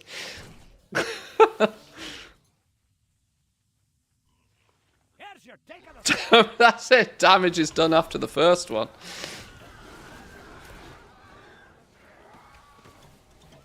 Second 2 just out the water slide.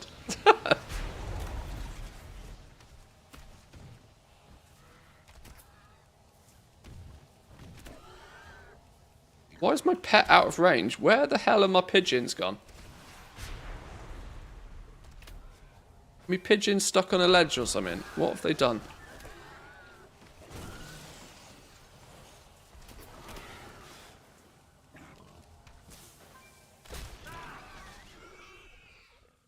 There they are.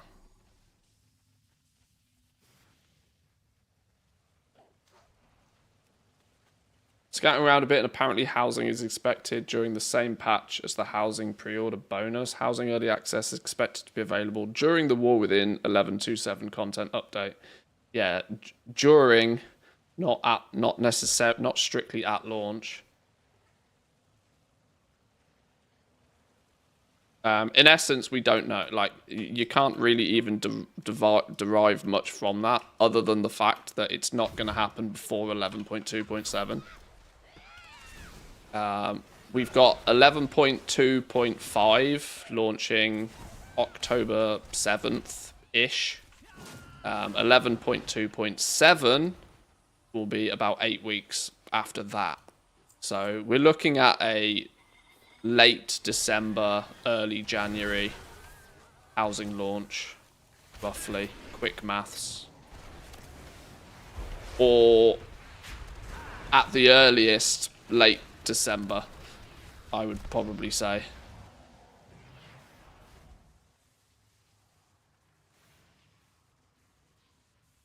I've for quite a while thought that the best plan of action for Blizzard, because if you follow the money, right,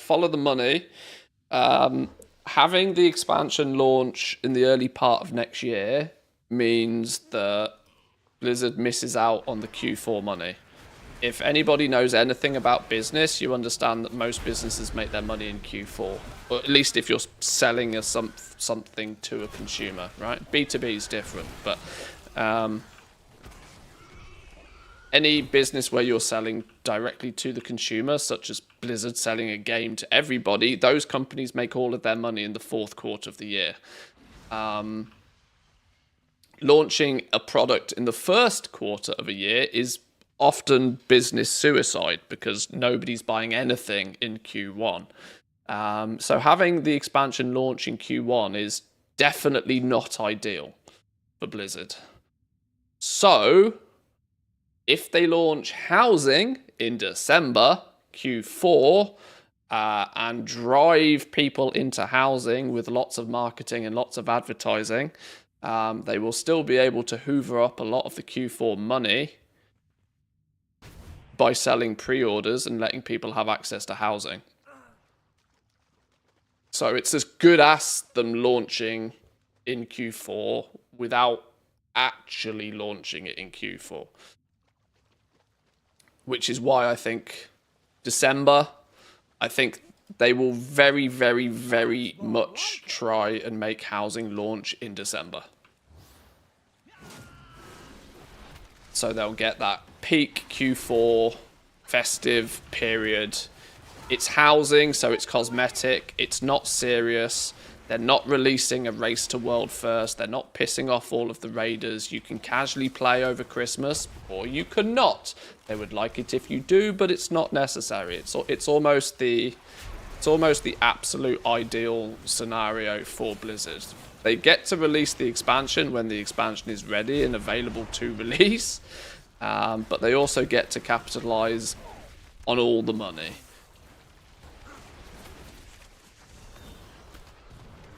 So yeah, you can bet your ass housing in December.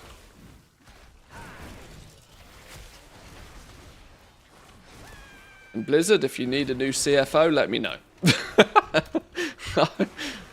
I will happily get paid hundreds of thousands a year.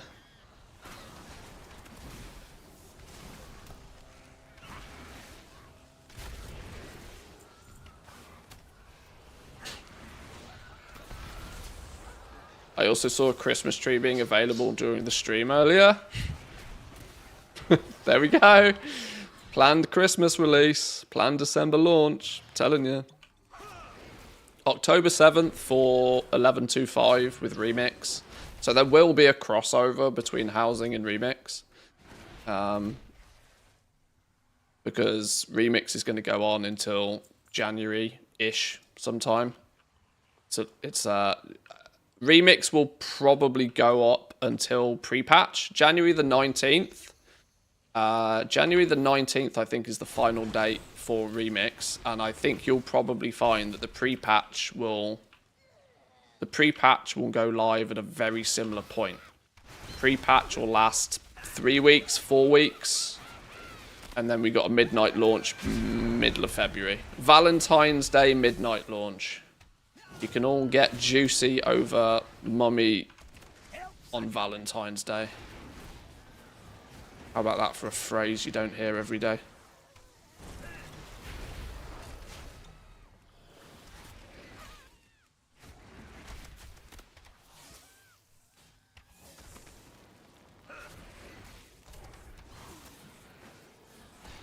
Also, make sure people are getting their money's worth by pre-ordering housing. Yeah, yeah.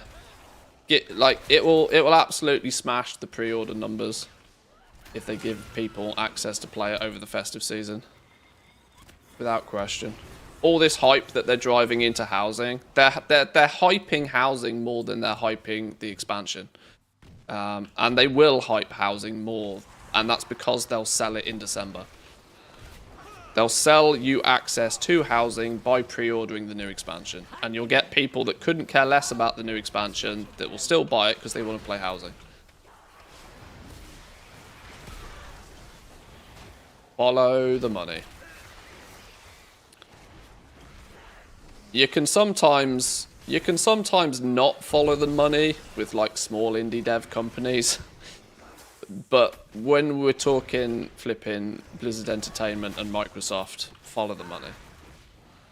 Money says that they will sell housing in December to steal all of the money and then release Midnight in February. Clip it, ship it, quote me on it. It will happen.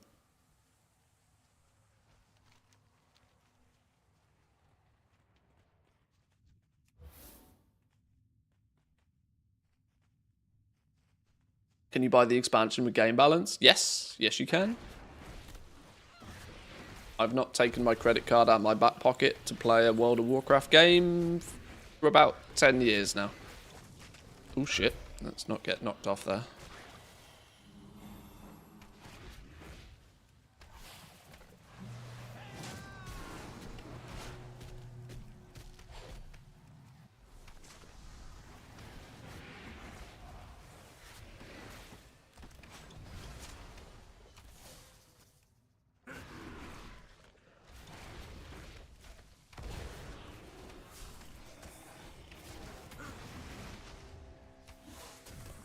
Interestingly, I haven't really felt any significant difference to my DPS in this. Really not felt much difference at all. It's kind of like I've gained 10 item levels, but because oh shit, what's this? I've gained 10 item levels, but because I've lost the 4 set bonus from season 2, it's kind of 6 of one, half dozen of another.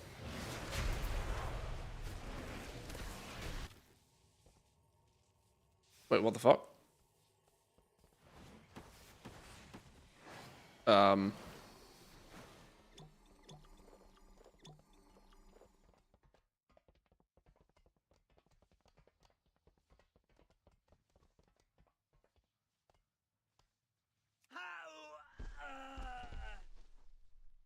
Click the door.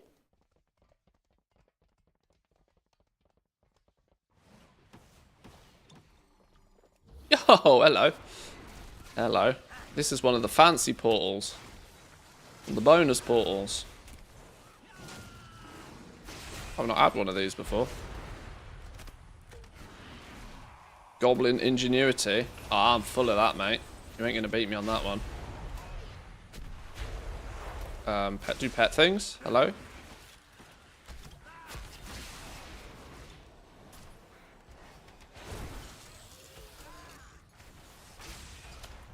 Yo, do pet things.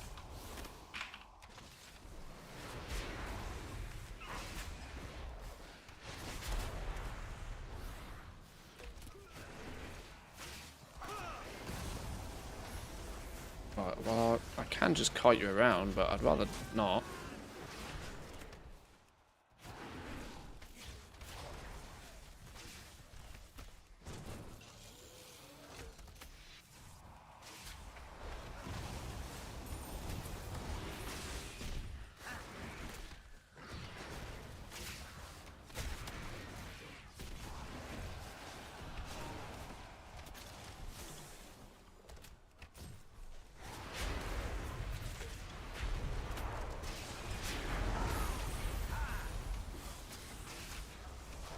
This dude's got more flipping health than the boss I was fighting a minute ago.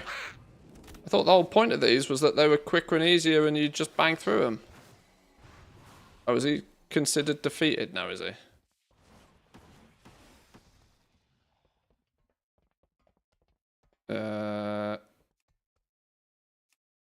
Did I do all of that with only half a pigeon? Did I do all of that with half a pigeon? I think I did. No wonder it felt slow.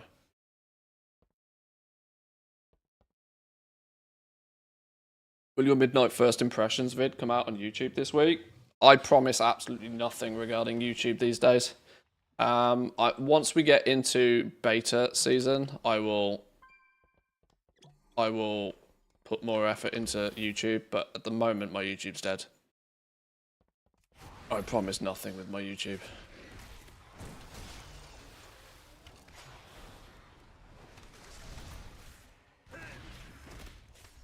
Oh my god, what is that? It's not standing it.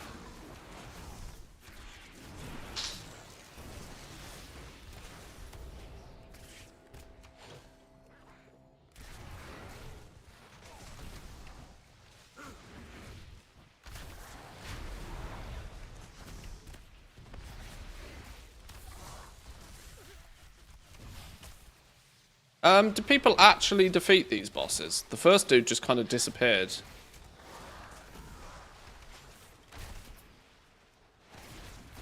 Wasn't the concept of these flicker gates things being that instead of doing the entire delve, you just do these 3 mini bosses and then complete it? Well, I was already killing the final boss. I'd already done the whole delve. This means this is kind of pointless, right? I'd have been better off not doing this. Oh, you only need to get them to 50%? Is that what it is?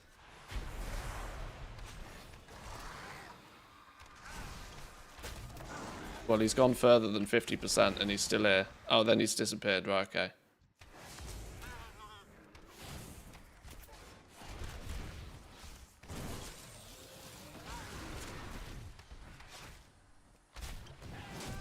Do you get bonus rewards for doing this? Is there any actual perk to this, or is this just strictly designed to be a way for you to circumvent most of the delve if you find one early? Get out of the way!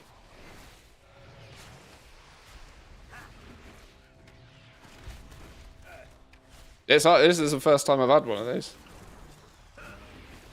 And I must have done 20 delves last week.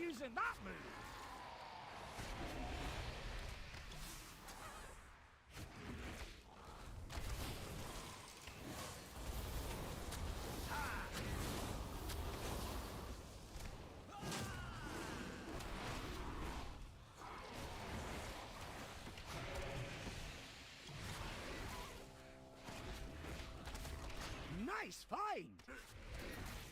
Okay, some bonus Delver's Journey. Bran got 54,000 experience.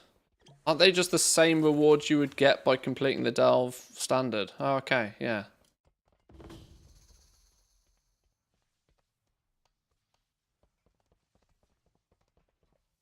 I'll get them run over by that train. Oh, that would have been a play, actually, yeah.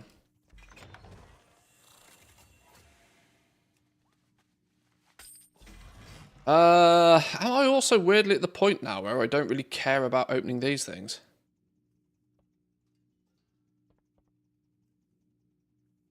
There's not super duper mega need for me to open these bountiful things or worry about boxes anymore, is there really?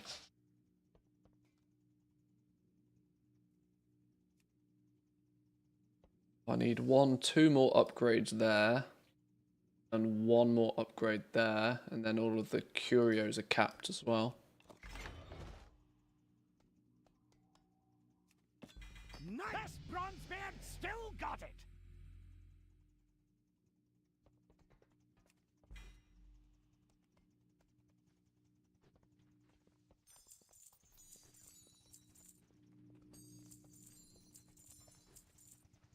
Gotta pick up the gold.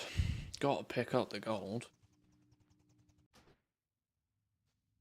Huh, okay.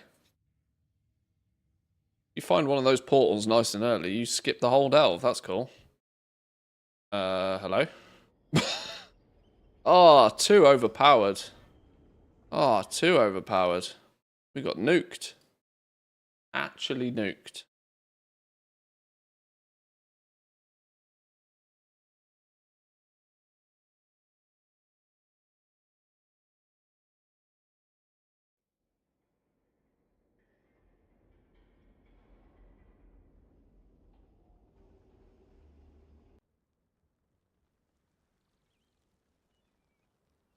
Right, let's try that again, shall we?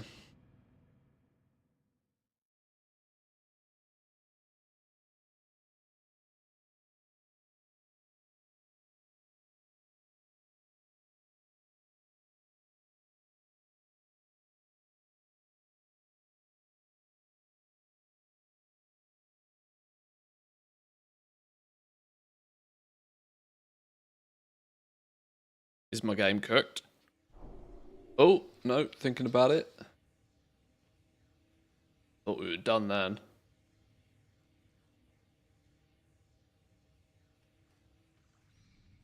Alright, cool. What's that then? One more delve? One more delve? One more delve and then we'll have the gilded. Yeah, one more delve. We need the 7 from the final one. 7 more from the final tier 11. Then we can make our bow. I think that, well, not bow, sorry. We'll upgrade the gun. Where's me POW? Oh, have you got to do it like this? No. We can upgrade this. It's already, yeah. We just straight upgrade the sparks and the crest in it. Oh shit! I'm gonna be short on Valor Stones to do all of this, because I am gonna need the second spark for that, aren't I? I am gonna need the second spark, which means I'm gonna need 250 Valor Stones to do it.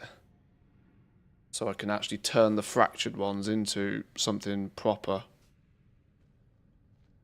Alright, well we might have to do some extracurriculars for that as well then. Okie dokie, we have a plan. Nightfall or Skittering Breach? I don't know which one's easier. There's a possibility. I've only got 1 key left, so I've only got the ability right now to do one of them. We just flip a coin. Should we just do Skittering Breach? Doesn't really matter, does it? Doesn't really matter.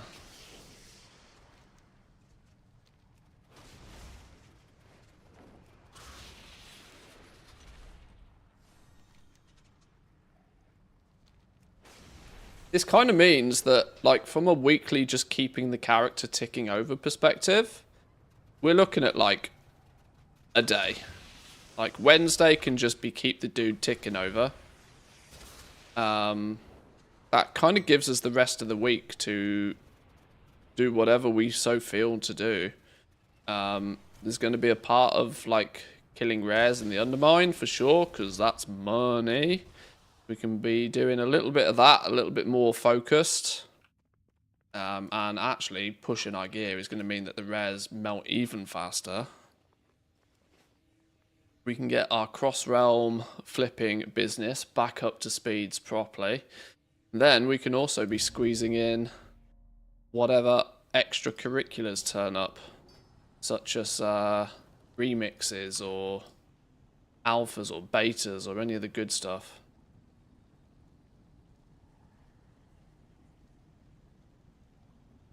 Why is this big thing here? Shadow Realm. Okay.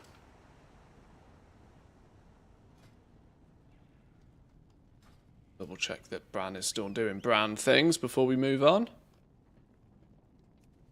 Why do I not feel like I've done this story before? Release light energy that will dispel any nearby shadows. Maybe I have done this, I just don't remember. Was this one of the 11.0 storylines? It must be. Or is it all voidy and so this is a new one? I don't know.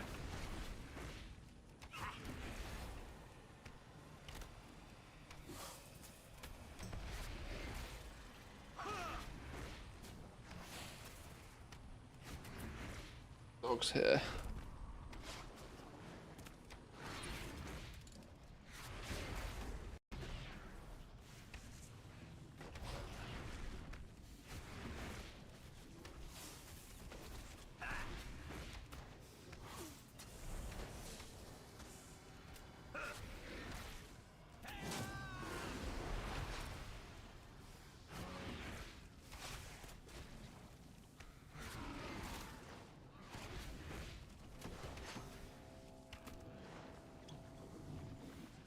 He goes.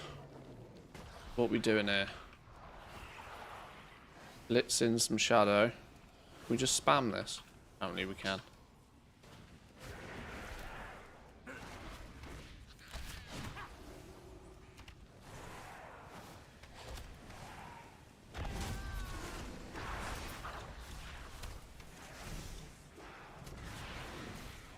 I don't like what this thing's doing. Can you stop doing it? It's you gone.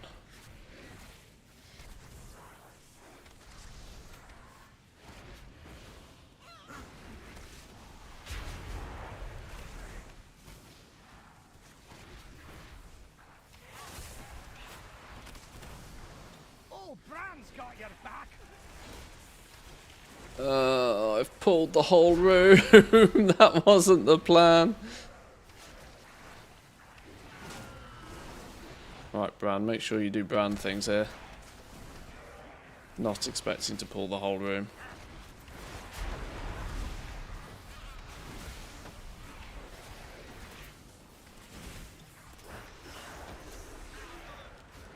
Yeah, a day to do retail. To like keep the main dude ticking over. We can then, do the Eco Dome and the Koresh stuff. We can do the basics quite quickly. I think there's not really many sort of overall really super duper mega important things to be doing in retail. Season 3 is going to be quite chill, I reckon.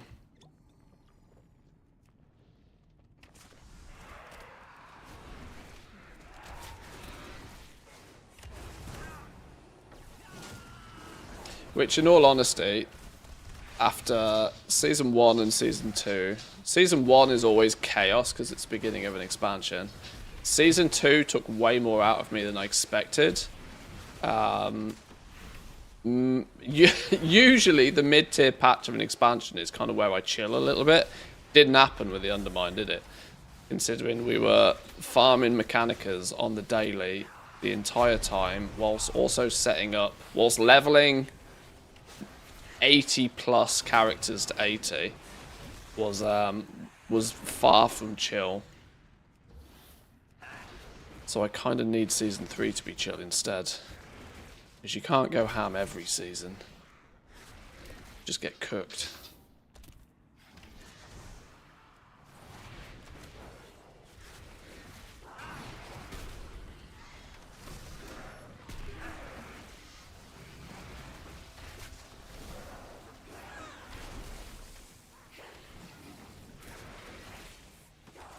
Oh no, Pigeon. Oh no, Pigeon's dead. Oh Jesus.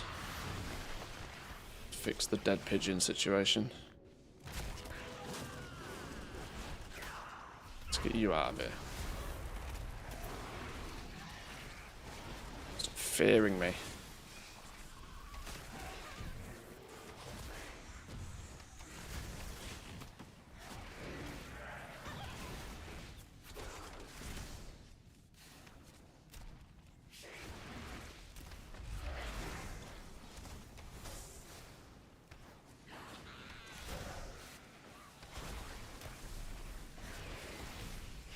LFR also. Yeah, LFR is something that can just be done in an hour's worth of downtime at any point in the week. There's no stress about doing it. There is an element of annoyance to me about LFR that I am sort of inclined to do it every week, even though I really don't want to or need to, just because of curiosity reasons more than anything else. I'm very intrigued to see what happens when we unlock Renown 8 and get these new contracts for cartels that don't seem to really have any, there's got to be some in there's got to be some in 11.2.5 that we don't know of yet that has something to do with these cartels that will require Renown 8 with the new raid faction. So I kind of need to be there, which does mean we need to do the raid at least a little bit each week. Probably LFR, just to kind of keep that rep ticking over.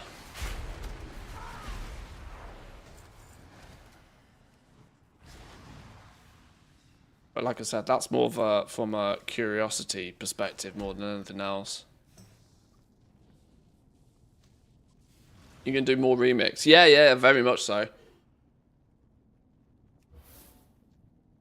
Yeah, I'm doing my best to hit this remix beta as hard as I can, mostly due to the fact that I had so much fun in MOP Remix, and already my initial testing, my 20 hours or so testing Legion Remix so far has already solidified the fact that Remix is kind of the same, but it's very different this time.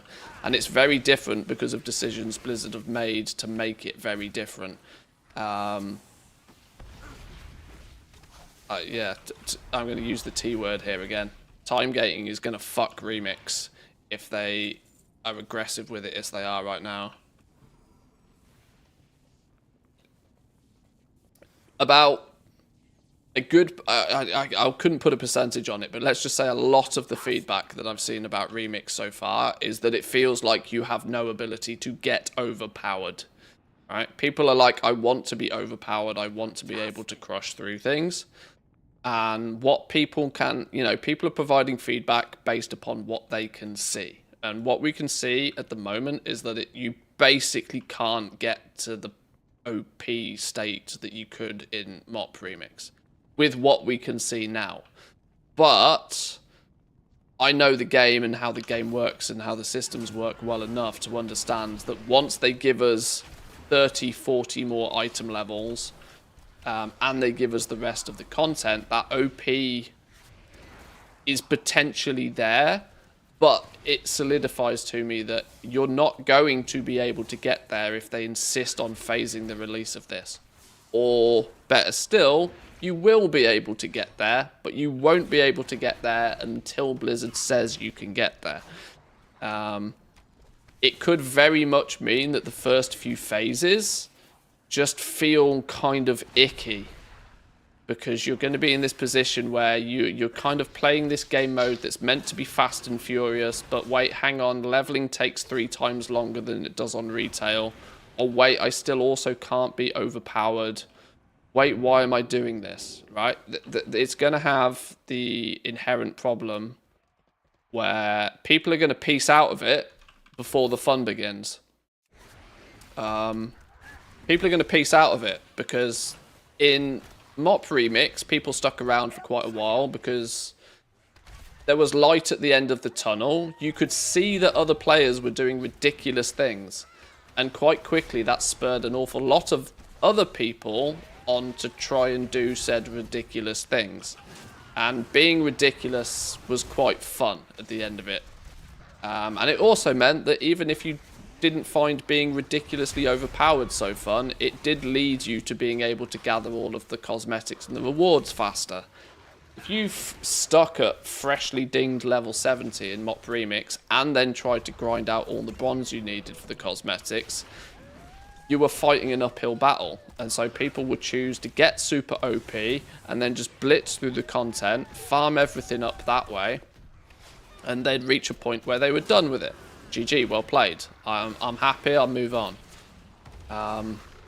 If they insist on doing this phased launch, Blizzard is going to cause a real problem for themselves, that people will play Remix for the first week, they'll go, where's the OP aspect of this? Why does this infinite power not infinitely make me more powerful?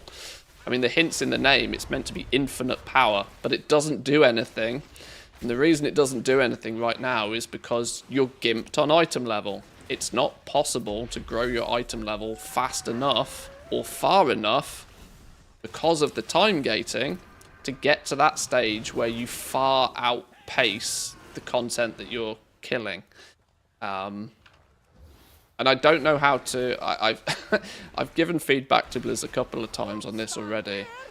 And I don't quite know how to phrase it to the point to get them to say, and they're not saying anything clearly because they know that, you know, they know I'm onto it, I'm onto their game.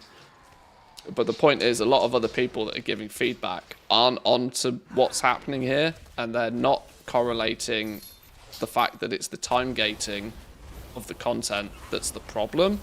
The systems probably work absolutely fine. The infinite power system does scale infinitely, and by the time we're 750 item level, we will absolutely be soloing the shit out of everything. We'll be doing 10 million DPS, everything will be melting. The infinite power system basically allows you to continuously past that point grow your main stat ability. There is diminishing returns on it, so it's not really as infinite as it sounds, but it's also not the main. The irony is it's not the main source of your power. The main source of your power is mostly your item level.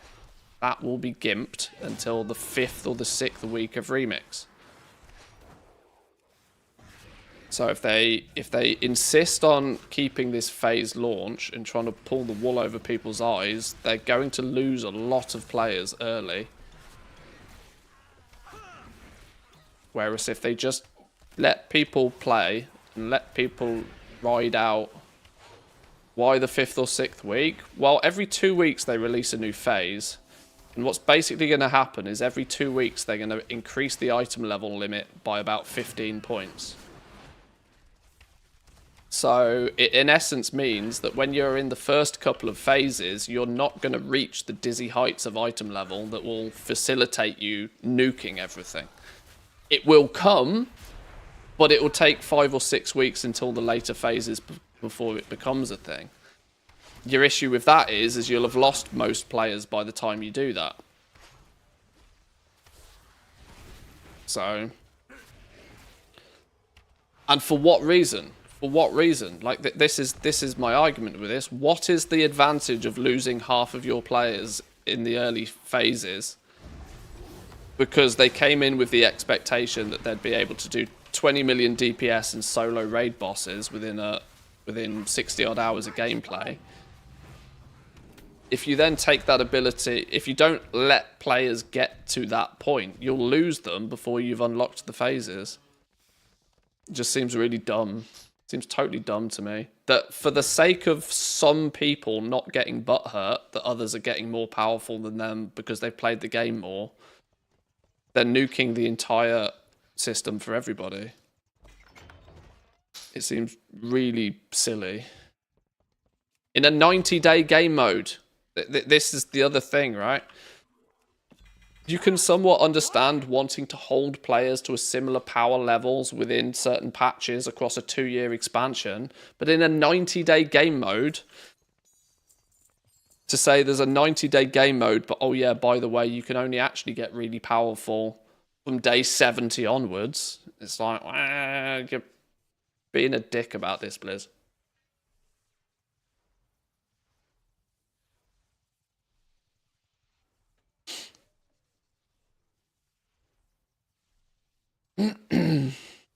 They're trying to make it appealing and engaging to different groups of players. Last time the remix was a desert after a month. Besides, there are people who like it slow. There's absolutely no reason why you can't take it slow, though. The way I have phrased it is that there should be about 60 hours worth of content. It's a 90-day mini-game. There should be probably about 60 hours of content, seems fair. If I want to do that 60 hours worth of content in a week, I'll go do it in a week. If you want to take it slow and steady and chip away at it, and let's say you don't get the ability to blast the game as hard, it might take you 3 months to achieve that 60 hours of gameplay in a mini game. It's not the main game, it's the mini game.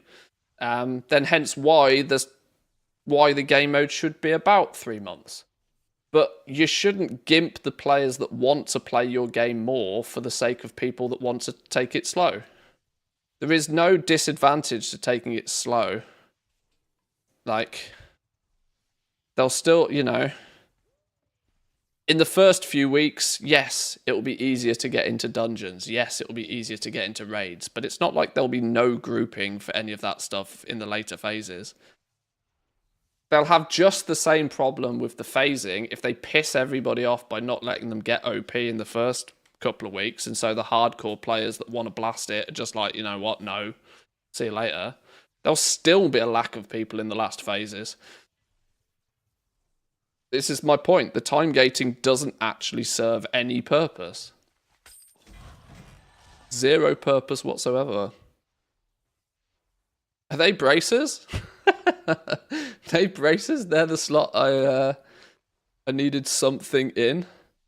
Well, there we go. There we go. That's worked out very nicely, hasn't it? That's worked out remarkably nicely. Yoink. That's replaced those temporarily. We can upgrade those. It does mean we need some more flipping Valor Stones, mind, but we take that. There's our gilded. We've now got 62, so we can make our weapon. And Delve Trinket Dude is turned up. What's Delve Trinket Dude? Delve Trinket Dude, you sell champion trinkets.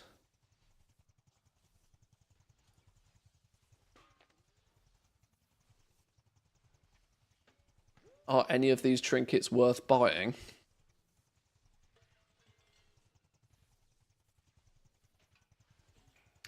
Do you think just playing one character in Remix can get you all the rewards? Yes, but you'll need to play a significant amount within each phase. This is another thing. There is somewhere in the region of about 6 million bronze worth of rewards.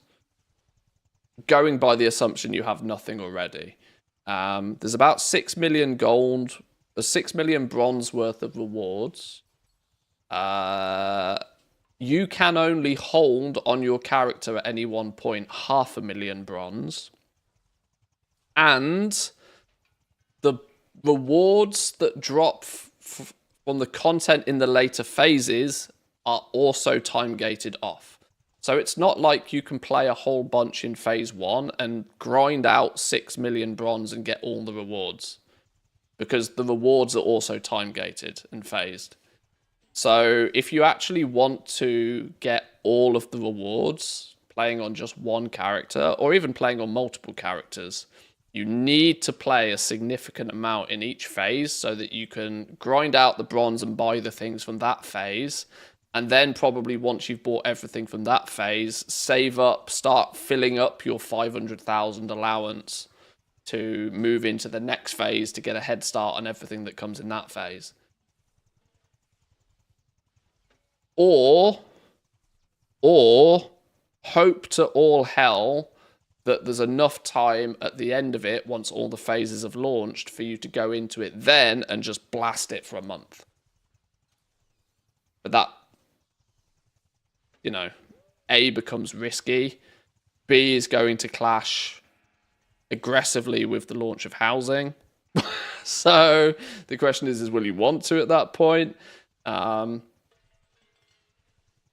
I know categorically this is Blizzard just being sneaky. This is Blizzard pushing for maximum engagement for the longest period of time. There is absolutely no benefit to the player base for having the time gating in Remix.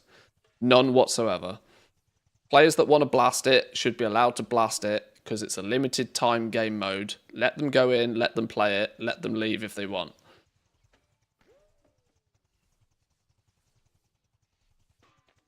You can't have infinite on one hand and finite in the other. They don't balance. You can't sell somebody infinite power and then say, oh, you can have it, but not for another 6 weeks. It's silly. It doesn't make no sense. I need to annoyingly check a flipping tier list for hunters. Are any of these trinkets worth buying? Or should I just ignore them?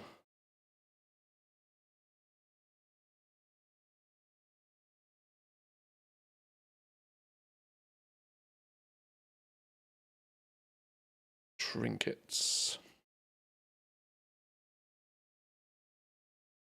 Okay, all the Delve trinkets are like just trashed here. What we got? The Shadow Guard's Twisted Harvester isn't even on my list. Well, that's a cracking start, isn't it?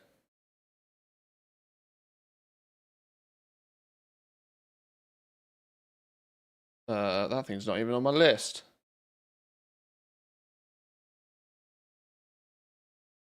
Does it have the wrong icon? What's it called? Shadow Guard's Twisted Harvester.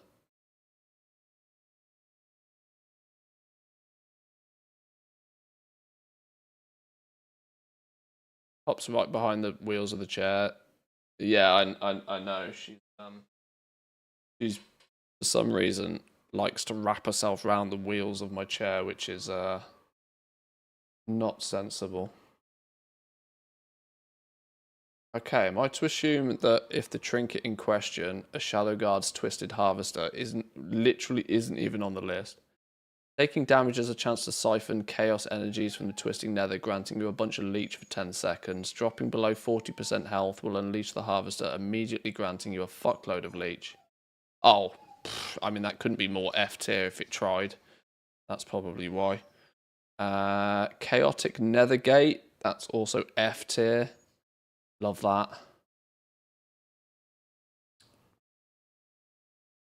Release the Nethergate, flooding your location with corrupted mana, dealing a bunch of damage every second to enemies inside within 10 seconds, and it only gives you flat mastery, no agi. Yeah, that's F tier by a mile. This is the Void Touched Fragment, which is C tier. I had one of these in my vault. Mind Fracturing something or other is F tier again. Your harmful abilities may cause your mind to tear piece by piece. At the 10th tear, you succumb to arcane insanity, giving you a bunch of haste. This eyeglass thing is also D tier. Spells and ranged ability, critical strikes have a high chance to grant you Arcane Hunter up to 5 times, increasing your crit chance by 400.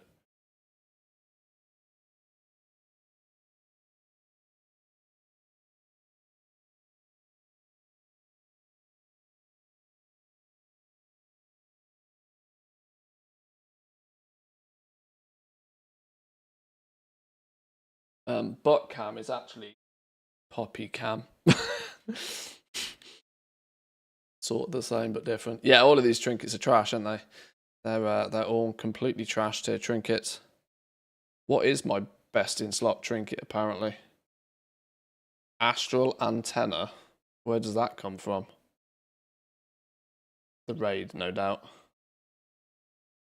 A bunch of agi. The antenna has a chance to detect and draw ambient arcane energy to you, granting critical strike chance for 10 seconds. Multiple applications may overlap. The explanation being, great passive buff that gives a lot of stats. You do not need to manage the buff or the orb for this to be bis. What boss does that come off then?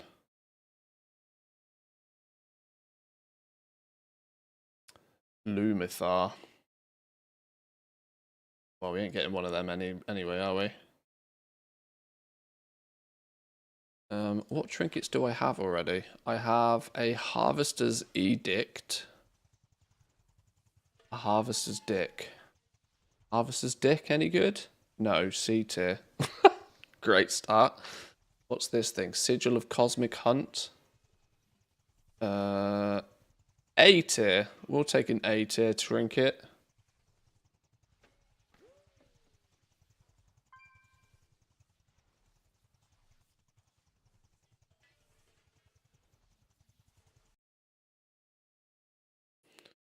We'll take an A tier trinket. Alright. I don't need to worry about those then. Right, let's peace out of here. Sorry, I didn't mean to go on a mega flipping remix rant there about flipping time gating again. It just infuriates me how seemingly nobody else seems to see the fact that the time gating is probably the cause of all of people's concerns. Remix right now. Everybody complaining that they can't get powerful enough and that the infinite power doesn't make them feel any more powerful seems to be completely ignorant to the fact that add another 70 item levels on top of them and you'll be OP as shit. The system we have in place in Remix probably isn't that bad. It's the fact that you're not going to be able to get to half of it for ages by Blizzard's own design. That's probably where the issue lies. And they're doing everything in their power to not come out and say that, oh yeah, the OP-ness is in the later phases. They're trying to humour people with, oh, what item level gear do you have right now? Oh, let me look into that. No. You know where the cause of the issue is. You're just refusing to do anything about it.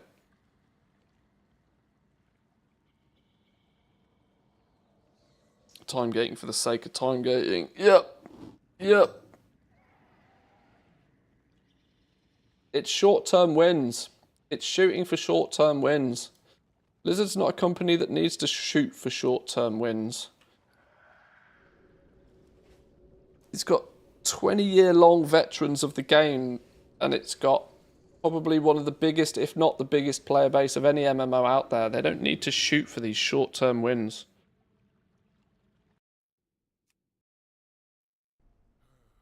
Just to fulfill some fucking metric on somebody's spreadsheet.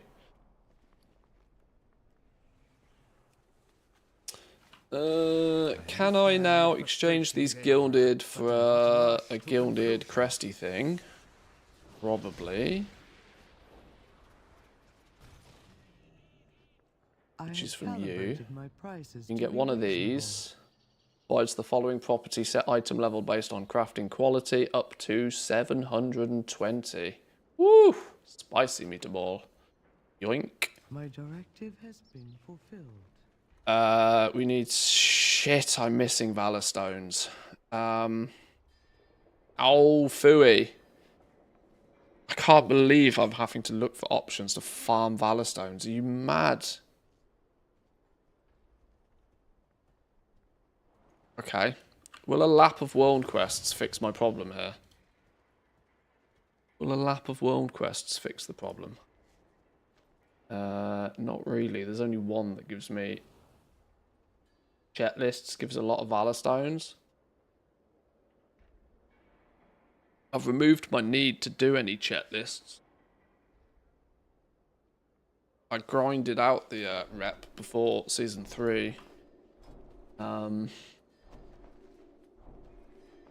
right.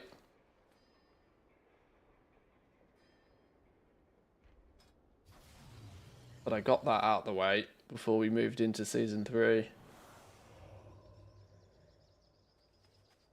Maybe I just go tap away at some weekly stuff and then hope that that weekly stuff just gives me enough Valor Stones to complete the job. Which I think it probably will. We've got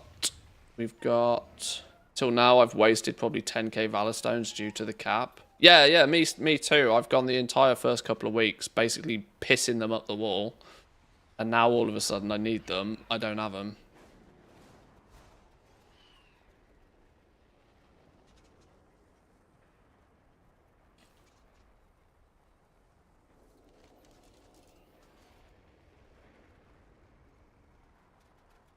Let's just go do Koresh stuff. We should go do stuff in Koresh just so it's done, right? I mean, we've actually got like the Ecodome stuff we can do.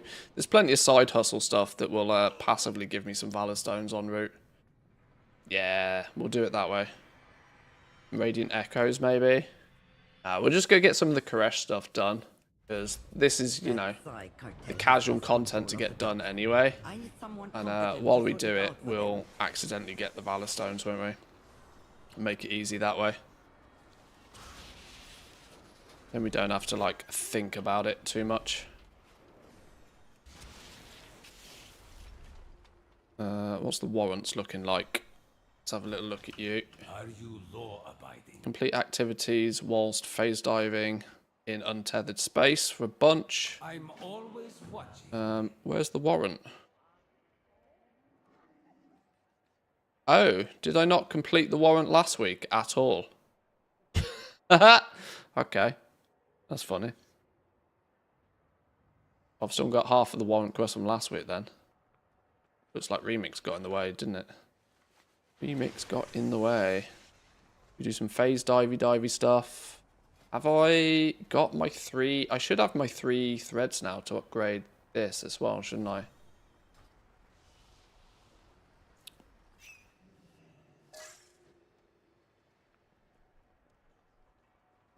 Right, follow the rat.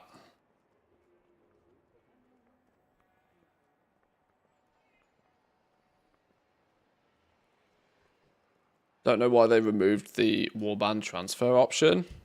At last, we return to Karesh.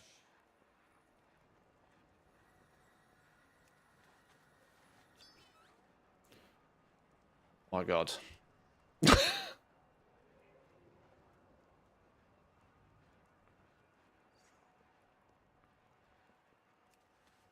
That's 1 of 12. You not just go to where they are?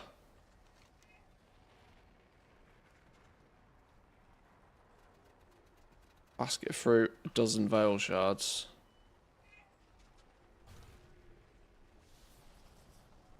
A deal is just another kind of oath.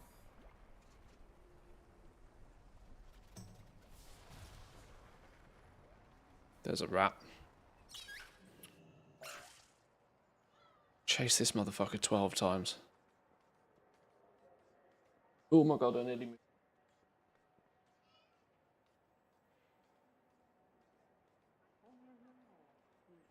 Oh no, I've lost my rat. I nearly ran over my dog and I lost my rat. Oh no. Oh, I'll have to find another one.